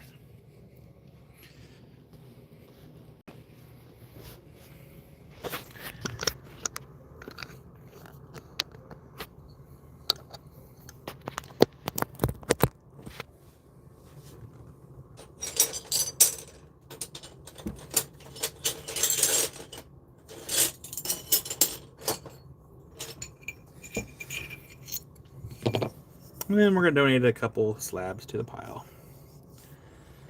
A couple Brazilian agate slabs. There's a little fracture right there going through it. But hey, that's fine.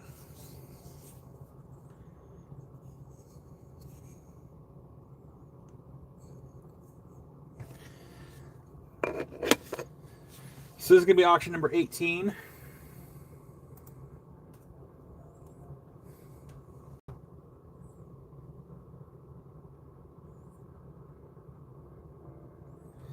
Yeah,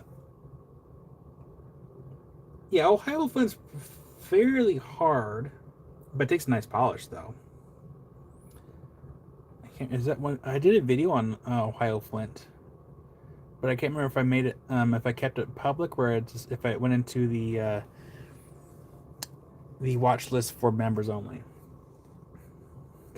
The video didn't do that well, so I just put it on the back order. All right, $1 minimum bid, and 1 minute starts now for auction number 18.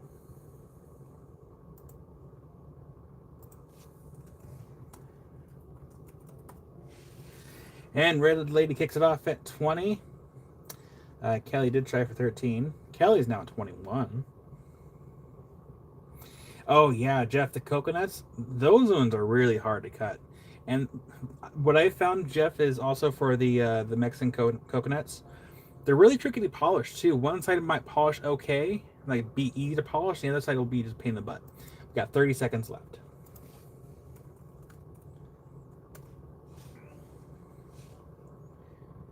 But man, those coconuts are beautiful like once they're polished. Especially if they have a lot of like parallax banding in them. Beautiful. Welcome back, Chrissy. Okay, feet flat on the ground.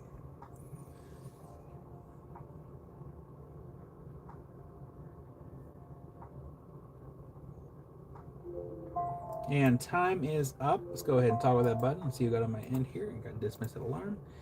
And it looks like that goes to Lady Diane for 29. Congratulations, Diane. Diane, 29. Auction number 18.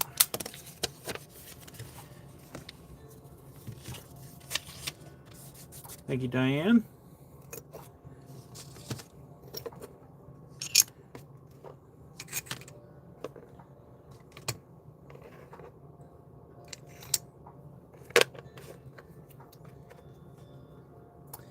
You know, I just realized that's a bead. I thought that was a cab. I was like, wait, why is there a hole in the top of that thing? That's a bead. Is the other one that we did earlier a bead too? Hold on. Yeah, the other one that's in the Kelly's box. That one's also a bead. So yeah, Kelly, the one that's in your box is a bead. I just now noticed that.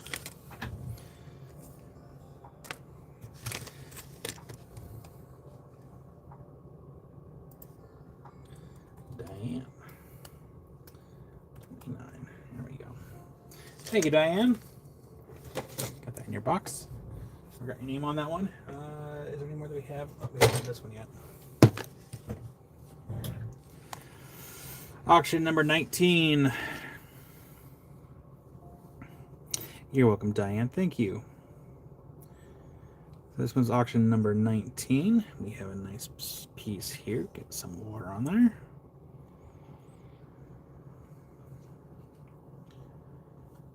One of these weekends, I'll make it without getting any permanent marker on my fingers. All right. Oh, we got some Jews there on top. Nice. Kind of wish I had my expensive lights in here. The lights I bought for the shows, they really make these things sparkle, but man, they are expensive. We have another one here. Nice banding. And also, is Julie and Brian going live tonight? Does anyone know?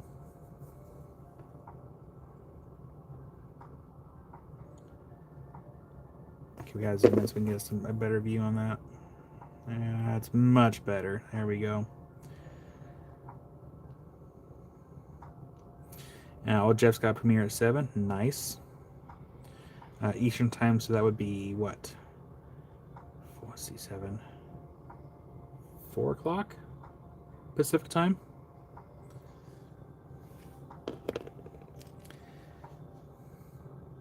Yeah, I was right the first time. Thanks, Jeff.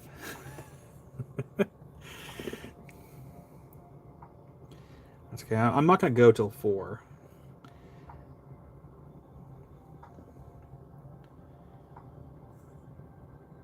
Because I would like to have everything added and ready for Amy to come help wrap things before River goes to bed. And then I think I'm just going to add a couple of Valentine quartz in for this lot here. So I'll toss in a couple of Valentine quartz. And eventually we'll have these parceled up for the Valentine quartz for future lives once I get around to it. Because I also have some garnets from, oh gosh, where are they from? I forgot where they're from. I do have some garnets though as well. And Diane, you absolutely, I can get that noted here. Let's see here. Close box. Diane. Actually, before we go too much further, before we actually get started, Janet for open box 2. Absolutely, Janet. So before we go too much further, let's do our notes. Continue our notes for open box. Open box. We have Les, Douglas, Kelly, Ely, Tammy B, Pers, Akira, Georgianne, Rick, Chris, Patricia, Diane, and Janet, with closed box being Bead Pie and James so far. And we have Tuttle for open box. You got a Tuttle. And then Jeff, absolutely. Got it. All right, so let me know now. Or if you get your invoice, if you want to have open close box, you can always email me like, hey, before I pay my invoice, can I go ahead and close it? Or if you got your invoice, you don't want to have a closed box, like, hey, I got my invoice, can you keep it open? And then I can adjust or remove the shipping cost. Or we can do too, is if you already paid your invoice, but it's with a closed box, if you change your mind, let me know. I can make a note on the boxes that says that you paid for an X amount of cost for the shipping costs. Absolutely, Akira. Move you over here to close box.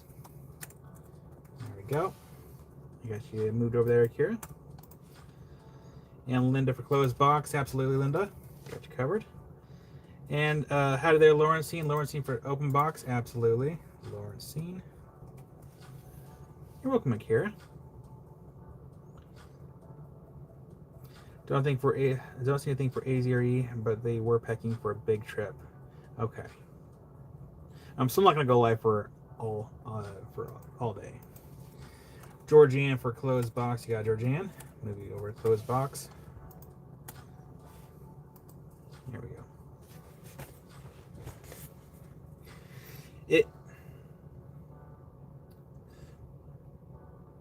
Oh, hi there, Derek. So if anything, like, it's hard scheduling stuff super far in advance because, you know, things change all the time. There's been times where I thought I was going live for a weekend and I ended up taking the weekend off. So it can be really hard to be like, hey, we're gonna plan a live. So I should tell Judy, like, don't even like stress about it too much. But I mean, I'm. It's almost to the point where I'll tell people like a general start time, but I'm to the point where I don't have a dedicated end time. So like I can either end at 4 o'clock or I can end like if I decide to go later, because we all know me. I go on tangents and sometimes I can stay longer than that. But yeah, it's hard to really schedule things because things change all the time. Life happens. Okay, I'll flip you all back around.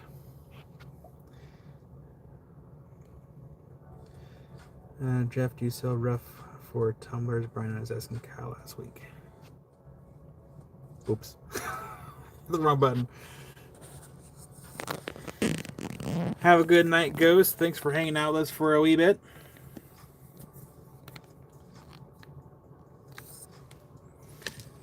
Have a good week. I'm going to go live at some point this week. I just don't know when yet. It all depends on when I get things done here.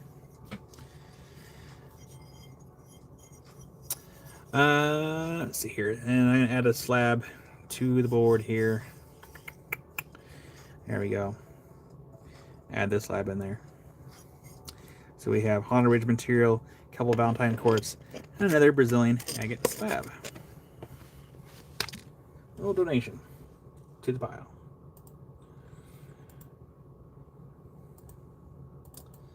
And it's going to be the same thing. So it's going to be HR material,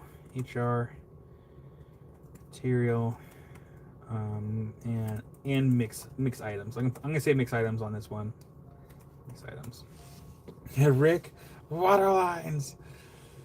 All right, copy and paste. This is auction number 19. $1 minimum bid and 1 minute starts. Oh, hold on. There we go. $1 minimum bid, 1 minute starts now. For auction number 19.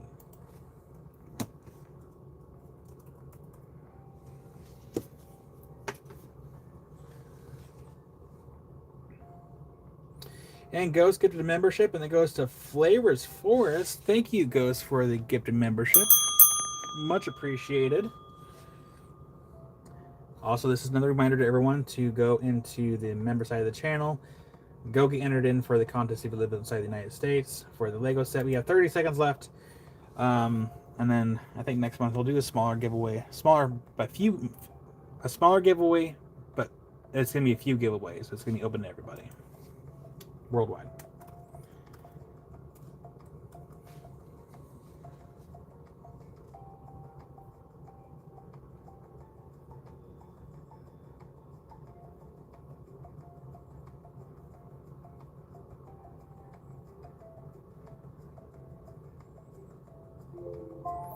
And time is up. Let's go and dismiss that alarm and go over here to toggle the button. And it looks like it's going to go to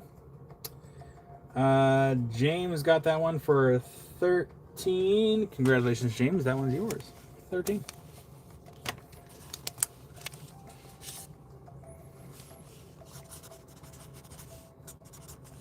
That was auction number 19.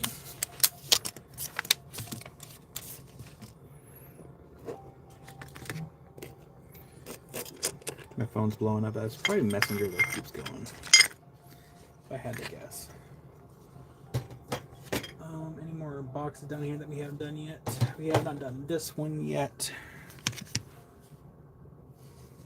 And this is kind of, I do want to show you all like why sometimes auctions happen, sometimes they don't. And it's because it does take a bit of a space to do this. So I have to have a clear shelf to do auctions because I have everything kind of lined up here for auctions. So it takes a little space to do the auctions. And that's why we didn't really do them when I first got back. We didn't have any space. Well, hi there, Demon Ninja. Gym show in Lewiston, Idaho.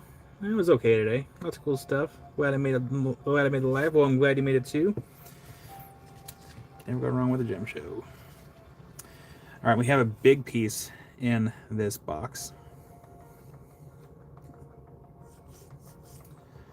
I'm looking forward to the springtime show in Rick Real. I'm kind of eager to see if they are going to be redoing the vendor list, because they mentioned something about redoing the list and seeing who's still interested and kind of going from there. And if I'm able to be a vendor at the springtime show, that's gonna be awesome. But if not, that's okay. I could still go look at rocks and buy rocks.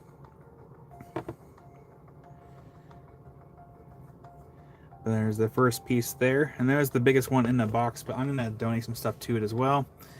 So we're gonna donate a few pieces of Valentine Court. So we're gonna donate some of these. So they're pretty neat looking. You have the little crystals that shoot off to the side there. And we have this one. And this one. That one's really cool. And Rick says no water lines. Well,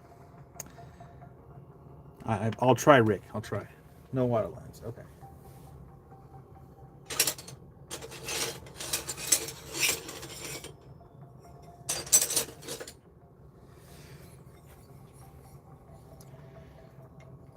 Oh, nice, Demon Ninja. All right, we have another Brazilian agate slice here that I'm donating to the pile. Actually, fairly clean cuts too. These, you can tell that these are cut by a auto-fed saw because the cuts are nice and clean. Rick, oh, I hear rattling. And then let's do.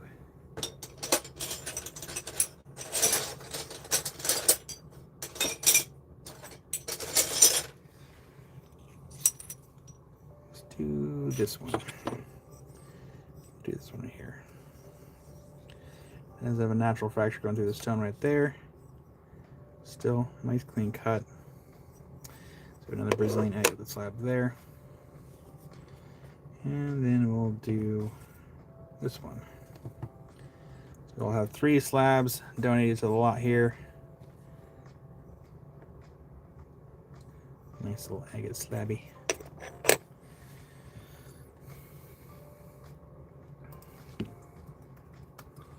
And oh gosh, what was the last box we just did? There we go.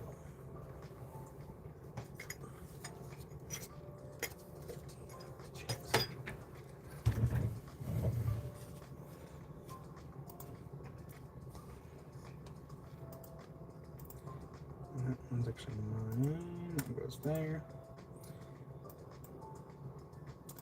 Okay, this is auction number 20. Hit Rick. All right, auction number 20. $1 minimum bid and 1 minute starts now for auction number 20.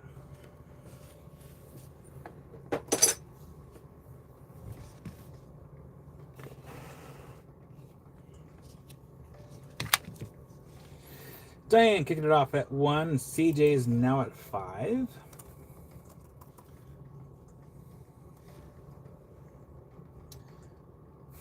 Les, I'll help you, Rick.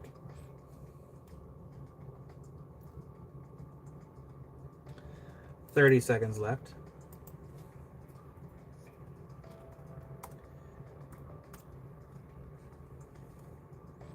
Some modified H2O lines. High quality H2O. And Derek is the highest currently at 12.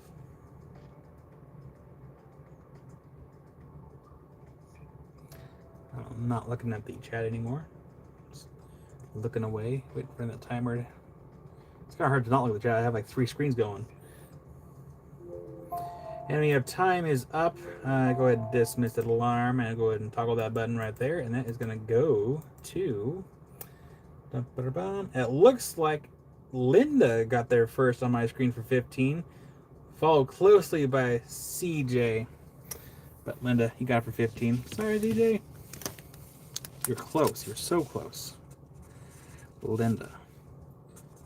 15. Auction 20.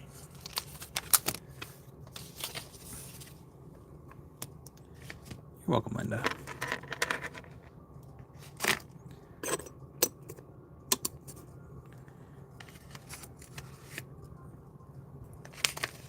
All right, there, I'm Zen. So Linda, and we had HR material and mix items.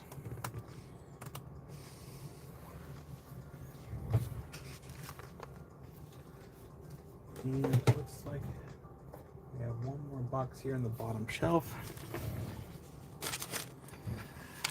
All right, auction number 21. Zoom in, enhance, zoom out, and let me zoom in.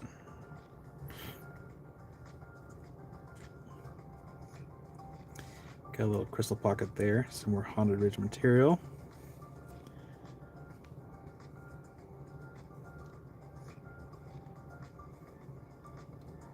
And then this one also had a little baggie in the box as well. I would like to thank you everyone for participating in these auctions, since pretty much only 2 of these auctions were mine, but most of these are Tina's material. You're helping support Tina for some Christmas funds for the family. And I just want to say thank you for that. All right, so now I know that these are beads. So it's not a Jasper cab, it's a bead. It just looks like a cab. So we have a Jasper bead here. Put it right here. And then we have that actually looks to be fluorite. Oh, that's kind of neat. It's got some depth in there. I'm pretty sure that's fluorite. It's really heavy. So that's a fluorite cab.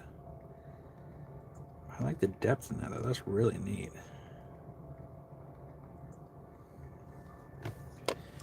Then we have a little amethyst.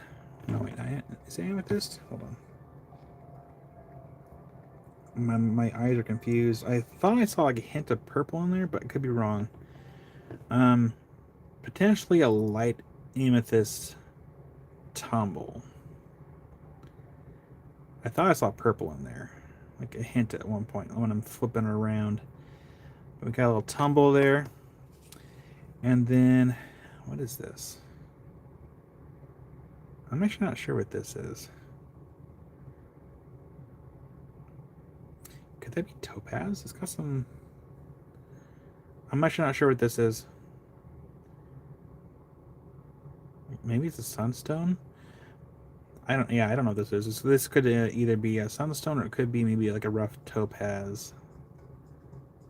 I don't know. I almost want to say sunstone, but again, I could be wrong. So I'm gonna say I don't know what that is.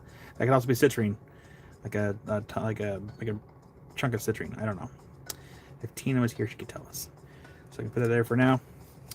Then we have here, we have a little amethyst,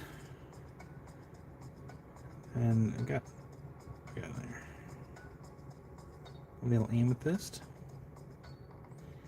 It also looks, I can't tell if that might be Brazilian. Well, amethyst. And then we have a little Haunted Ridge material here. Little chunk. And then, oh yeah, it could also be Shingon. The other name for it would be Shredzi. It's like a trade name. Shingon's like a trade name type deal. So yeah, it could also be like Shingon, Shredzi, amethyst. And then I had to feel around for this one, but I think she put a piece of Invisalite in there. You kind of see just how transparent the Invisalite is. I put it right here so we don't lose it. And then we have a piece of dioptase.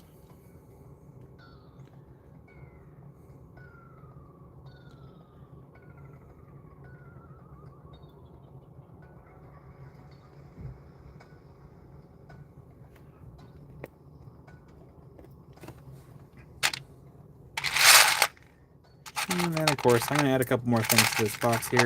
Oopsie, broke the camera again. We're going to add some more of the Valentine quartz to the lot. Add the little 4 pieces. That one is double terminated. That one's double terminated. And that one is double terminated. This one is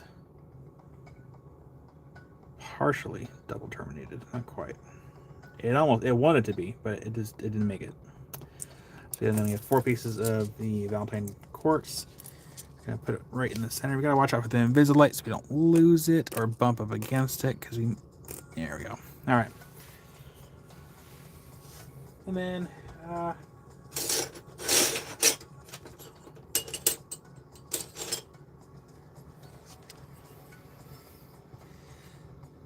And then we have another slab here. Actually, this might be the sister slab that we showed earlier. It is. Okay. So we have another Brazilian slab here. Who got the other one, by the way? This the other one. Actually, so yeah, Diane, you actually have the other part of the slab in your box. Here, Rick. All right, Doug. So it's okay to cherry pick the Invisalite, but only that. It'd be really funny is if I actually wrapped the Invisalite and you go open it and like there's this, it was in there. It just, you gotta look for it. So we have Haunted Ridge and mix items. That's what the invoice is gonna say. It's kind of save time a little bit. Rick, stop. All right, this one's auction number 21. $1 minimum bid and 1 minute starts now for auction number 21.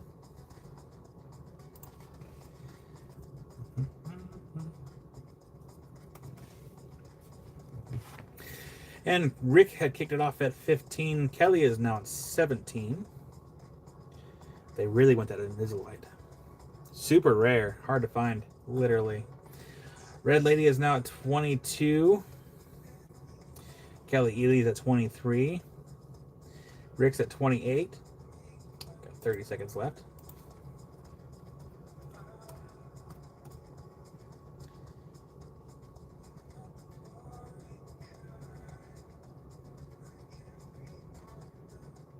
Red Lady's at 31. Doug brought the popcorn. Doug, I'm slowly buying stuff again. It's just I'm not buying as large quantities as I was right now, but I'm buying slowly.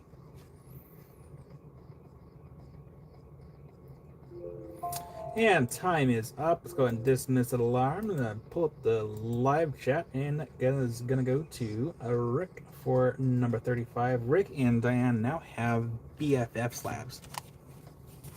Thank you, Rick, and congratulations.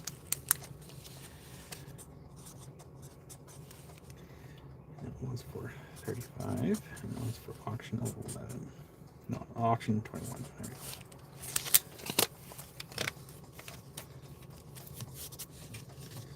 Yeah, Doug, let me know. I'm just not buying a whole lot, especially with the shed happening right now. Like I'm like really, like I don't mind building a box for like long term, but like oh no, where was? Okay, the Invisalite was right here. There we go. Invisalite. Gotta be very careful with the Invisalite. I'm gonna put it right here so we don't lose it.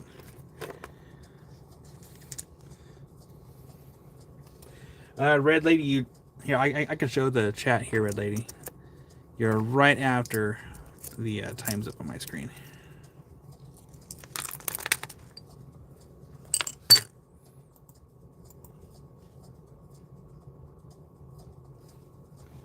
I'll show you.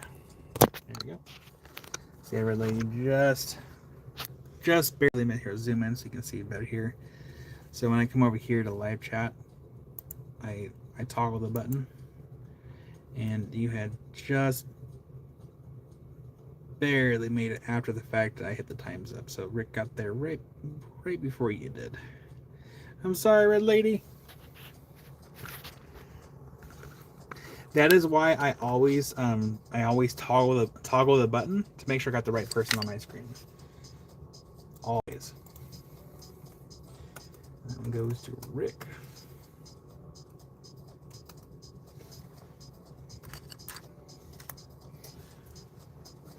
Okay, that bombshells. Well done.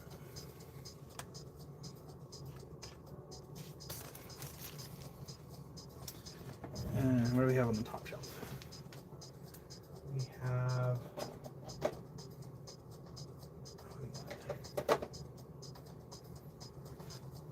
Let's do this one.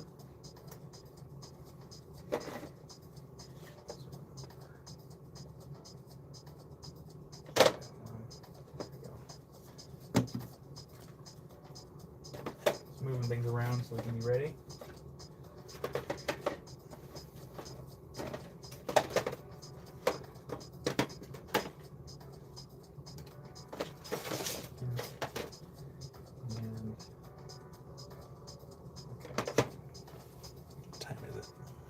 312? Okay.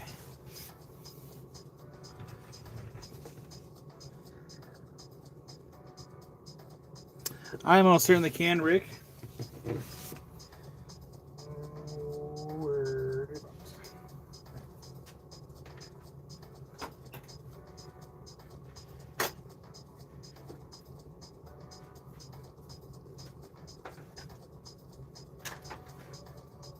Thank you, Rick. I put that in Les's box.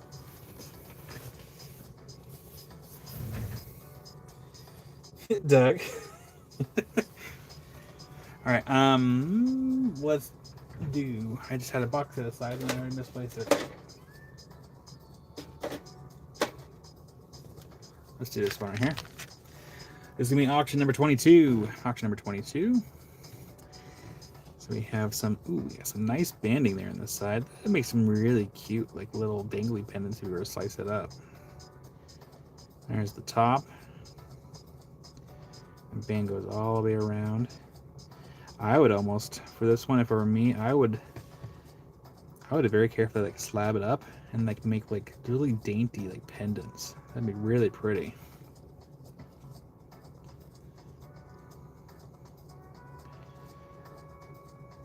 Yeah, no, I've been there before in other people's lives where I'm trying to claim stuff or like try to bid on stuff and you know, I don't end up getting it. I'm like, dang, this is what it feels like. But I've been there. And then you have the second piece here.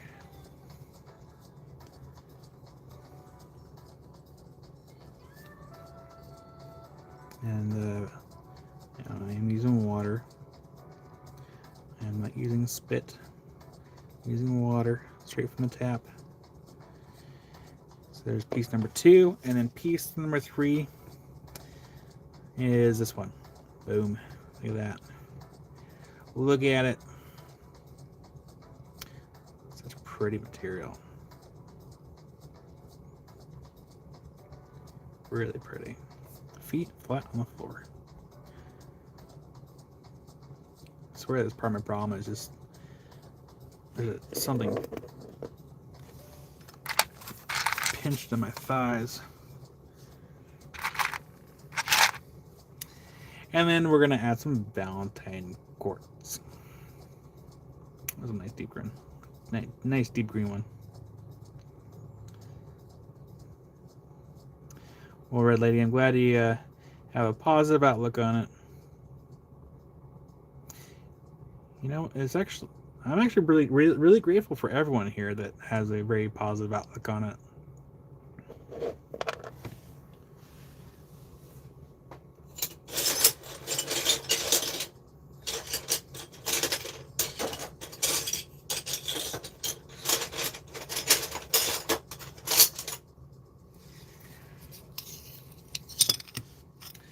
And of course, we'll add a couple slabs to the pile here. So we have another little Brazilian agate slab. Get a little water on there. Look at that. Nice little slab. Yeah, Akira, I'm proud of our community here. We have such a lovely bunch of kind-hearted individuals. And we have another slab here.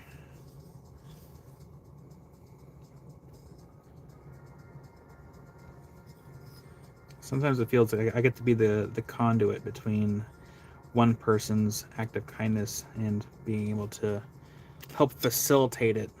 More often, like, it happens a lot. I have no complaints.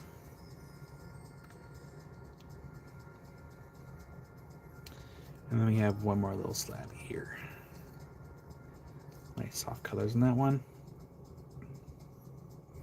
And I think after this auction, we'll do one more after this and probably call it good for the day. So there's that one. And this is auction number 2. We have HR material and a mix items. Auction number 22. All right, we have a $1 minimum bid and 1 minute starts now for auction number 22.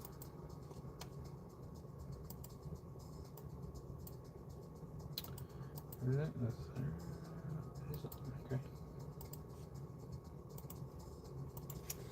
I'll do one more auction. One more auction after this.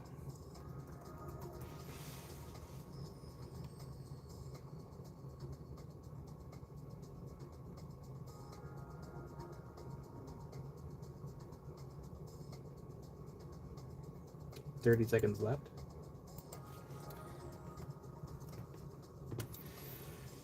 And the auction after this one, that being 2 minutes. And I'm going to load the board with a bunch of stuff. I would say a bunch of stuff. It's going to be a good assortment.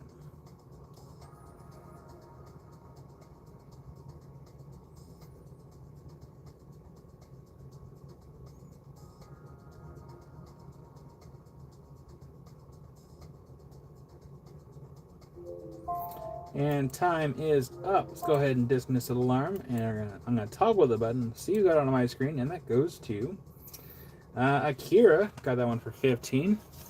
Congratulations, Akira. And thank you, Akira. 15. Auction number 22. I feel like when I'm doing the stuff for the auctions, it's almost like signing things in triplicate. So there's no mixing things up.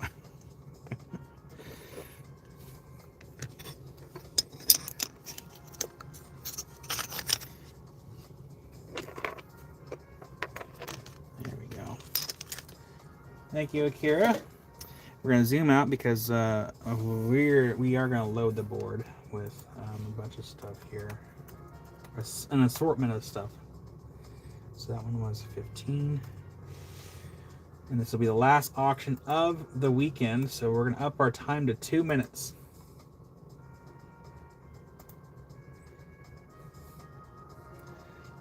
And Doug with the train of love. Okay, so for the final auction, you can see my hand there.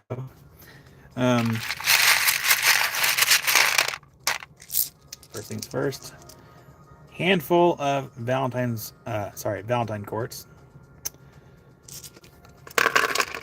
That's to start it out with. And again, that is from Zimbabwe. Yeah, Zimbabwe. And then up next, I'm gonna grab some more stuff to put on the board.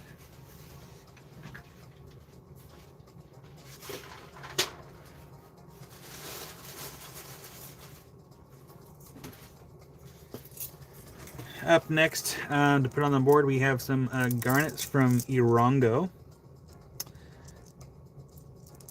Africa, Namibia. So we have some garnets. What else?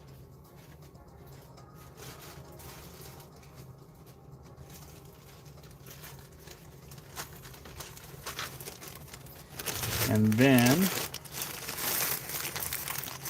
we have some zircons.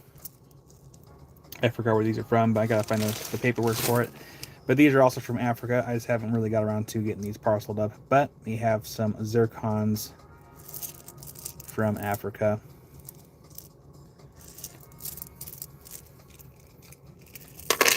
Here. And we're gonna turn off the spinning table for now.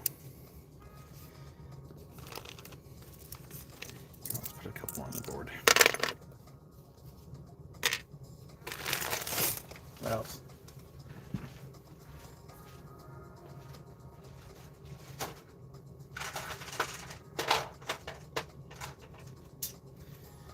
I'm going to do also a handful of Sashi River tumbles.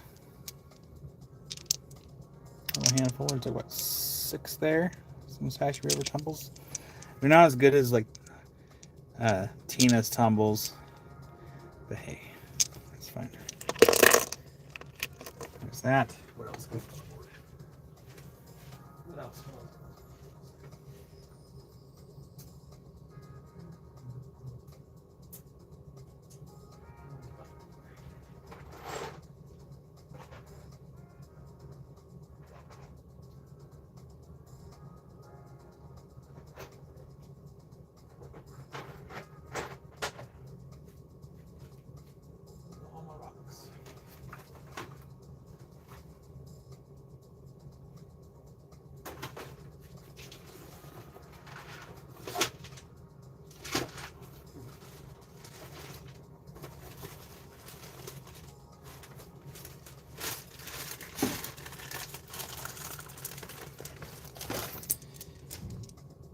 a few topaz,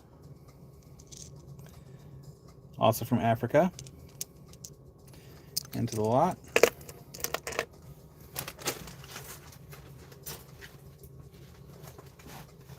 Topaz is from Namibia, also Orongo.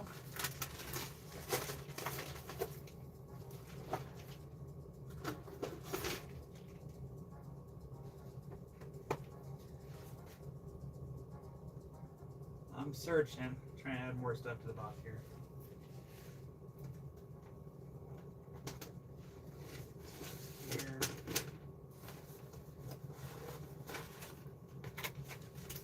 Let's do a couple of these. I'm gonna put a couple solar quartz on there. The solar quartz is it's from Bukanotuk, South Africa. It's very similar to the fairy quartz, cactus quartz. It's just a limonite staining. Rick says, "Stop it, Kyle."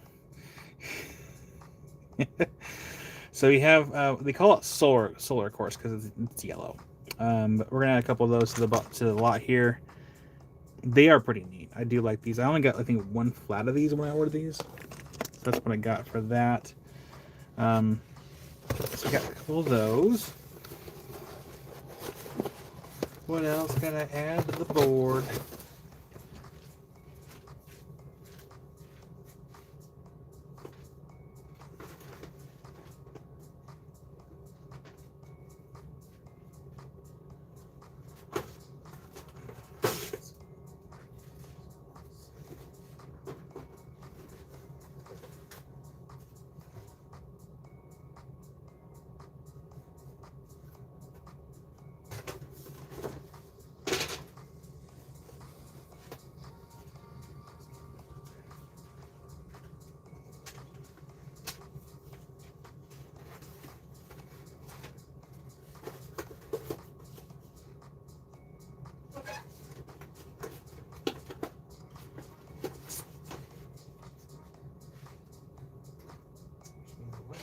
About these pieces. Okay. There is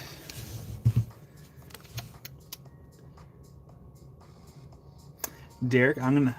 Derek, I still have those. I'm gonna wait for. I kind of want to polish those and then do do those for auctions. So Derek, I have a plan for those. You gotta trust me on that.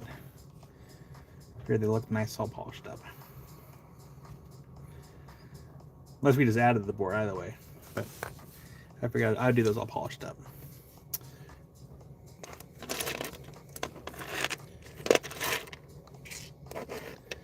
Okay. For the center of this piece, or for the center of the last auction here, I'll save this one for next time. I'm gonna have to zoom out. But we have a chunk of Montana agate.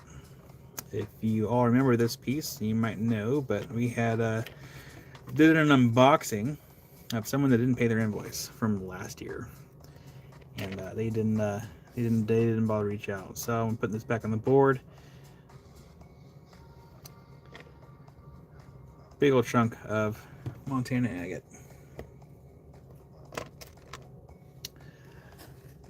A little mix of everything, but yeah, we actually have stuff from Derek for future auctions. I want to get them polished up first. They cut and polished. So that is what we're doing for the final auction of the final auction of the weekend. And this stuff is actually directly supporting myself here, coming out of my personal supply.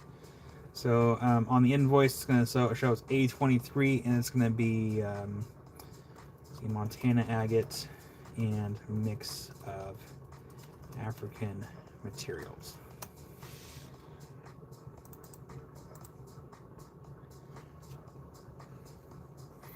Redley's already ready. All right, so this is the final auction of the weekend. This is going to be a 2-minute long auction, so give me a second to get everything typed in here. Auction number 23. All right, $1 minimum bid, and 2 minutes starts now for the final auction of the weekend.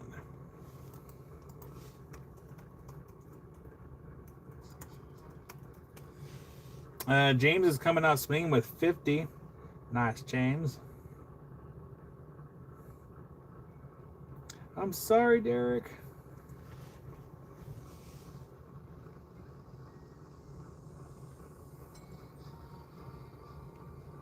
I will say for like when I'm doing these auctions, it is nice kind of invoicing wise because what I'm using a sheet to kind of keep track of everything.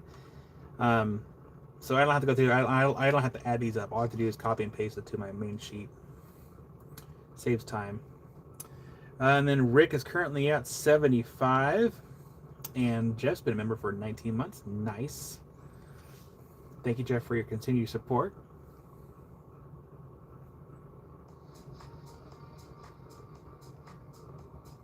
We have 1 minute left.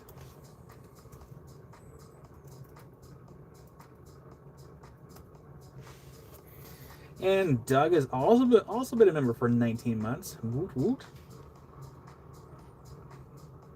Thank you, Doug. Loves bringing the popcorn, and so is Troy and Akira.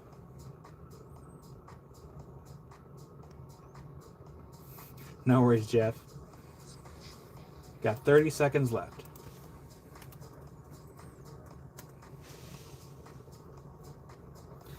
And James is at 77. Rick's bumping up to 100.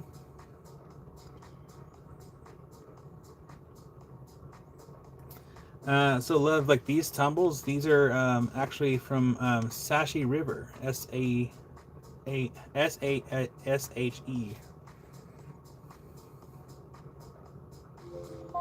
All right, time is up. Let's go ahead and dismiss the alarm, and we're gonna just do this in the live chat here and see that on my end. And it looks like it goes to Rick for 100. Congratulations, Rick! You got the final auction for the weekend. Thank you, Rick. That is very much appreciated. And that is auction 23. And there's Oliver. Hi there, Oliver. Been a member for 24 months. And looks like, Oliver, you got the little golden heart next to the gnome. So that one goes to Rick for the last auction of the evening. Thank you so much, Rick, for that. And right here. Perfect. All right. Whew. We are at the end of the weekend. That's my forehead. Yes, happy anniversary to Love and Oliver. It was I forget, was it the 6th or the 9th anniversary? I forgot. 6 or 9. It was one of the two.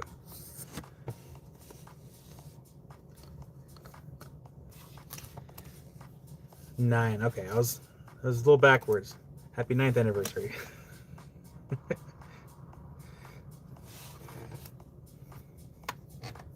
Oh, dropping stuff. I forgot to put my phone back on silent.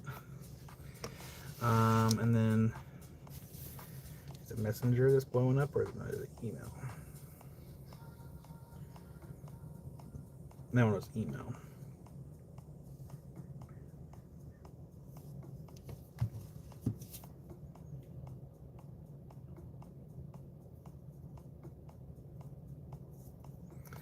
Well, thank you for popping in. I'm Zen. And you're welcome, Red Lady. And then we will have more auctions next Sunday. Actually, what is next Sunday? I think we have another live sale here next weekend. Yeah, so we should have another live sale here at home, and then the weekend after next, assuming that nothing changes, I'm aiming to do another live sale at Josh's warehouse weekend after next, and he's got a lot of stuff in there. Oh, nice, Diane. 35 years. Congratulations.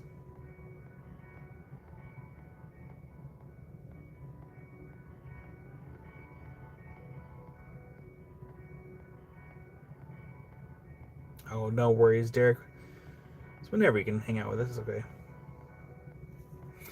Yeah, so next weekend it starts as usual, 10 a.m. Pacific time, because we're here in Oregon. And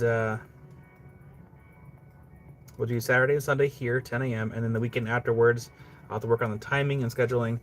And he should have everything ready for us at the showroom. Because the biggest thing, for those that don't know, when I do the showroom sales, it's a lot of work getting there, getting everything set up, and then breaking everything down and bringing everything over here. Because I have to bring all my camera gear and have everything ready, and then it's a lot of work. So I'm looking forward to doing that again.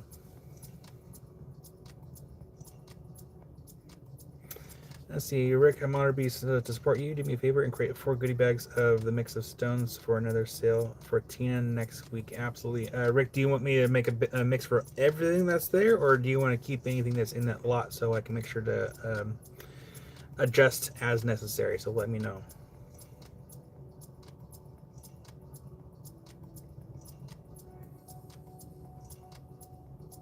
Yes, Love. I will actually, Love, what I'll do is I will send you video. And then Lev, I'll send you the video and just email me back which ones that you want, since I don't have notifications for YouTube on that other channel for the halite.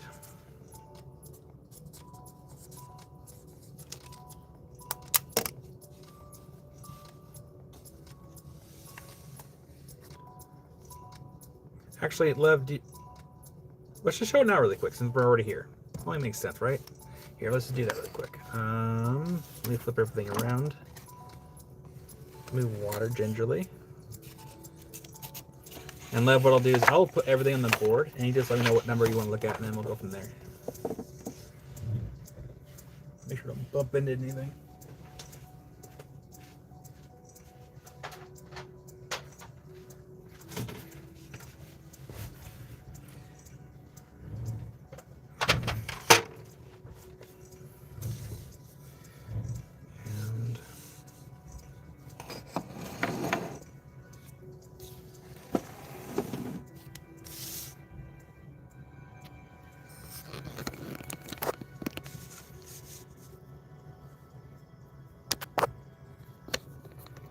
Yes, James, I'll be putting your box and Red Lady's box together.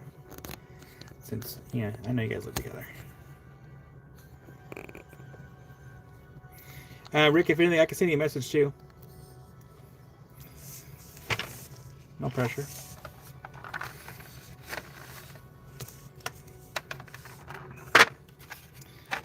So, get these on the board. Make sure we can see the prices, most of them anyway. So, I will say, if anyone else got one of these, so hopefully I'm showing this to Love since it's faster to just do it right here, since rather than make a video and upload it. On the invoice, I'm only going to put on there blue halite, because last time I put Iran on there, or Iran, and I think PayPal flagged the invoice for XYZ, probably because of the conflicts that are happening over there. So write it down. It's from Iran. Iran. I run so far away. Okay, done with that.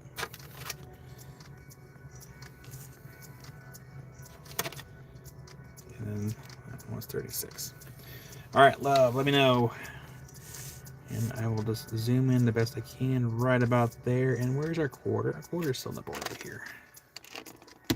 Where'd it go? Our quarter is lost to the... Right there. There it is.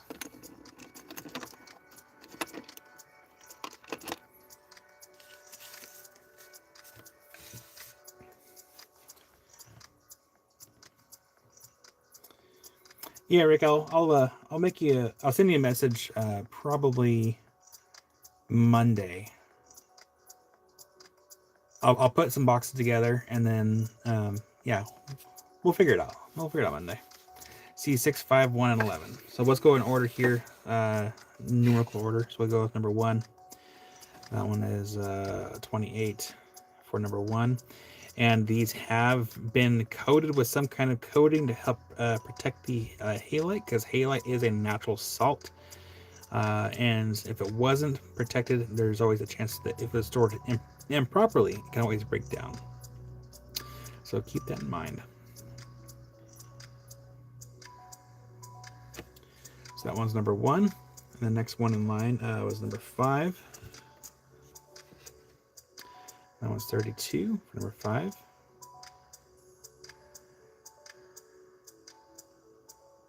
These are all natural, except for the coating they put on there. Don't use in cooking.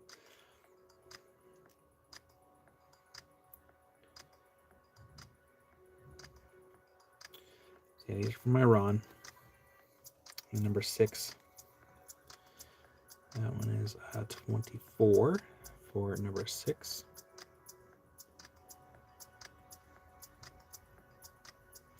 That's pretty neat, the color of them.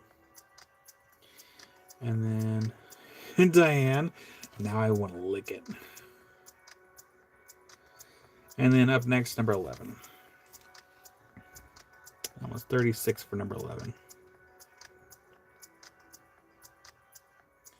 I mean, they're definitely pretty neat, but again, make sure to write down this for my Ron, because on the invoice I'm not going to put it on there because PayPal will flag the invoice as something, who knows what. I don't know.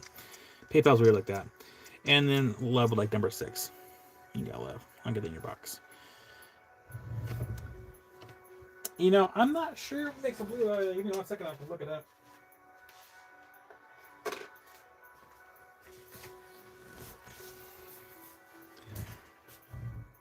We're going to zoom out really quick and use my burner phone. Hey, Google. What gives the blue color in the blue halite from Iran?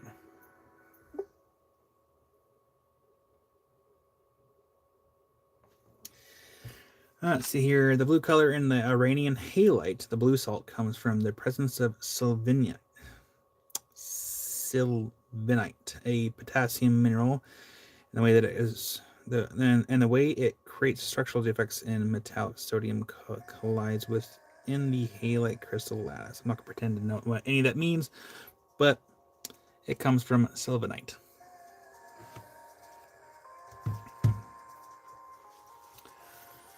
And Rick will take number 1. You got it, Rick.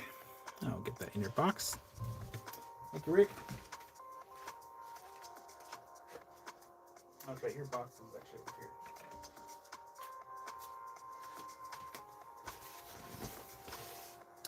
Thank you, Rick. I turned on Tammy's Google when I did that. That's funny.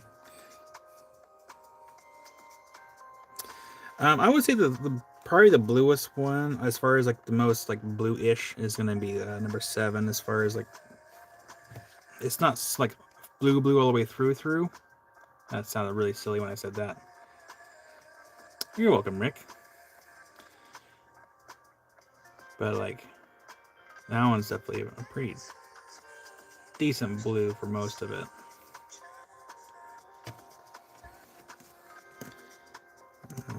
Yeah. Absolutely love you. 1 second here.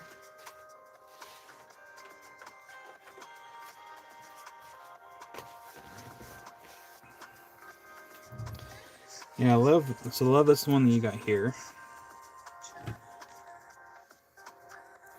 I think yours actually, like, it's more of like, it's almost, I don't want to say purple blue, but it's like, yeah, love. I think the one you initially got is like more like better as far as the color. I mean, it's not like super blue, but it's like, yeah. Oh, it's fine. Yeah, I don't know how else to describe it. I was.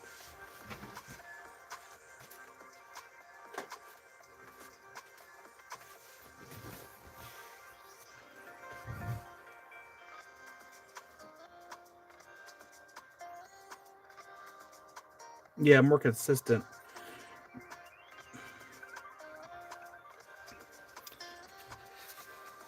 And Diane will take number 7. You got it, Diane.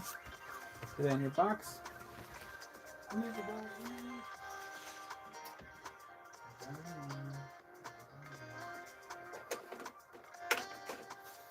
Diane, that is in your box. Thank you so much.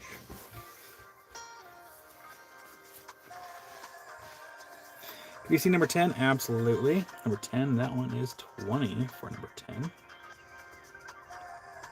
Yeah, no, some of these, Derek, some of them can actually look more purple than they can blue, which is really interesting. But that one's 20 for number 10.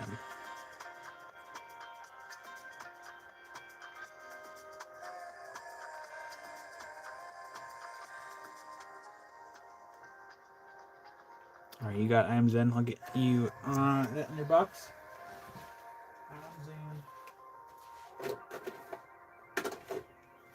Thank you, I'm Zen. That is in your box.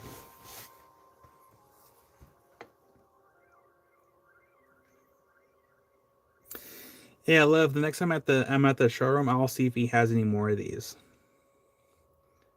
You're welcome, Diane.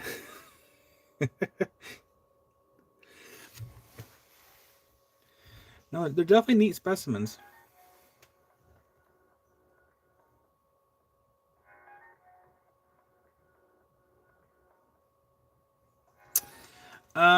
You know, love, I don't know. Usually when Amy is live, I'm not paying attention too much to the board.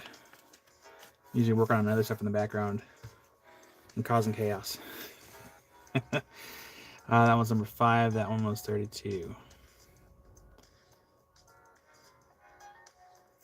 It kind of reminded me of like kind of reminded me of like ice cubes a little bit, like petrified ice.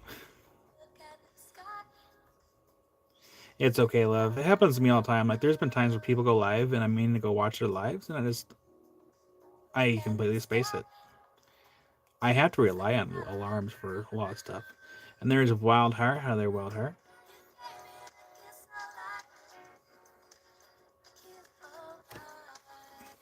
That was number 5. And then this one's number 2. Wild Heart, this is the blue Iranian halite. Number 2, that one's 28. We'll go ahead and show them all since we're here.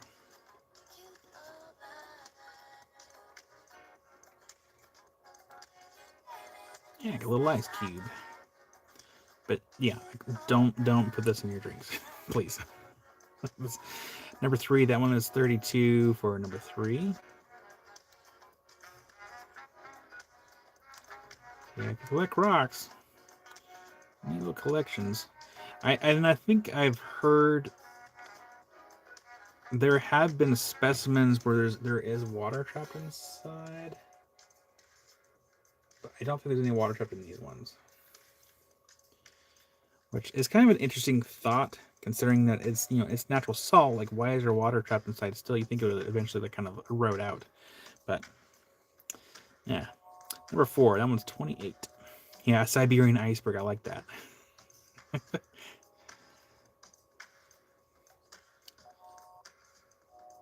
Yeah, Rick. Sometimes I've seen specimens of halite where they're little anhydrous, and it to me is kind of an interesting. It's interesting. We just saw number 5, and then number 8. Number 8, that one's 44 for number 8. So yeah, just remember, do not store these in direct sunlight to keep these out of like high humidity areas. I mean, it is coated to help protect it, but still, you want to protect your specimens, protect your investments. Yeah, just keep them safe. I do need to have my collect. I don't have my collection in direct sunlight. I keep it out of direct sunlight. Number 9. And that was 32. Me too, Diane. Something about hydros. And I'm just drawn to them. I got a box of Shred Sea Amethyst that I need to go through and look for anhydros. I found a couple. They're little guys. They're like little amethyst points, and some of them have little anhydros in them. Really cute. And then, of course, we had number 11. Almost 36.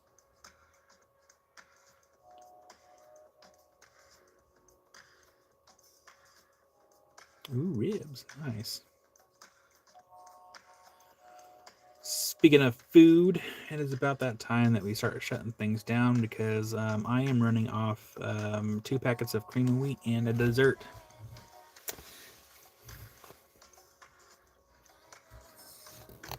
That dessert was really good, though. For those that weren't here to see it, Amy baked some apples and oats with a topping of whipped cream and a little bit of caramel sauce. A little drizzle. It was delicious.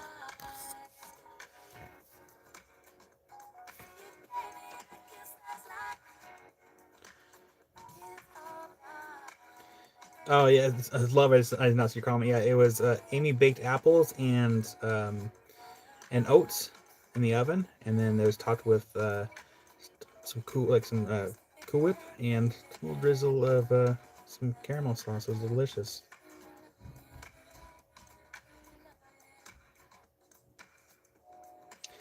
Actually, Derek, I did hear his stuff last night. Like, people are loud. So that must have been when I was hearing like in the distance. You too, Tammy.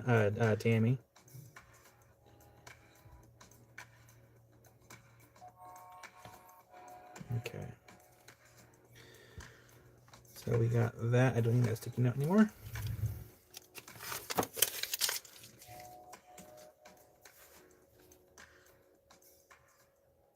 Oh, it's okay, Wildheart. It is okay. So, thank you again, everyone, for a wonderful weekend, and thank you for supporting Amy last night, and then also supporting Tina with your purchases of the auctions. It's going to help her out, helps me out.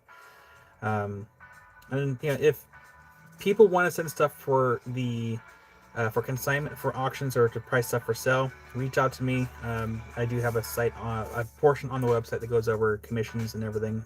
Or not commissions, consignments. Everything's split 50-50. I send payments through PayPal, and I will. Pretty straightforward, but it's optional if you want to send stuff. But let's see here. Absolutely, Marion. I can do.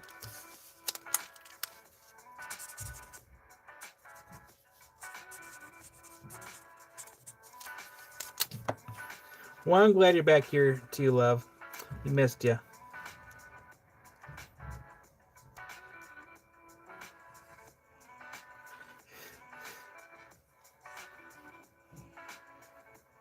Sorry, I'm trying to make sure that I don't miss anyone here. Doug, if the alien don't get me, see y'all next week. So yeah, as usual, invoices go out tomorrow. Invoices are due Thursday, but 99% of you pay your invoices before Tuesday, so you guys already know. So, yeah, invoices go out tomorrow, and I'll go live at some point this week with more lapidary stuff, and I'll let you guys know for dates for the concrete pad in the shed. So fingers crossed it'll be happening before Christmas. Ideally before Thanksgiving, but we'll see. So thank you all again for supporting myself, supporting Amy, supporting Tina, and also supporting Joshua with your agate purchases, because you're also supporting his channel as well. So, thank you. It's sky blue and it's got little Minecraft bumblebees on there. So, thank you all again. I will see you all here very soon, and you all have a wonderful evening. And then go watch Jeff. They're having a premiere here in about 9 minutes. So, here comes the boop. I'm sorry, everybody. I'll see you all soon, though. We got boop. We got a pose of the rock. I'm gonna pose that thing right there. That thing is beautiful. We're gonna pose with the spinel.